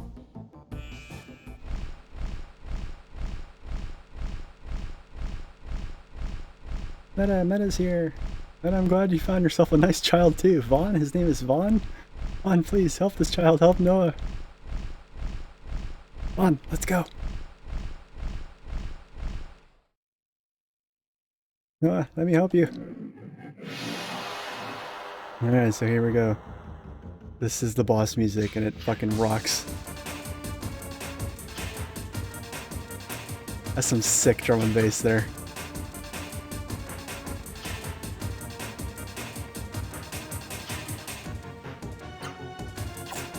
Alright. So a lot of boss battles are like you live and die by your spirit, pretty much. Like, how much do you spirit? When do you spirit? Do you spirit the right time, the wrong time? Is there a way to know? The game is super dependent on that. You know, a lot of boss strategies revolve around, you know, do you need to spirit? If you need to heal, can the person healing afford not to spirit? Things like that, so there's quite a good bit of strategy that goes into it.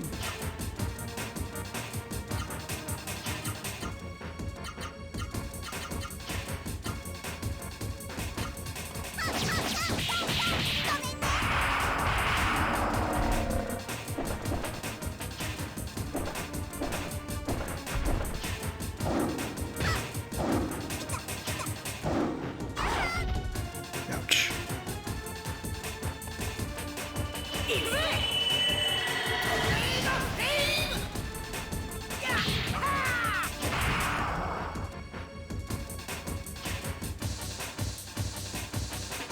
Yeah, we've almost knocked off half of his health. It's just a matter of, like, he's probably going to use an attack that's going to require us to do a lot of healing.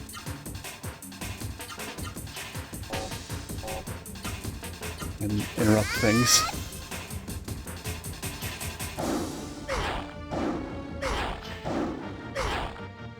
Or maybe he won't, who knows?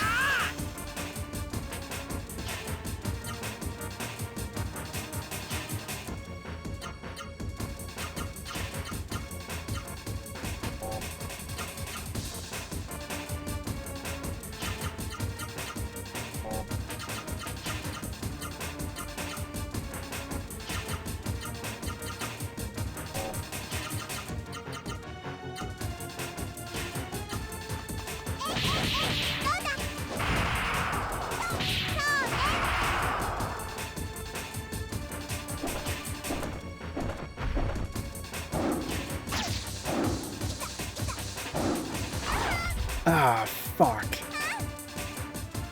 Yeah, I wasn't expecting that.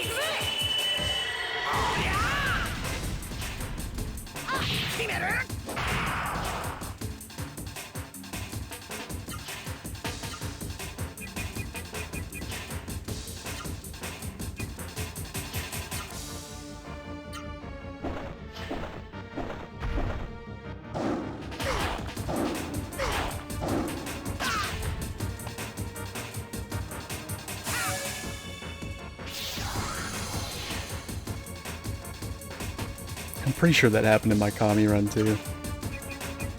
Got cocky and let Noah die.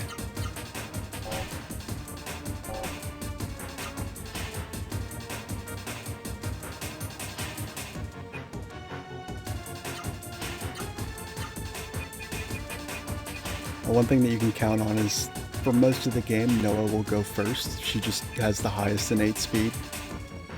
So while she's not the best at it, stat-wise, at least when she's using magic, in terms of items, like, she should basically be the go-to item user.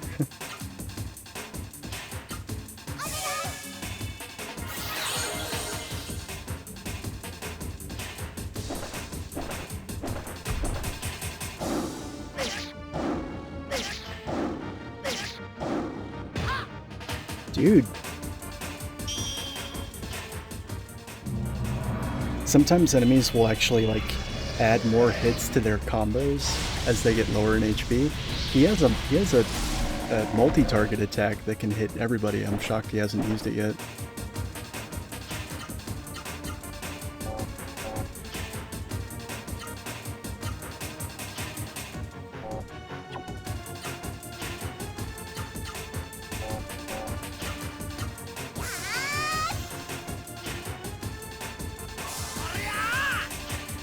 I'm also kind of expecting it any second. Yep, there it is. So if I hadn't spirited, that probably would have done 100 damage to both of them.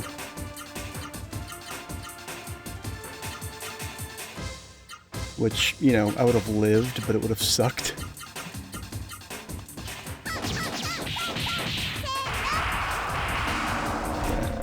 Bye-bye. Like, basically for bosses, you don't want to... Any turn that you're hitting the enemy, like, you want to make it count. Like, you never just use, like... You never use a combo without spiriting first and hitting the longest, hardest combo that you can. Because any turn that you're not spiriting or using combos, you're more than likely having to use items to heal. So... And you want to spirit because it cuts down the damage. Like if you just attack, you know, there's some combos that take longer than your bar normally is without spiriting to do, or to chain together. Obviously, 2, you know, tornado flames in a single turn versus 1 tornado flame over 2 turns can be the same amount of damage roughly, but if it's a longer like chain of combos you wouldn't normally be able to get otherwise, it's different. And also you do take less damage over 2 turns spiriting and then attacking than you would have if you were just attacking both turns. So technically it's almost not ever not optimal to... That's a horribly constructed sentence. Is that even English? Basically, it's always... You can make the argument that it's always optimal to spirit, essentially.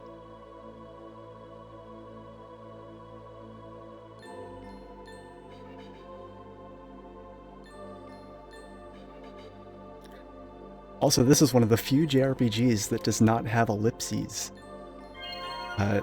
Anywhere there would be an ellipses, there's actually just the word silence in parentheses.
God damn, it's a miracle we didn't all eat each other while we were locked in this cage together.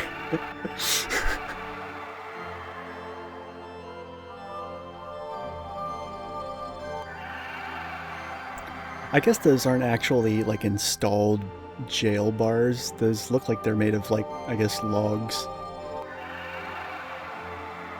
They were constructed indoors. I do love the way that the spikes on the top point inward. It implies that the roof is... that the ceiling is higher than those... than the cage would reach, but that they thought ahead and those slanted spikes prevent people from climbing out. There we go. Noah, listen well. You and I are now one. Magnificent powers! You and Vaughn must go on a journey to search out the Genesis trees. Journey may be difficult, but remember that I will always be with you.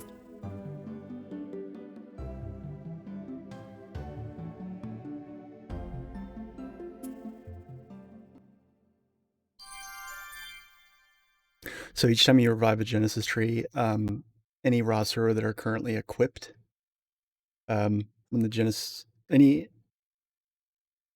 no, that's not how it works. The way it works is like any roster that participate in reviving the Genesis tree level up from doing so. And the level cap for roster is level 9, by the way. So, there's not 99 Genesis trees in the fucking game. Proud Amish is going to find a place where she can die alone. Move on. Yeah, so that actually kind of makes the Suru levels lopsided in a weird way. Like, basically, Noah and the next character we get, their Rasu, are never going to reach level 9. At the end of the game, Meta will be level 9, Terra will be level 8, and the other one will be level 7. I won't be alone. I'll be with you, Vaughn. Yay! Well, let's turn to Drake Castle. I'm sure people freed from the mist are waiting for you. So, well, it's kind of interesting. Like, I actually don't think I ever noticed this before, but up until that moment just now, Noah was a silent protagonist. It's only once Noah joins the party that she starts talking.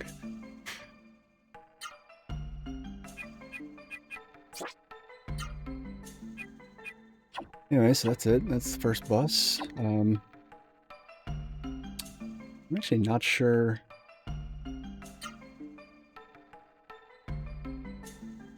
No, that's right. We gotta go down the way that Vaughn came because that's the way to get to the side of the mountain that the castle's on. That's right.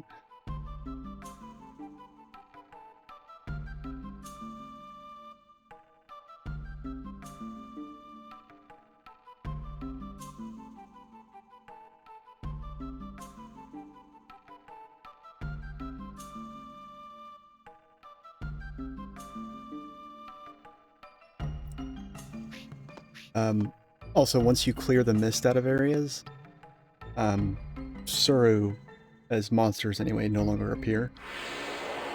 And the random encounter rate is also reduced by about the same proportion as those random encounters would have had Suru in them. I don't know if it's actually coded that way, but it definitely seems like it could easily just be like whichever random encounters would have had Suru in them, those random encounters are just removed from the table, so to speak. Yeah, so it's kind of nice. Suru also never appear on the world map, mist or not. They always appear in dungeons. Which is interesting, you know, like that's like the kind of conscious decision making that I feel like indicates good game design. They could have just had Suru show up everywhere, but that would have been kind of like, you know, then they wouldn't have felt special, you know?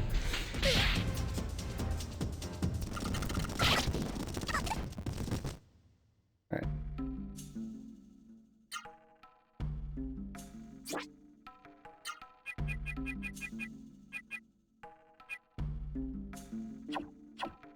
Oh, right, yeah. I kept going into the menu, but not really remembering why. This is why. So, like, if a Suru is, you know, used for healing magic, you can cast it from the menu, which is really cool. Unlike Valkyrie Profile, where you can't do any healing from the menu unless it's with items. Yeah, so that's super convenient, and Suru can, like, healing Suru can level up in this fashion, so like I said, it's really common for you to get to the end of the game and still have a ton of Suru magic that's like at level 1 or 2, but then like your healing magic Suru are level 9, easily. Their level cap is level 9 too, by the way. But yeah. I'm not going to be playing too much longer, but I did want to basically get back to the castle, advance the plot there. and then probably get up to the next area, just because there's no like major dungeon in between. Basically, we get out of here, run back to the castle, do the stuff there, and then globetrot over to the next settlement place. Do some battles along the way, but nothing serious, so fast forward through all this.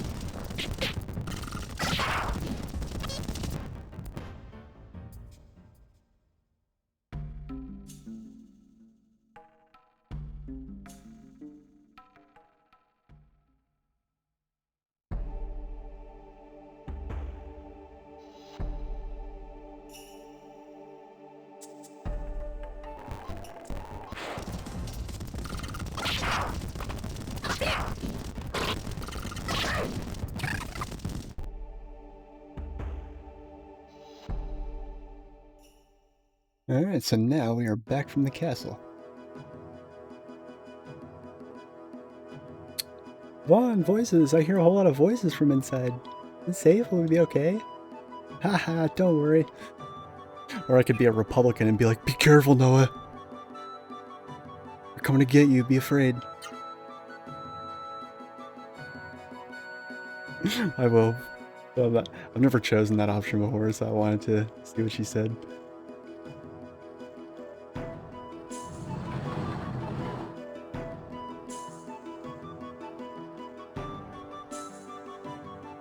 Travelers, have you driven away the mist? Yep. What we heard was true. One look at the shining sword on your arms and I understand how this miracle occurred. So Rasu are apparently known to some people, I guess. Drake III, king of this castle, you have my deepest gratitude.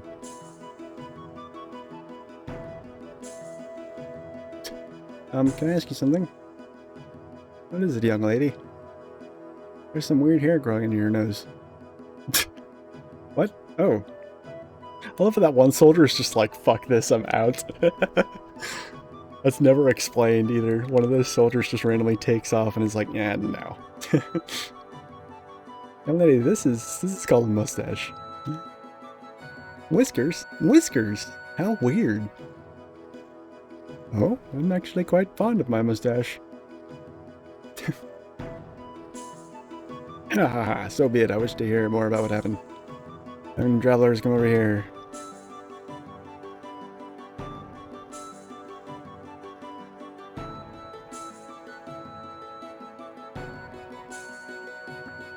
What an amazing story! Yvonne was heading to the Baron Monastery in search of May's mother, and my order to open the water gate must have caused you great hardship. I'm sorry for that, but here, take this, it's the water key. So now we can close the water gate, and that river will function like a dam for that river that we otherwise wouldn't have been able to cross. So, yeah.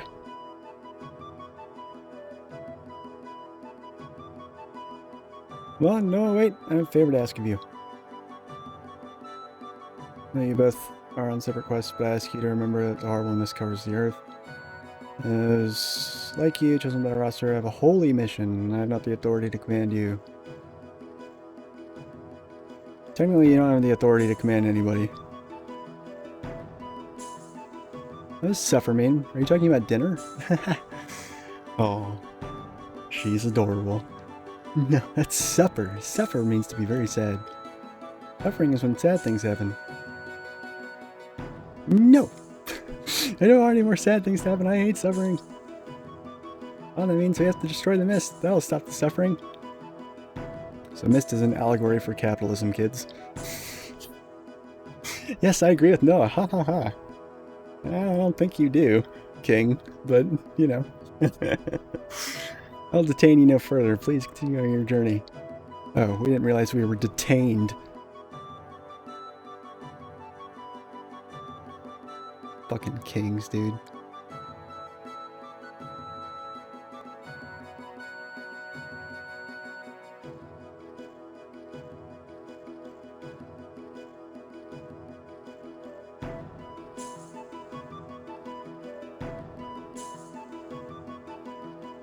Alright, so there's an item we can get here that's very important, given that this is not a commie run.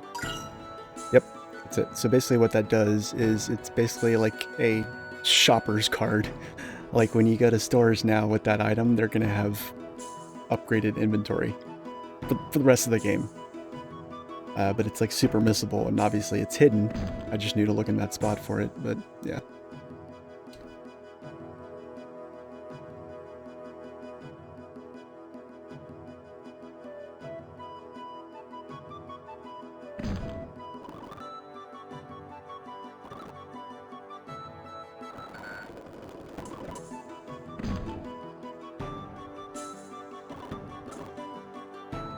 These ladies right here, these sprites. There's several like female NPCs in the game that have this same character model, and it always looks so weird. It's like they're all going like puffing out their chests and like having their arms behind them. It's like they're mermaids out of water trying to like, I don't know, swim.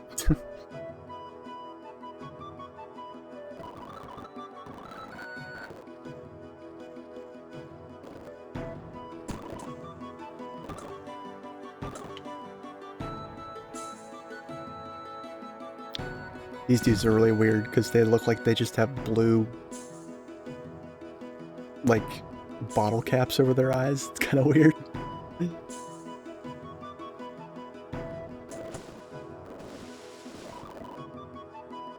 Right, so now we can get the chest here that was behind the cage earlier. That's the room where everybody was having a town meeting inside a cage.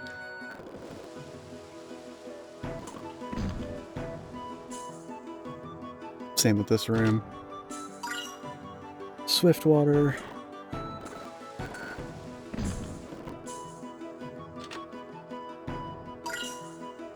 That's the healing bloom. Cool, cool.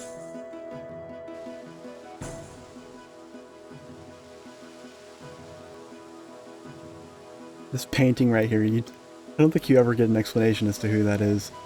Well, it doesn't matter. It's just such a detailed painting. Like, I don't know. Seems like they're, at the very least, some sort of story behind it, even if it's not an in-game story. So many people. Fun, look at all the people. Yeah, I know.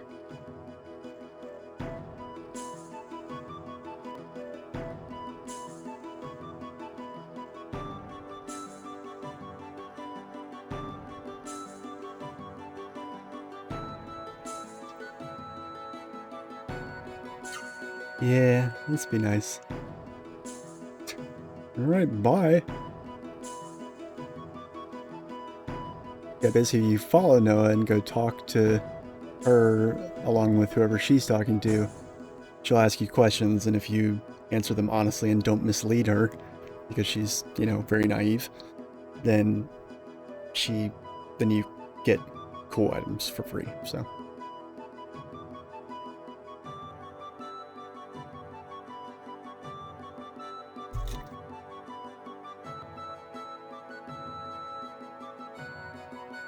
Fucking predator alert. I need to call Chris Hansen with Dayline NBC? Jesus.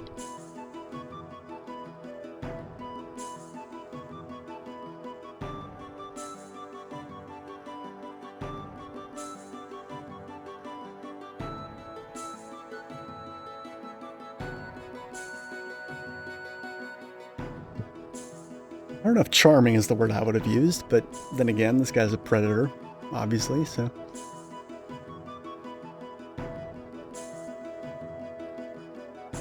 Yeah, no, fuck you, buddy. Right? What is money? Now, here's the most difficult decision I will ever have to make in any playthrough of this game, and that is to answer this question honestly. What you get for killing monsters? I don't know, sorry. I don't know, sorry would be the, yeah.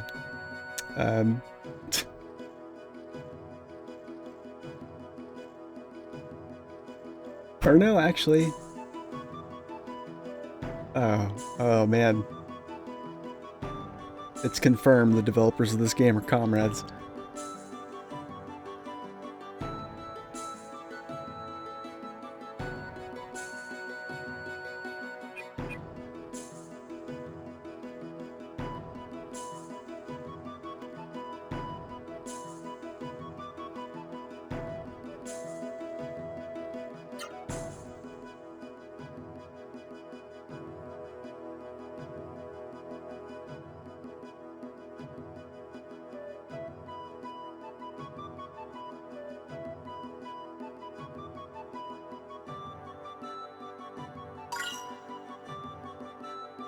Well, thank you. So every other question you have to answer honestly, except for that one, which I think is telling. And I approve.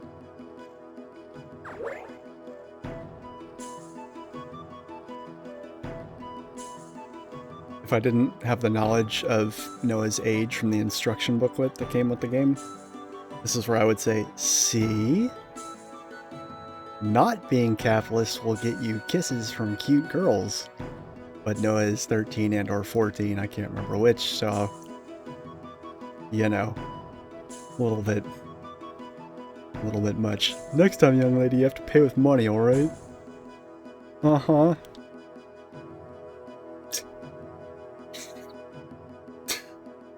What a great kid. Yeah, she is, you know, better than you.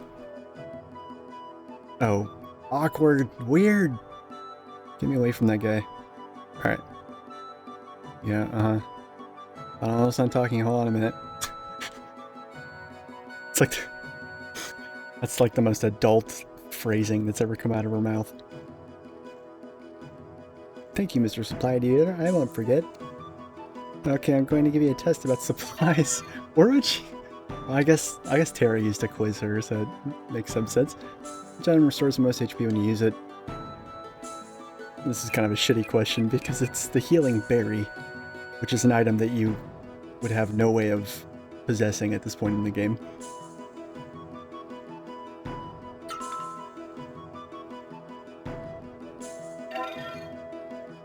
I love the little quiz tone that plays.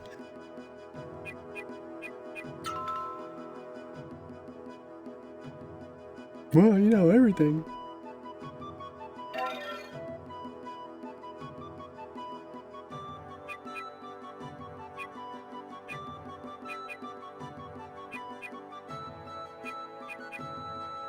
Oh yeah, and this, it's process of elimination because obviously he's not May. Lizam is the dude from the Hunter's camp, fountain, garden place. Tetsu's the guy that you practice with back at the village, so it's Watts. Oh, wow, Vaughn. How did you know that? They're so incredible. Very good. Well, you didn't have to make it a multiple choice question.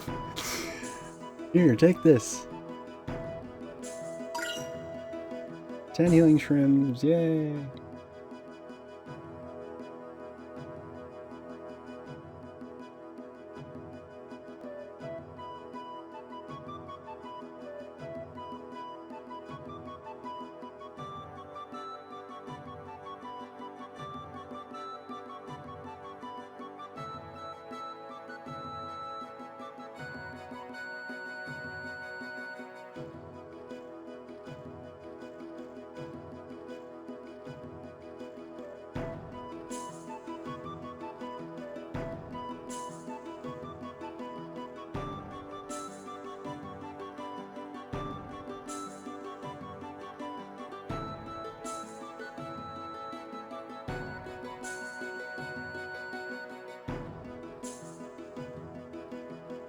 Hmm.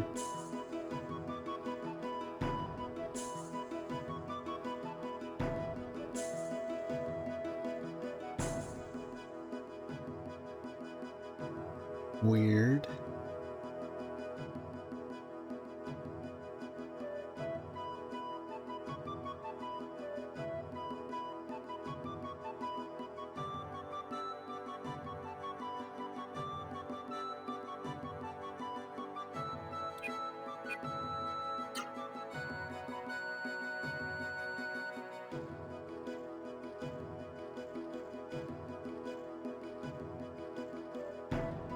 The other guide didn't even make mention of it, and then I looked at another guide and it said, tell her that it is a place for sleeping, but you don't get anything for it. I couldn't remember if that was the case or not, but yeah.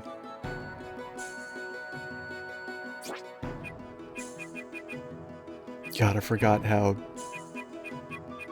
horrifically money scales. Yeah, I might make this like, I might just hack myself, you know, the money that I need to buy this crap. as ideologically questionable as that is.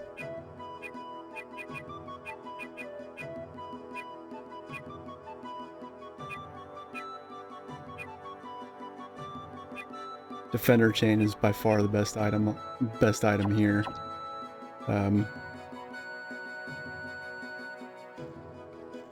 Significantly increases your block rate.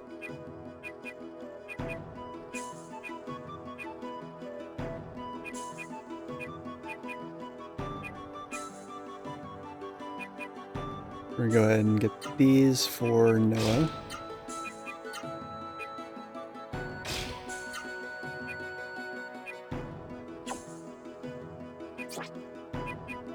Don't need the survival knives anymore.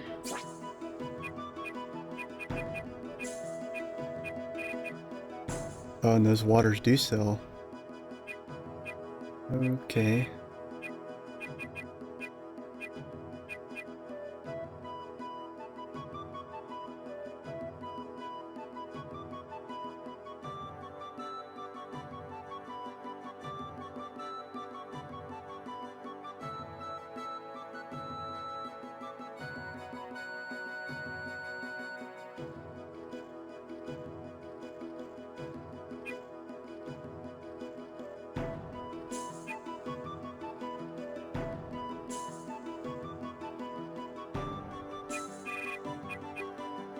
I might just sell these.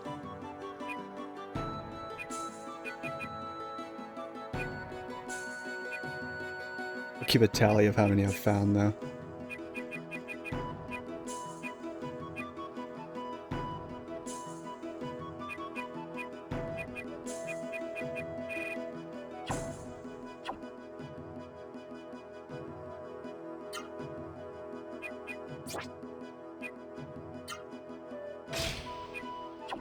So yeah, once we get into another battle, you'll see the pretty gnarly difference in appearance. It takes a while for Vaughn's gear to start, like, doing cool shit and looking cool, but, like, Noah's outfits are always, like, bright and technicolor, and it, like, she looks different immediately. That's kind of neat. I want to see what this looks like.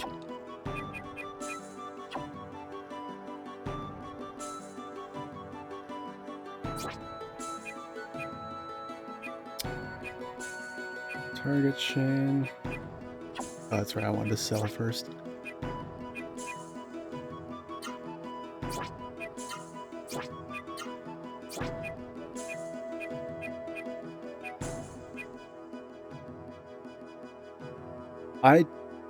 Fury boosts are kind of weird, because basically what a Fury boost does is it extends your combo gauge to the length that it would have been had you spirited, but it doesn't give you the defensive boost, so it just makes it so that you don't have to spirit for the purposes of fitting in extra attacks or combos, but you're gonna spirit anyway to get the damage reduction and block rate increase, so it's like Fury boosts have always been like super situational.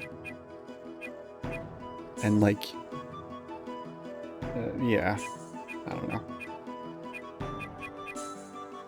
I'm selling it. I've always been kind of meh on Fury boosts, so.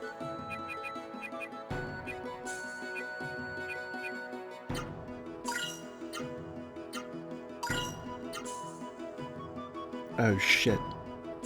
Did not actually mean to do that. Well, I just wasted 600 bucks. Fuck. Oh well. I can always hack it back.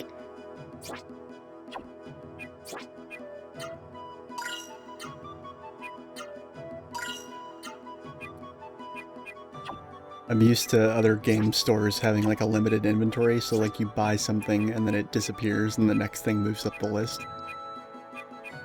A lot of RPGs I've been playing lately in my spare time have been like that, so.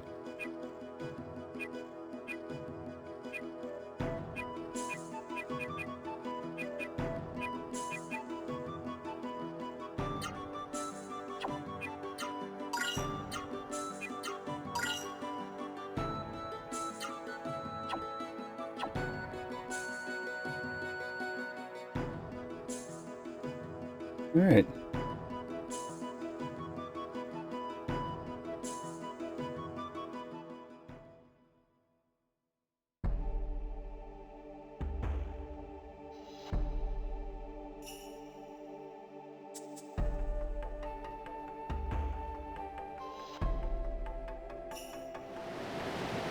So yeah, basically you run over here, you use the key.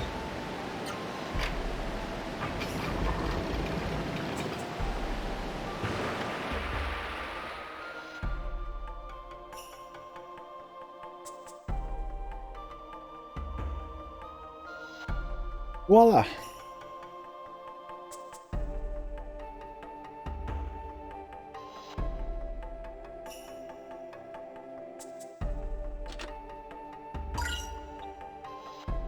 There we go.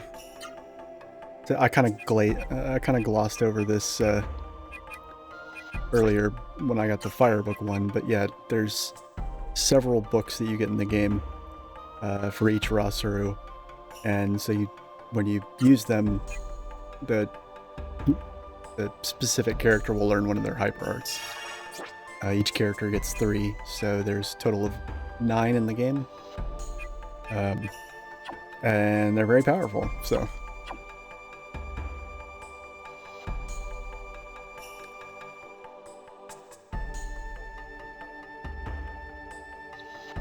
Anyway, these,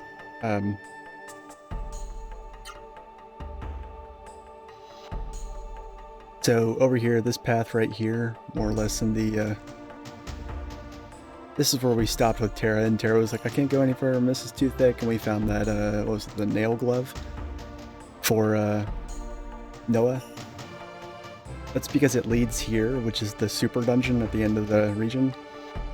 So each of these little inlet paths that lead to this central area, if you try and go down them, you see a different cutscene for each one, and or find a treasure in the valley. So you want to stop and check all of them pretty much. And so that's what we're going to do.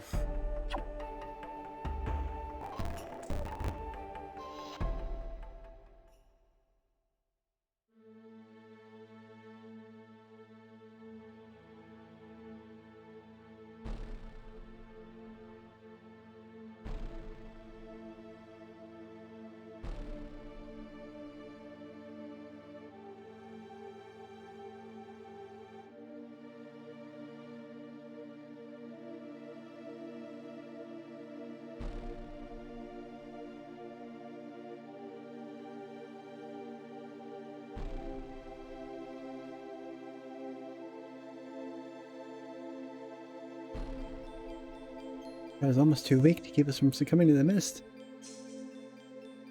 There's some plot holes in this game. It's never explained why, like a Suru has a Rasuru has a net limit on the, you know, concentration of mist they can withstand.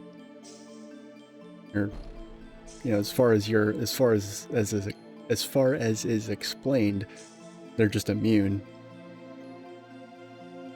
So this dialogue doesn't make 100% sense, but you know, whatever.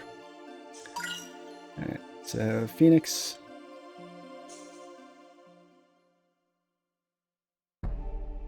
Yeah, once you clear the mist from this area completely, those valley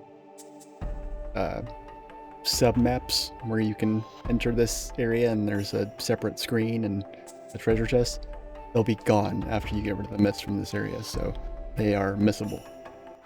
Officially, so.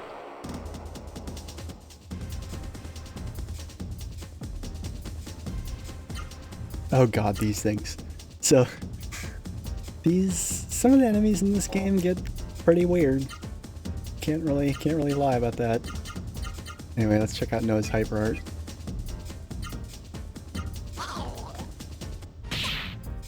That freaked me out when I was a kid. I was like, oh my god, what the fuck is that? Oh, that's cool. So it actually zooms out to give you like a better view of the... I think I actually like that. Yeah, no, not the best enemy. Hate it. Also hate the sounds that these ostrich things make. Like, when you hit them, especially when you knock them down. It's just... Ugh.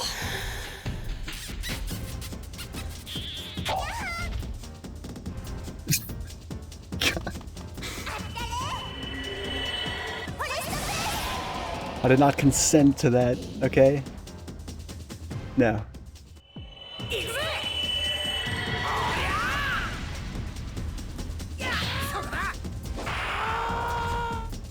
See, what does that sound?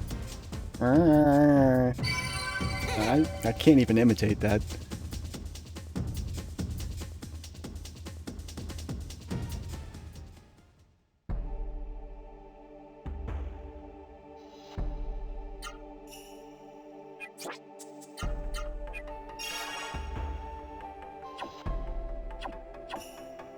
Yeah, and as Suru level up, they get additional effects, like all healing magic Suru will gain an effect where they cure an increasingly more complete list of abnormal status effects. And at max level, it'll be a heal and it will cleanse all status effects. And then other than that, the different elements of Suru will have a particular stat debuff that they'll apply. Although this may be the first playthrough where I'm ever going to have to dig in and try and take advantage of something like that. Yeah, we'll see, but yeah.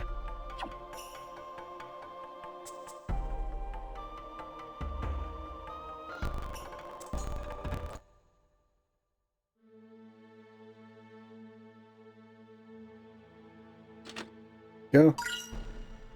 Life water.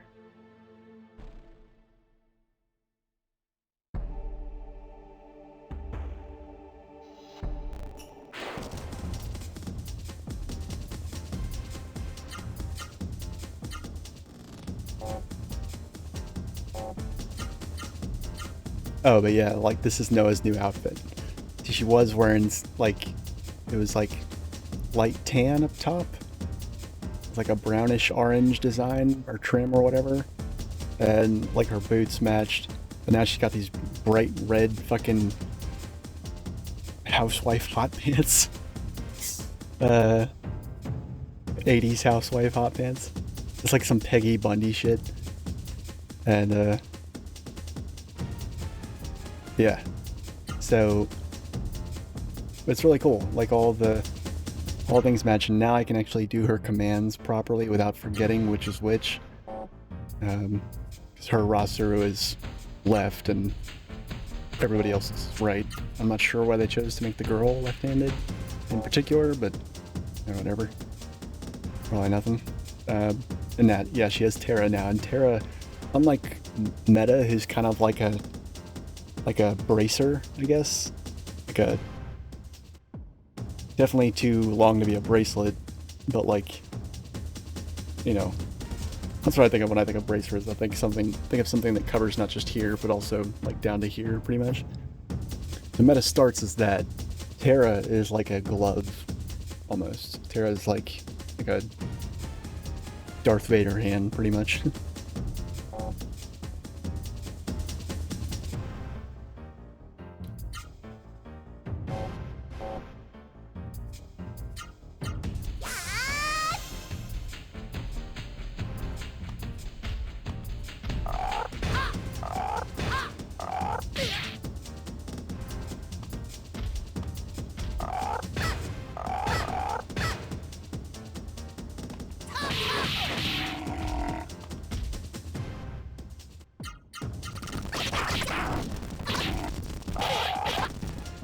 Also, these fucking frogs, my god. They remind me of what's it? Canadians on South Park. Like on South Park, Canadians were always animated as floppy top heads.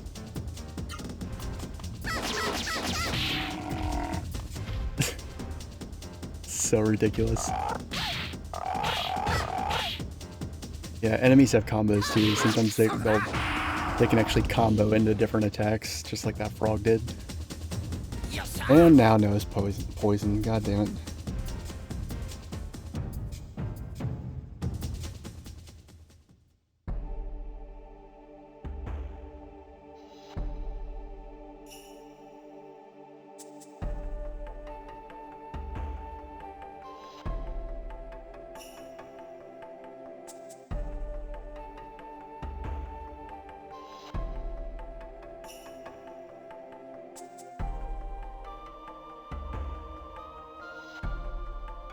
Alright, so... Alright, here we are. We are at our destination, so... I'm gonna...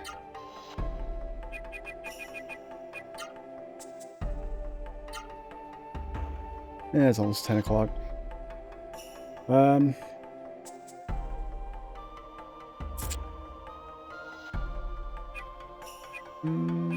got a little bit of a late start today. Looking at the stream timer, it's only 5.5 hours. Usually I get at least 6 on Sunday nights, but because I decided at the last minute not to play a resolution and then had to spend like half an hour brainstorming challenge run ideas for this, I started a little bit late, so yeah, I'm gonna save here, make my save state. I got my hexed or offsets listed here in a text file. Noah and Bond's starting base stats. They will be reset back to those values on the next stream. I could also probably level them down, but I mean the level's just a number.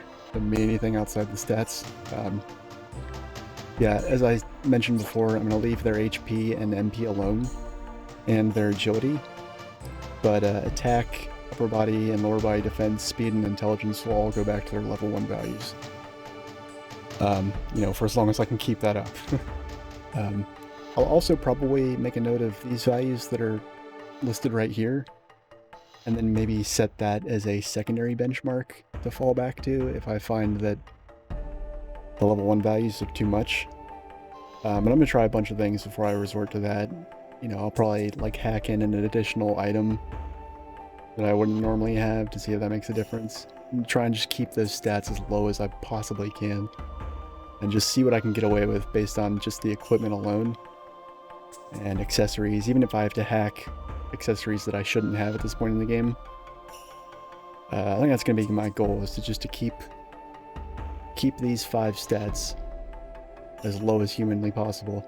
This agility stat, just to reiterate, the only thing this can, like, speed is your speed, right? Your agility stat, at least to my let me double check this first real quick. So I can't remember if it actually affects block rate.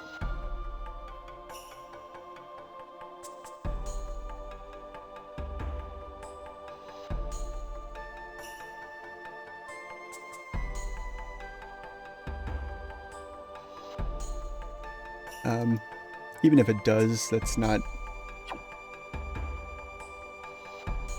you know, that wouldn't really be a huge deal to keep that intact.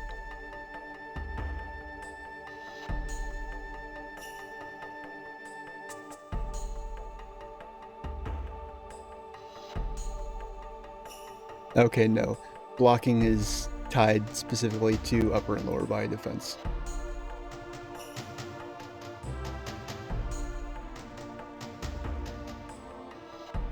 And there are accessories that can boost your hit rate.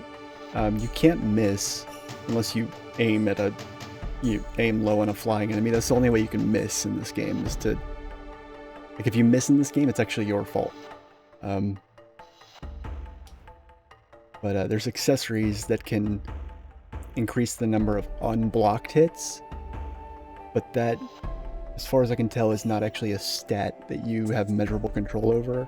What it's really like, that's part of what this, the target chain, increase the rate of successful hits. Successful hit means a hit that doesn't get blocked.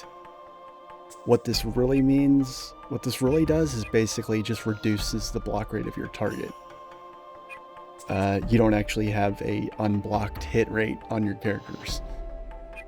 Again, as far as I can tell, but yeah, so we'll see how it pans out to do that and kind of play it by ear from there. And if it turns out to be too easy, I'll try and add in some other challenges.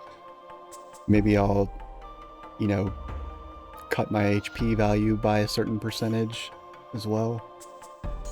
We'll see, but I think definitely I'm going to leave MP and agility alone, because without those stats the game is less fun, because it limits my ability to even it limits your ability to enjoy entire mechanics of the game, like the art system and the magic. So, gonna leave those two alone at the very least. But yeah,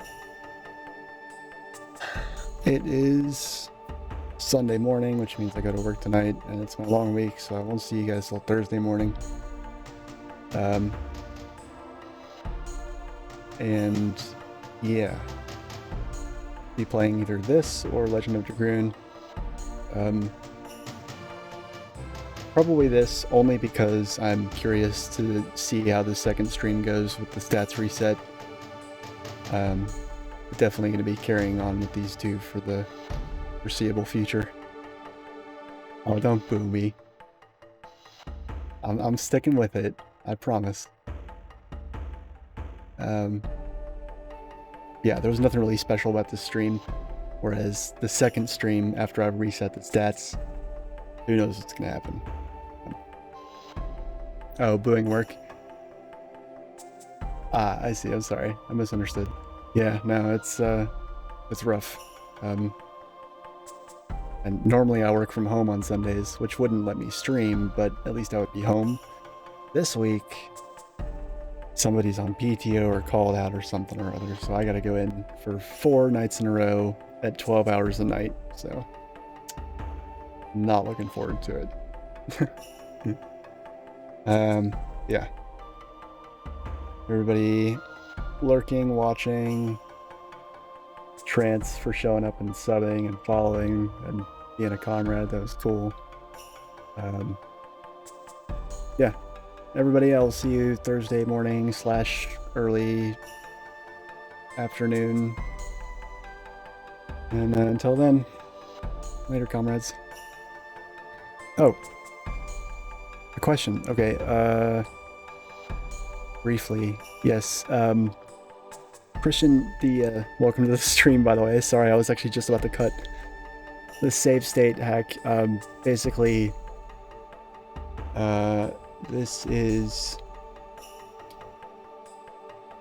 Hold on a second. So there's a FAQ on GameFAQs that explains how to do it, but basically what I'm doing... There's a link.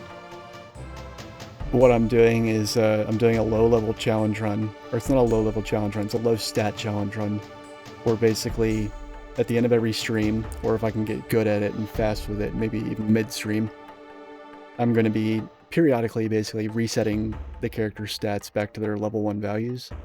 So I'm only going to get through the game with equipment and, you know, other stuff, not from leveling. I mean, I am going to level, but I'm going to put most of the character stats back to their level 1 values periodically. And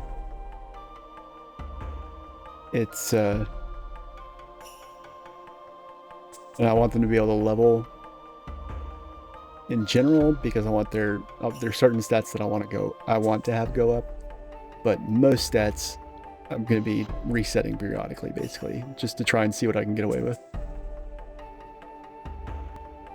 Oh. Yeah, no, I'm sorry. I was just saying thanks to everybody that was here for the previous 5.5 hours. That sounded kind of snarky. I'm sorry. No, it's 9:50 a.m. where I live. I've been up all night. I work nights, so tonight is the first night that I go back to work. But yeah, it's essentially going to be a like level 1 stats run of the game, but I'm doing it through save state hacking. But well, thank you. I appreciate that. Hopefully I won't let you down once you actually get to watch. But yeah, check out the VODs. Check out it's another run of I did a couple other I did a no money playthrough of Valkyrie Profile before this. I'm doing Legend of Dragoon blind because I somehow never played it alongside this. Got a bunch of other stuff there, so yeah, definitely check it out. I love doing challenge runs, and with this, there aren't many like hard mode ROM hacks for this game or anything like that, or any like Game Shark codes that I could really use that were limiting, and it's a pain in the butt to just run from encounters. That's boring and tedious. So, yeah. Anyway, next stream day will probably be Thursday morning. And so yeah, if you're around, I'll see you then. And yeah, see you guys later.